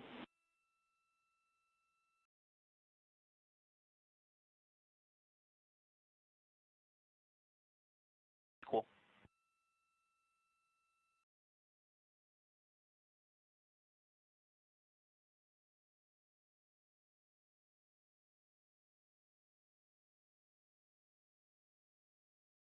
Back to that step.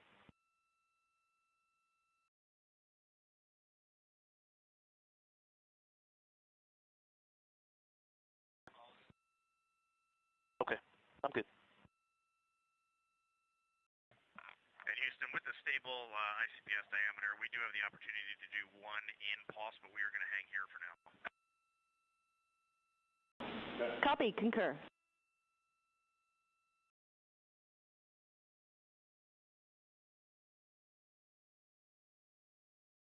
Okay, I don't need to ref. Okay. All right, control stick steering. Engaged. Hold inertial. Diaphragm is ref.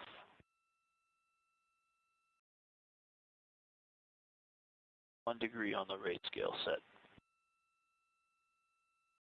Just trying to get that docking target background, so I'm going down exposure 1 now. I can see the docking target clear.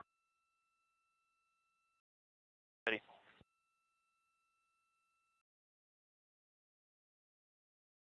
Okay, 3 pulses to the right coming in. 1, 2, 3. Mid motion. 2 for 17. 5 degrees for 17. No cross coupling, no rate in other axes. 10 degrees for 17. Good motion. See ICPS center docking target 12 for 17. The degrees you hear Glover reporting are the amount the ICPS is taking up on the docking camera, which you see in the left side of your screen. All right, roll rate is at 0. Ready?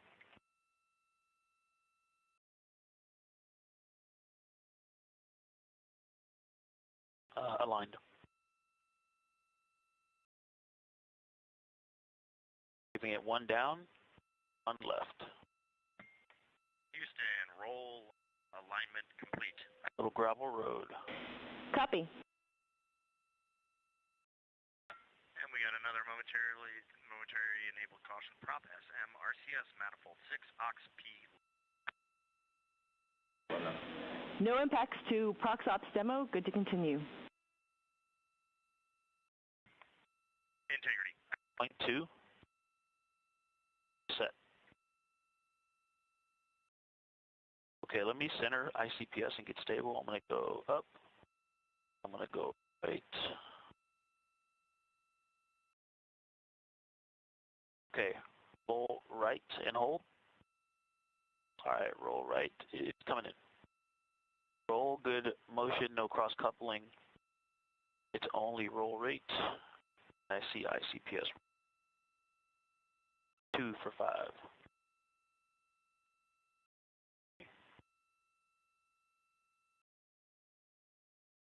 It's slow, easy to anticipate, and stopping at 5. Was able to stop right at 5.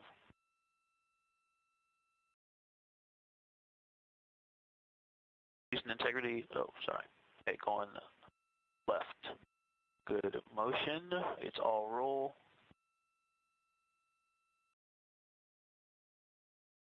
No rates in pitch or yaw. 2.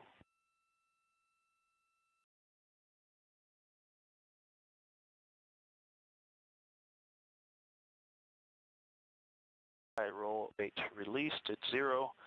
Back to the center. Roll is slow but nice and predictable, easy to anticipate and stop with precision. Houston, roll checkout is complete. Copy. You're 2.6 degrees wide.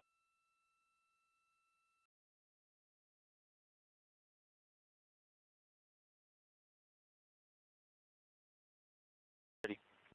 Going edge key. Pitch is in pulse. It's just greater than half a degree low.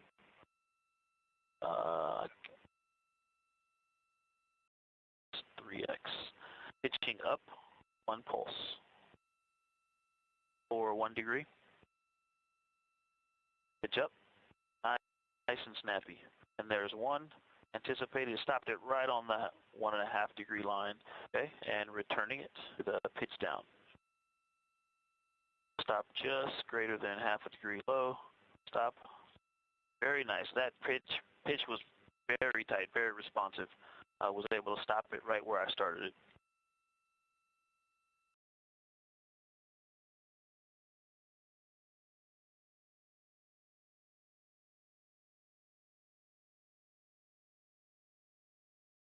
Pitch going back to discrete.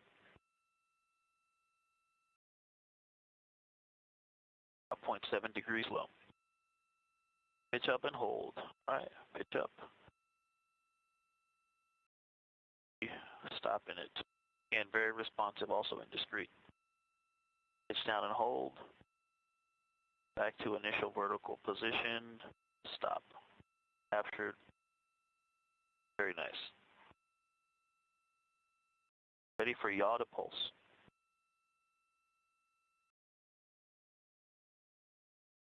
Flying right, 1 pulse. Good motion. There's all right, and yaw left, 1 pulse, and stopped it right at 1 degree. Very responsive in yaw as well.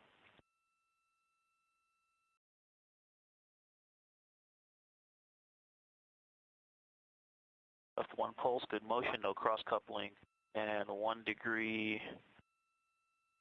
Stopped, overshot about 1/8 of a degree.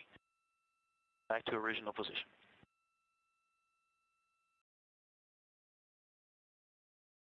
All going back to discrete.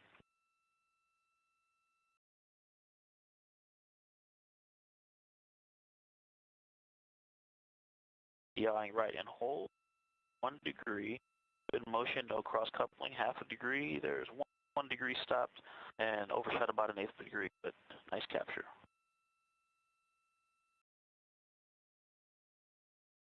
I'm getting a little of a bounce here. I think that, not sure, it's most likely from us, the camera, or this vehicle wobbling in yaw. So ICPS is moving, it's wobbling left and right slightly in the camera view. It did stop at the 1 degree of motion quite precisely, but we got this bobble just now, going back to initial position by yawing left and holding. So while it's yawing, it is solid. There's no bobble. Stop. Released. See if that bobble comes back. There is a slight bobble, maybe dead banding or just the camera or the vehicle fluctuating.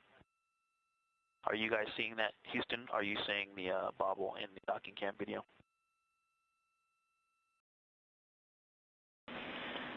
Victor, we are not, but it might be because it's a low rate for us. Okay, copy. Had a little bit of a lateral oscillation there. Houston, authority, DAP checkout complete, ready for step 12. Copy, go to continue, and also, once you get there, you are go for forward target approach to 10 meters. Integrity.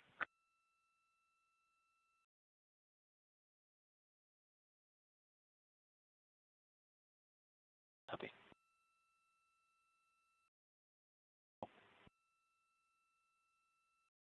Okay, DAP is going to course. It is showing course. 16 in, starting now. 1, 2, 3, 4, 5, 10, 14, 15, 16 ins. Houston approach was initiated from approximately 2.7 degrees. All right, I'm going to give it 1 Copy, down. 2.7. All right, we're coming up on 3 degrees wide. Stand by for 3 degrees. Hack to 3 degrees wide. Gave it 1 down. It doesn't seem to be tracking down, though. I'm going to give it 1 more down in course. There we go. Responding to that one, going to give it 1 left in course as well.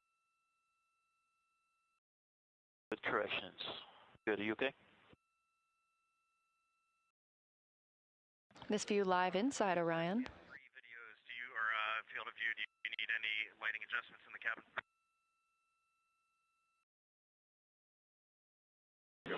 Cab camera looks good to us. Thanks.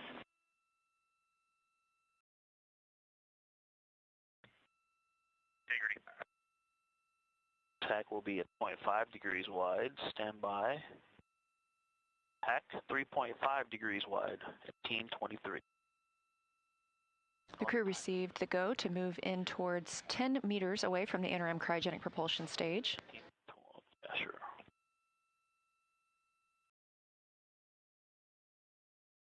Again, pilot Victor Glover flying the Orion spacecraft right now. Hack will be at 4 minutes. I'm sorry, 4 degrees wide. This is all to teach us about how Orion flies manually in space and prepares us for future missions when we'll need to dock with a lunar lander. Stand by for 4 degrees wide. Hack. ICPS is 4 degrees wide at 19.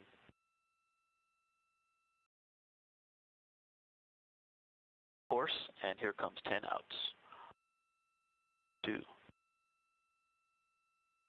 5,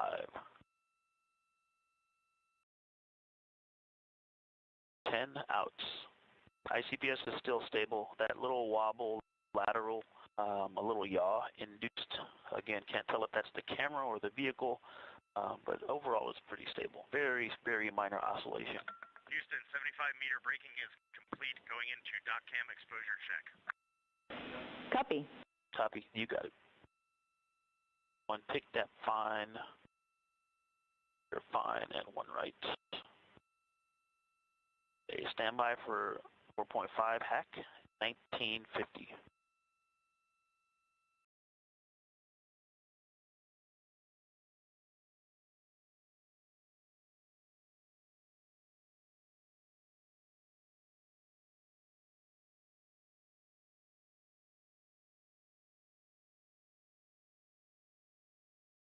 All right, coming up on 5 degrees wide.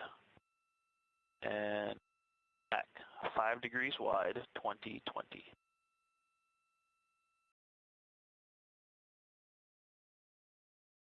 Okay, next action is when the center docking target is 1 degree wide. It is about half a degree wide right now. Thank you. 6, hack, 24, 6 degrees wide. Fine, I'm going to go 1 up. Right.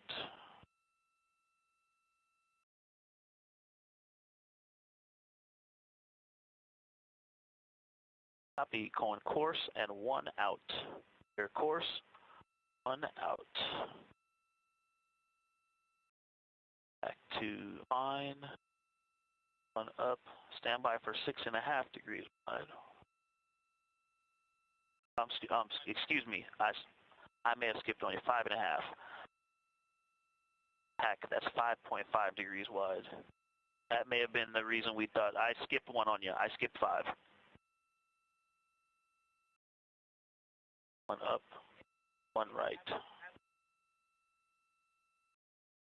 Okay. All right, course. We did a mistake in slowdown, so going back course and 1 in. Not as far ahead as we thought we were. Okay.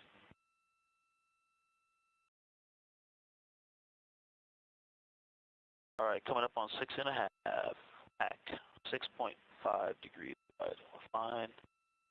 You're fine. Going up, up, 2 ups, and 6. Good grief. That was 6 degrees wide, the last hack I gave you.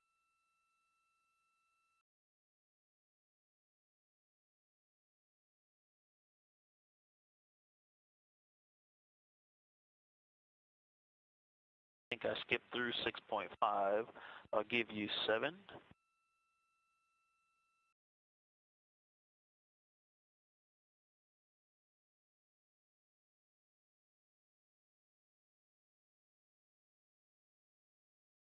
All right, stand by for 7 degrees wide. ICPS is 7 degrees wide. Hack 2245. All right, and ICPS, the center docking target is about 0.7 degrees wide. Next hack is 7.5, correct?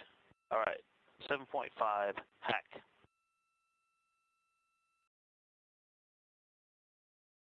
All right.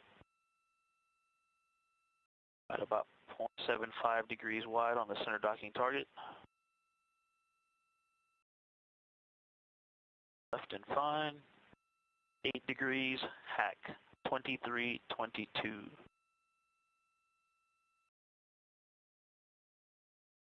All right, I'm going to transition to center docking target, 0.8 degrees wide. The next action will be course and 6 outs when it's 1 degree wide.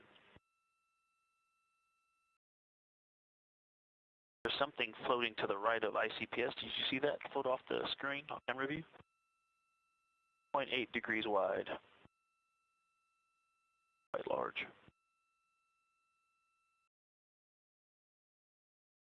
All right, I'm going to course. 0.9 degrees. 1 degree wide. Here comes 6 outs. 1, 2, 3, 6 outs. Houston, 30 meter braking complete. Copy. This view from Orion's docking camera looking at the interim cryogenic propulsion stage. They have completed their 30-meter braking and are flying in towards 10 meters away.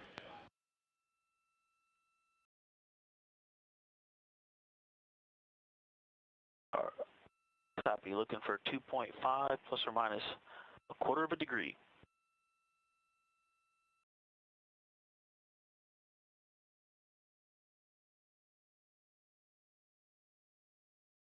All right. About 1.2, 1.1.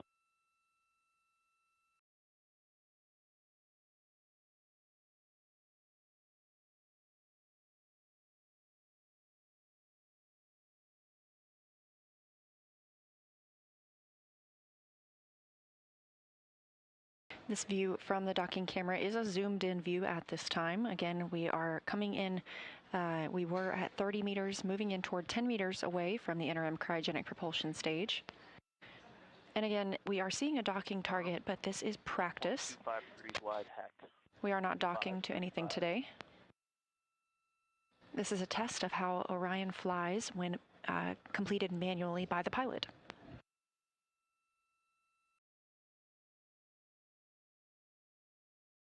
It's definitely worth it.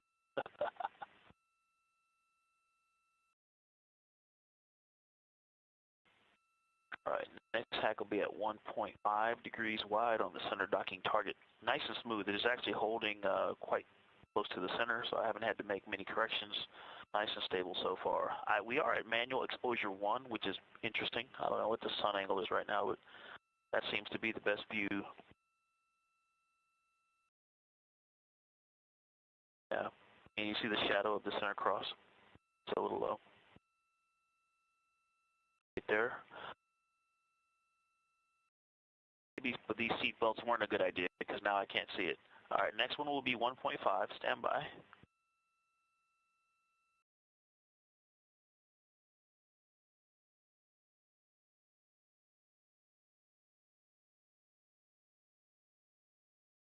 Back 1.5 degrees wide at 2650.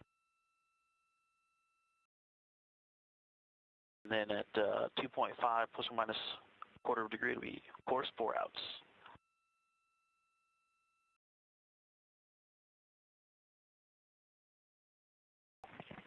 And I'm jealous I can't float up to the window and see it out in front of us.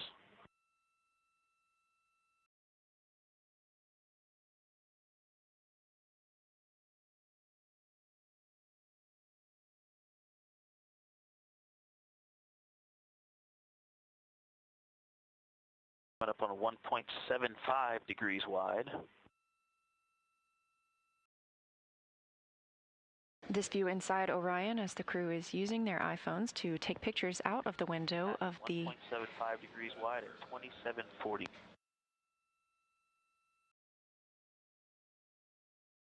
They're able to see the interim cryogenic propulsion stage outside the windows. 10-meter arrival next, so once we get to 2.25 degrees wide, we're in the window to start braking. Course and 4 outs. Coming up on 2 degrees wide.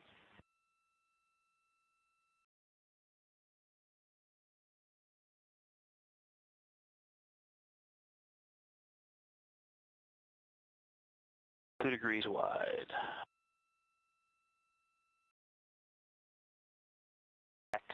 2820. Center docking target is 2 degrees wide. Standing by for Orion to arrive 10 meters away from the ICPS. Copy. I'm going to go ahead and go to course now. And I see we're at about 2.25 degrees wide. I think we're in the window to start braking. Let's start the outs. 1, 2, 3, 4 outs. That did not induce a lot of rotation, so not a lot of cross-controlling there and waiting for closure to stabilize. I'm showing us at about 2.25. Fine, just to center us up. We're in fine, going right. Houston, 10-meter arrival confirmed. Copy, Reed. You are go to execute forward target handling qualities test. Picking up at step 13. We're 2.3 degrees wide. We're in the window. The crew is now moving into some precision translation. Copy. We are within 2 degrees, definitely. I could do 1 or 2 things, but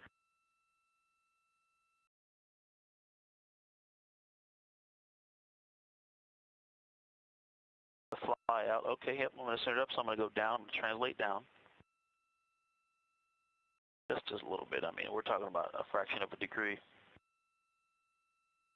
On a 6X, and I'm waiting for that cross to get centered, and then I will pitch up. Again, Glover is able to... So I'm going to, right there, stop it. Now I'm going to pitch up, center it.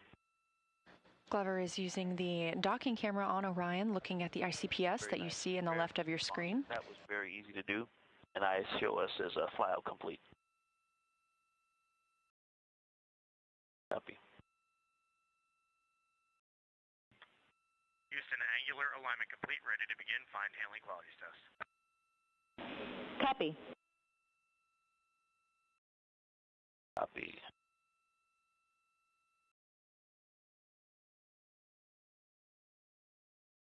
Confirm.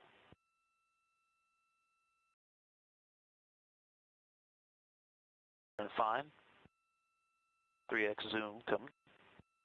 This is a zoom view from the docking camera on Orion. Fine.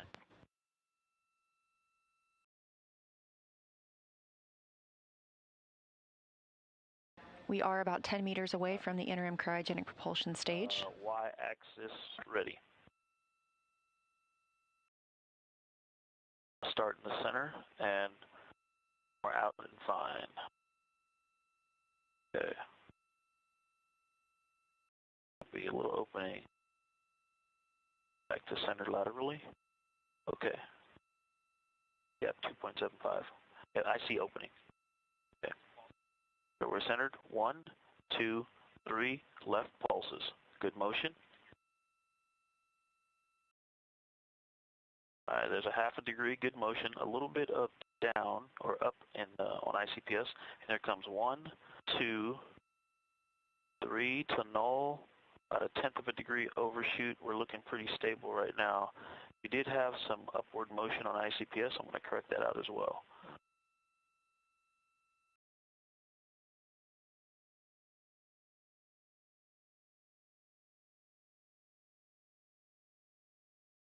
Give 1 more out and fine. Okay, and 3 right.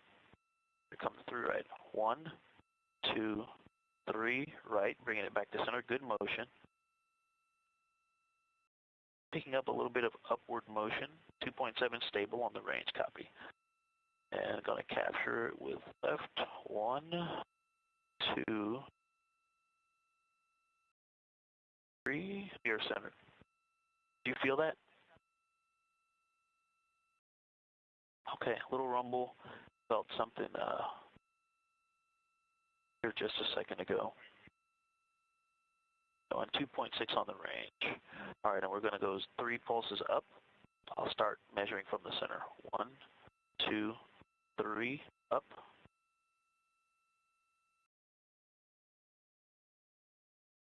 There's center, and we'll null 1 degree low. Overall, the control is very responsive. Not sure if it's the dead banding half a degree, good motion, but I am doing a little bit more lateral correcting to keep it centered. And there's 1, 2 to catch it. About a 1/10 of a degree overshoot. We got some lateral motion build up in there on the left to correct that. All right, 3 downs to bring it back to center. 1, 2.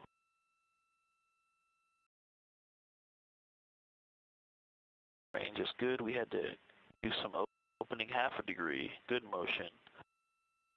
Starting to take out the 1, 2, 3 downs, and we are centered. And so like that, it does seem to move a little bit more, but it's very responsive in the corrections, and so I was able to stop it right on the center. Holding at 2.6, 6x zoom going in.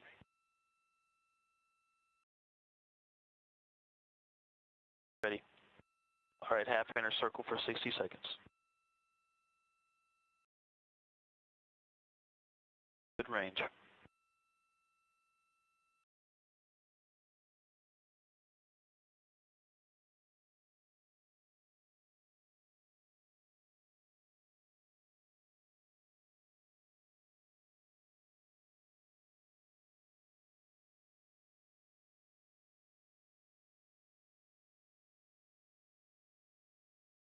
Happy. Minute.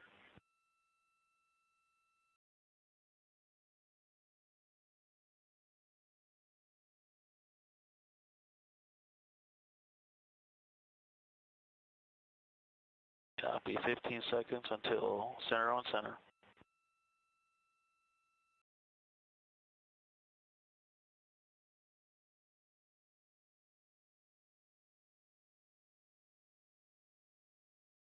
All right, going to on and on. A higher gain there, definitely requiring some control, some more frequent control inputs. Stable there now, trying to minimize inputs and see if I can hold that stable. Copy.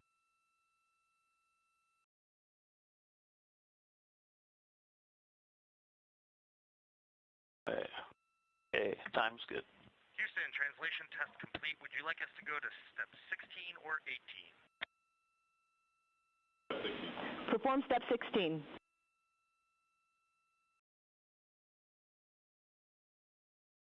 All right, big step is fine. We're holding at 2.5. Center. Down and hold. For 1 degree, good motion, no cross coupling, half a degree. And waiting for 1 full degree of motion. Stop. Wow, stop right on the line. No cross coupling, good motion. There's half a degree going back to the center. That's very responsive.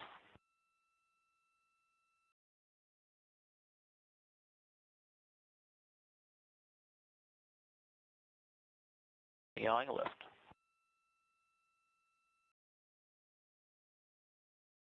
Half a degree. And stopping it right on the vertical grid line. We had a little bit of a translation. Back, yawing right, good motion, cross coupling, half a degree. Back to the center line, stop. Very, very nice control in the rotations. Left to confirm motion.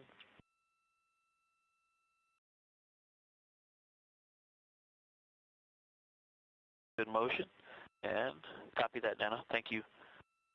Going back to center. Dana said looking out the window, she was able to perceive the motion of all of the alignment tests that we just did. Houston, we're in step 18, ready for back away. Concur. Tap is course, showing course. 6 outs, starting now. 1, 2, 3, 6.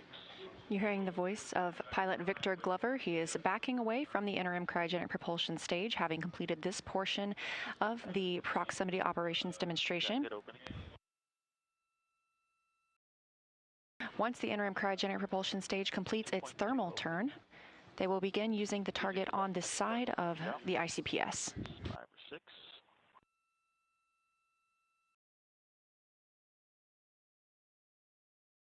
All right, picking it back up at 4. See the cross. 2 is pretty better picture. Glover is also able to control the brightness of the screen and of the docking camera that you see. Again, we are not docking today. This is a test of how Orion flies when done so manually and missions. We did see the crew move in all the way to 10 meters from the ICPS. They are now backing away as was planned. The interim cryogenic propulsion stage will make a turn, and then the crew will fly in again and conduct some similar tests with a side docking target. That's about 7. We're just over 4 hours since launch today, a very busy day for the crew. All right, coming up on 1.5, going course.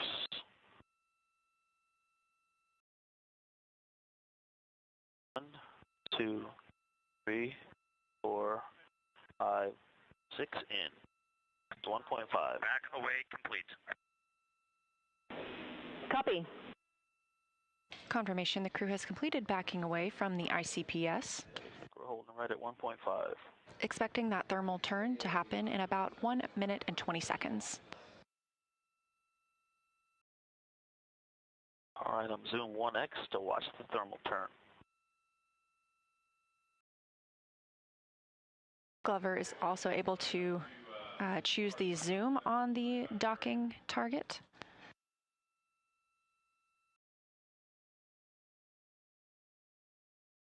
This view on the left will allow us to also see the thermal turn. Copy.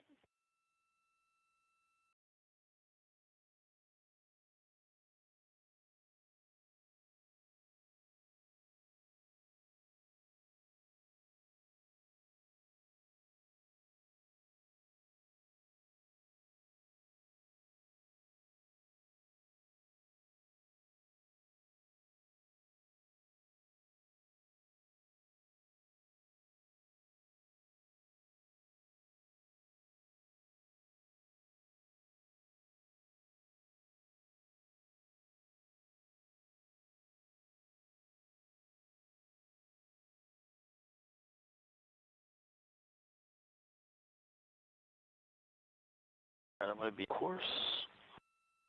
Standing by for interim cryogenic propulsion stage to do a thermal turn.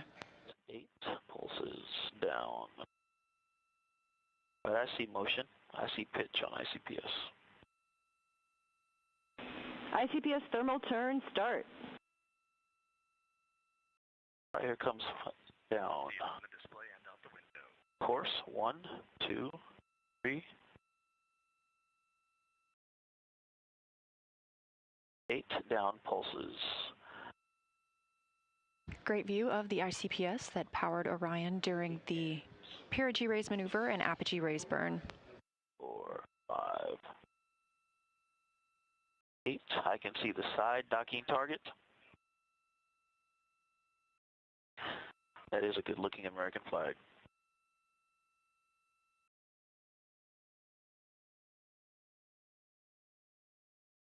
Copy.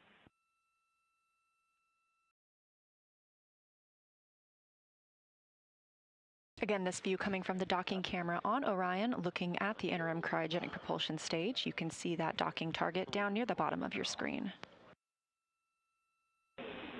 ICPS thermal turn complete. Copy that, Amy. We'll start working our way down. Reminder, we are not docking today. This is a test of how it feels for pilot Victor Glover to manually fly the spacecraft. He's using the zoom feature on the docking camera to get exactly the view he wants as he prepares to move in and around the ICPS.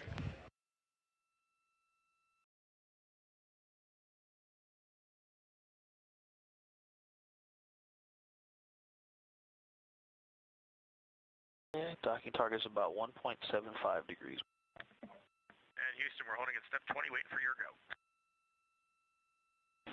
Stand by.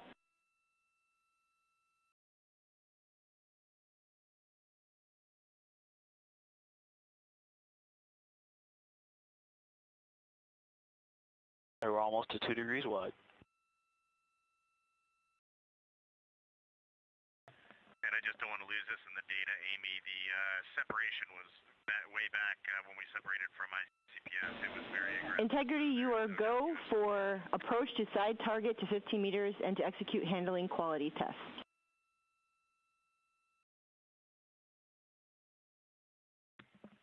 Our course. We are picking it up in step 20. I'll copy.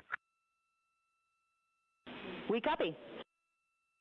Oh, it's almost 2 degrees wide.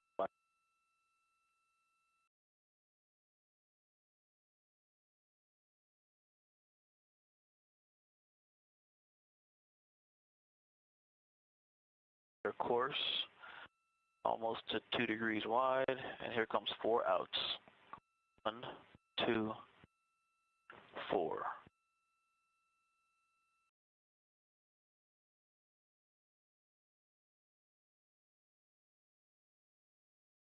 At 2 plus or minus a quarter, we are. Houston, 15-meter hold is confirmed. Copy.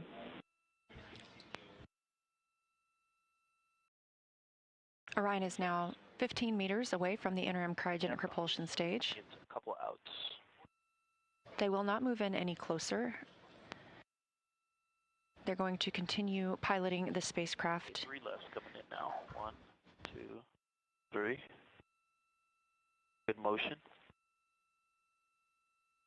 Lateral, we might have a tad bit of closure and coming right to 2. All right. Okay, about a quarter of a degree, less than a quarter of a degree up to 3 rights, 2.1 degrees wide. Good motion. Half a degree.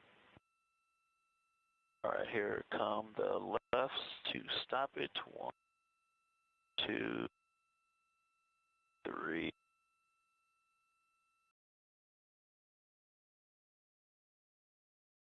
3 downs. 2, 3. Start measuring from the center. There's center. Good motion. And Houston, with this sun angle, the white paint on the ICPS is so illuminated. Half a degree. It's hard to look out with the naked eye. 1. Houston copy. 2, 3. And we picked up a little bit of motion to the left on ICPS. Okay, stopping that, correcting it back up. 1, 2, 3 to bring it back to center. Also correcting left. Good motion.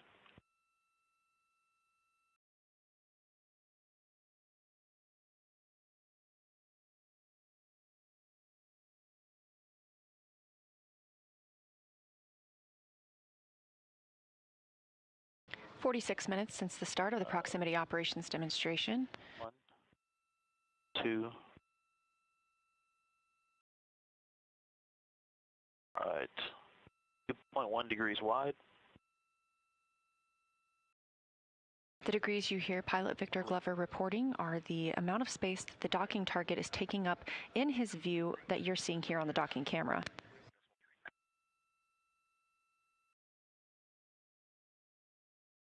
Copy. 6X, does it say? Okay, I'm in 6X, ready. And Houston, can you confirm 6X zoom is good for 21.3? Checking. Good range. Good time. 6X zoom is good. Starting the lateral alignment test.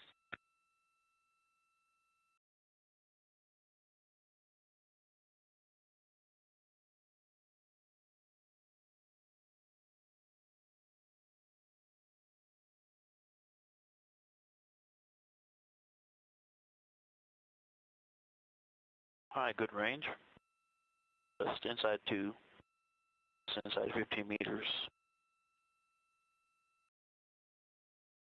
We'll gain inputs, not doing a whole lot of commanding. It's holding quite steady. When I'm not doing anything, it's holding nice and steady. The camera and the vehicle are holding steady. It's almost at the center. I will get set up for center on center. Cross over docking hatch cross.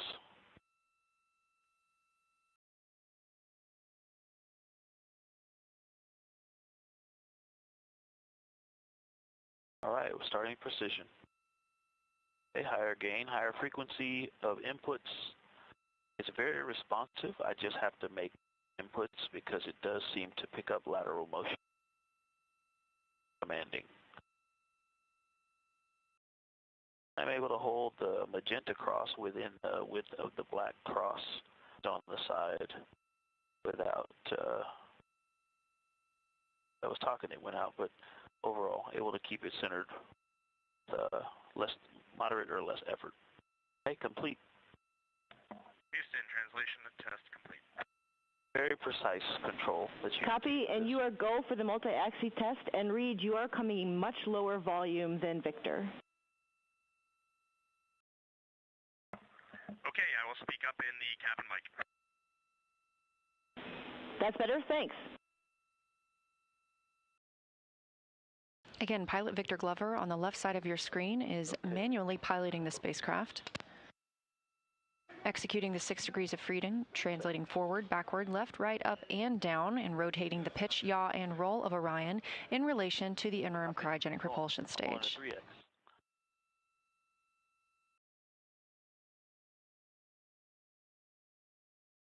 Course selected.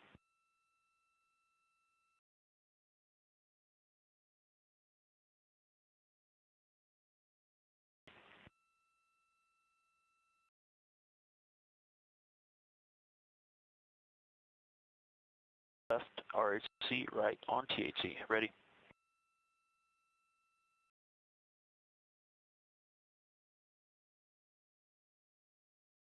All right, and I'll get the yaw out to 2 degrees. Okay, it's there. Okay, range, it's just side of 2.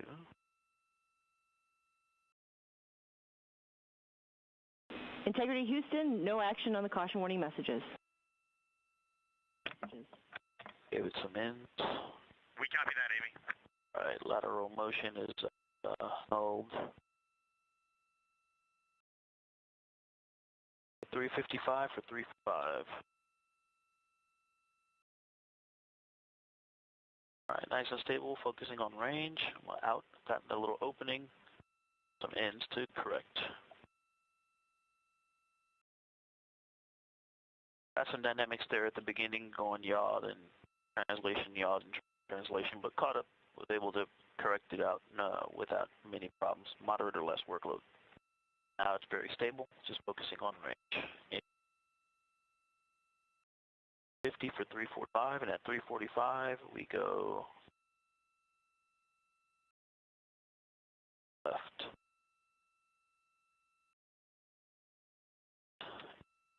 $50 for 345.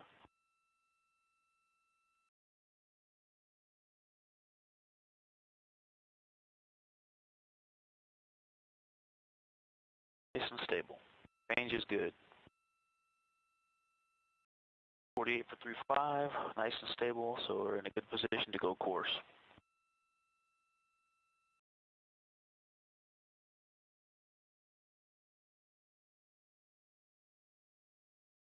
The crew is on the timeline and about 2 minutes away from their multi-degree of freedom yaw test. 7 for 345. 6.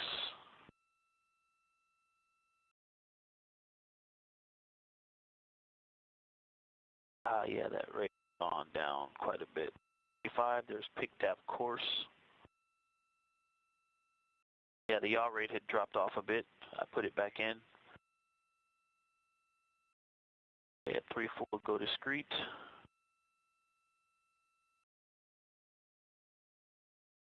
342. All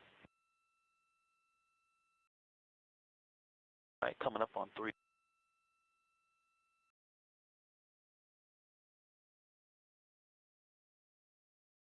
Right, left to stabilize. All right, we are just outside. Range has opened a bit. Actually, we're looking nice right at 2. Ready. Course. Stand by. It's nice and stable.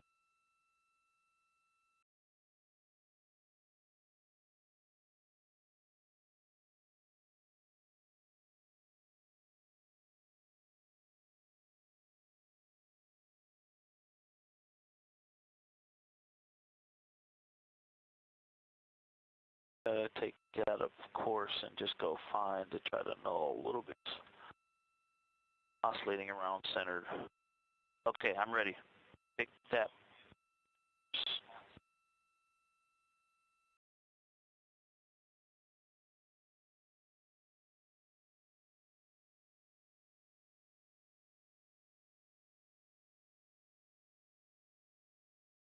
All right, got a good yaw rate. I'll watch the yaw rate closer this time. Fine. And, okay. Too many. I did that in before to fine. Let's see. All right, going out. So course out.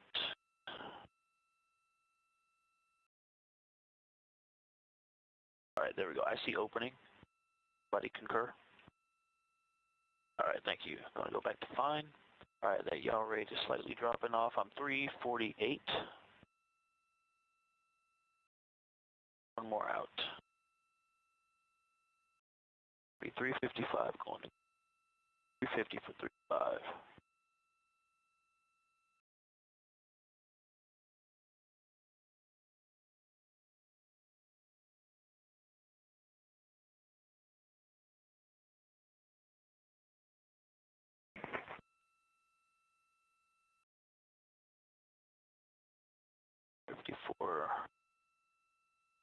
All right, there's pick course. 2.1.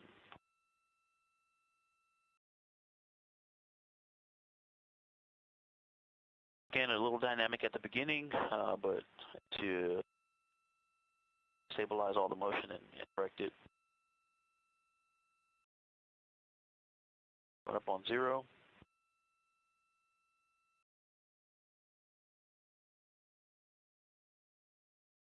Oh yeah, you can see some of the coating on the fabric on the behind the docking target moving as we.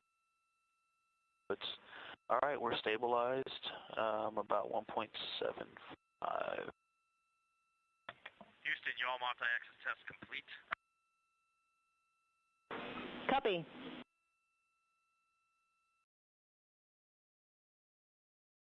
I do.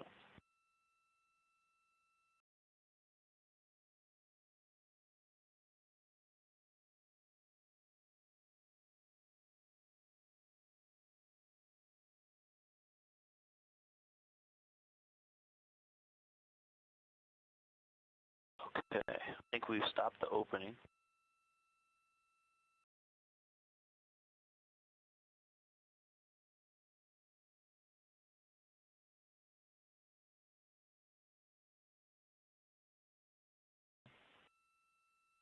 All right, Houston, we're in instruction 167.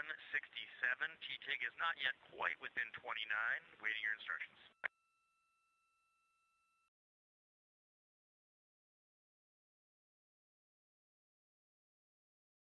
Reed, ready for you to go to instruction 169. You are go for the multi-axis maneuver biased tail to sun.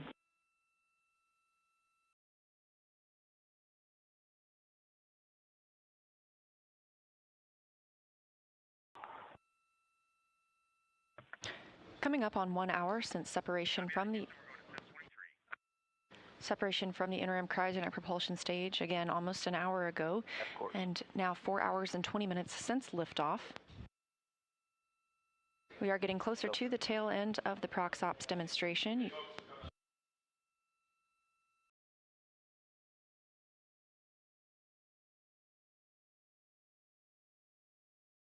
Again, during this demonstration, Victor Glover, the pilot aboard Orion, was manually piloting the Orion spacecraft in relation to the interim cryogenic propulsion stage. You can see that ICPS on the left side of your screen. And that ICPS visible through the docking camera. 1.75. 356 for 353. Copy. 355.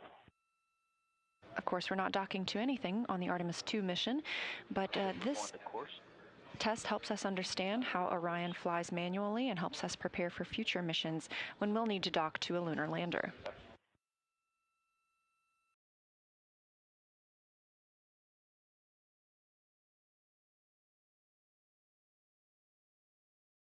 The commands Glover has been sending to... I did have to throw another yaw in there to keep it at .2, yeah. Overall, guys, this flies very nicely. Copy. 347 for pulse.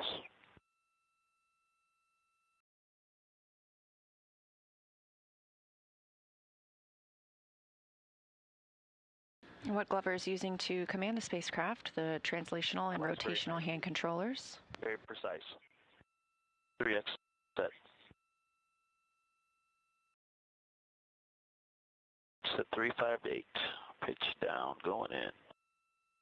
Orion is using the 24 reaction control system thrusters on the European service module. Set.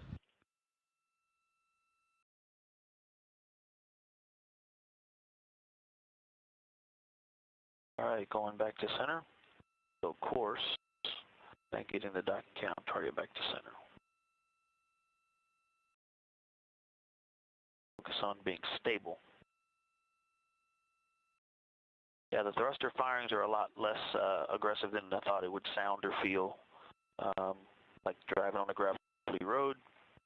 The response is quite immediate. Not all the axes are even. Roll is very, very slow, but pitch and yaw are very snappy and responsive. And when you have the zoom set right, you can see very small motions, and so translations are all quite tight and very nicely balanced. Houston, are you ready for the ATP for depart tail sun? Affirm.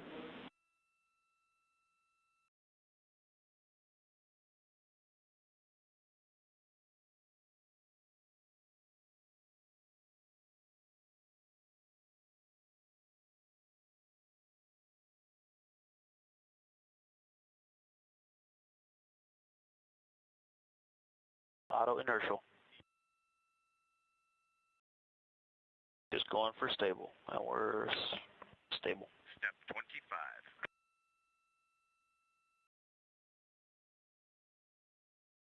Currently, Orion is about 15 meters away from the interim cryogenic propulsion stage. At the conclusion of the proximity operations demonstration, minus 26. For the DAP 18 authority DAP.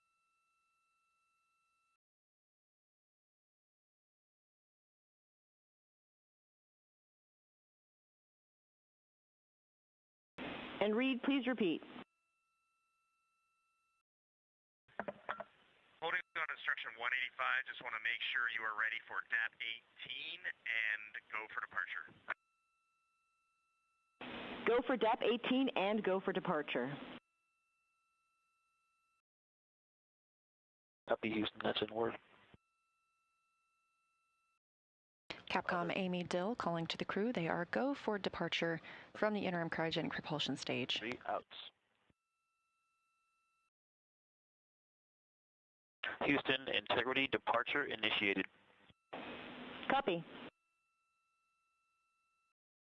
Orion is now backing away from the interim cryogenic propulsion stage. The proximity operations demonstration is complete. Coming up next, we will have the upper stage separation burn, providing distance between Orion and the ICPS. Oh, wow, look at that. Wow.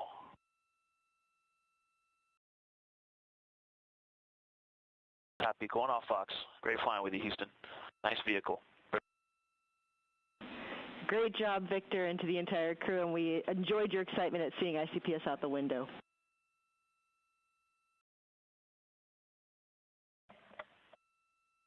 And Houston, I am bringing the exposure control down to 1 so that we get some video. Let us know if you want that higher for your bearing test. Setting of 1 is good for us.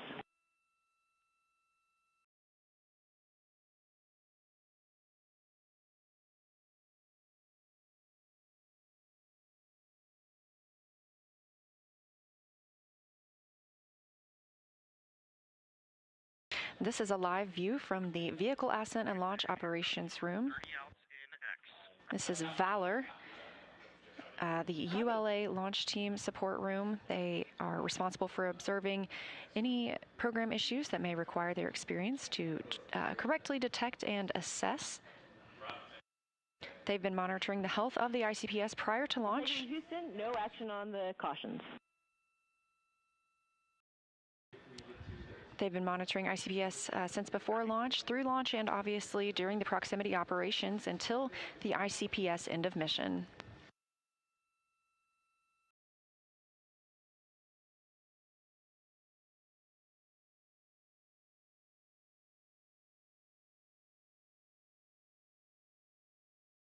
Back inside Orion, we are expecting their upper stage separation burn. Again, that will take them away from the interim cryogenic propulsion stage very shortly.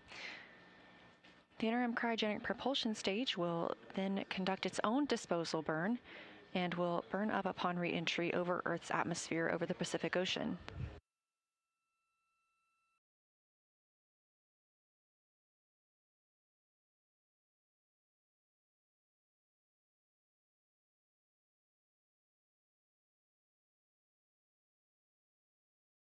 This view of the interim cryogenic propulsion stage. Copy.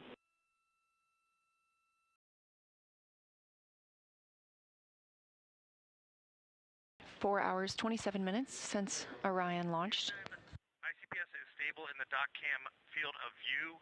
We are going to stay in Authority DAP, and we are going to discontinue all manual THC inputs.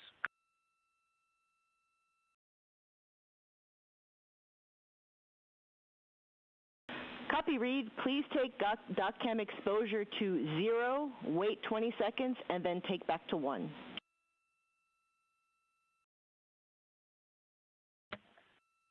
Mike has that in work. Thanks. As you heard Capcom Amy Dill ask the crew, they are able to control the exposure that we see from the docking camera down on the bottom right side of your screen as the interim cryogenic propulsion stage gets farther and farther away. That's actually Orion backing away from the ICPS, having recently completed the proximity operations demonstration, during which pilot Victor Glover manually flew Orion.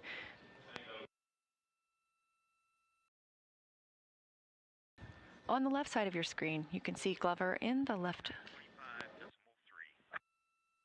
He's currently in seat 1, having conducted those prox ops. And on the right is NASA astronaut and commander of Artemis II, Reed Wiseman. And Houston, here comes the ATP for our Pod 2 coast. We're ready.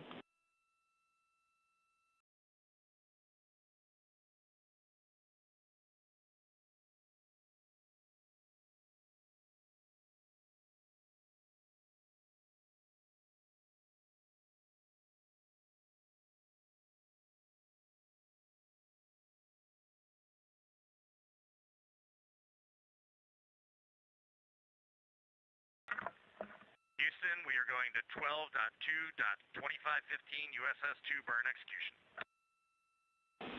We're with you.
Four hours and 30 minutes since liftoff today of Orion, also referred to as Integrity, atop the Space Launch System rocket at Kennedy Space Center in Florida. The crew continues to back away from the ICPS, the interim cryogenic propulsion stage that was used for the Perigee raise maneuver, and the Apogee raise burn that put them in the high Earth orbit where they're at now.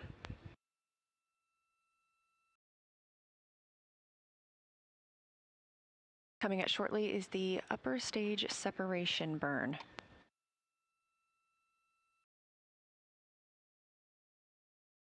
Upper stage separation provides what we need to distance Orion and the interim cryogenic propulsion stage even further. The ICPS will have its own disposal burn. Houston, for awareness, 2 minutes until ICPS maneuvers.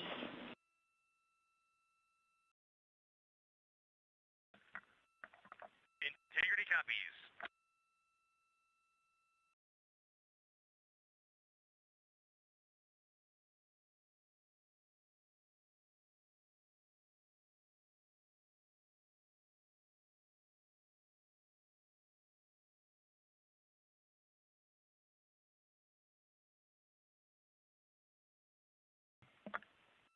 Houston, we're checking with you in step 4, burn config ATP.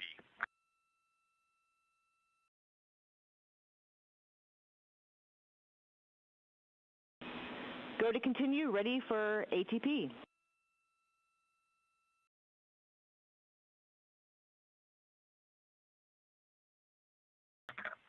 Houston, ATP burn config is go.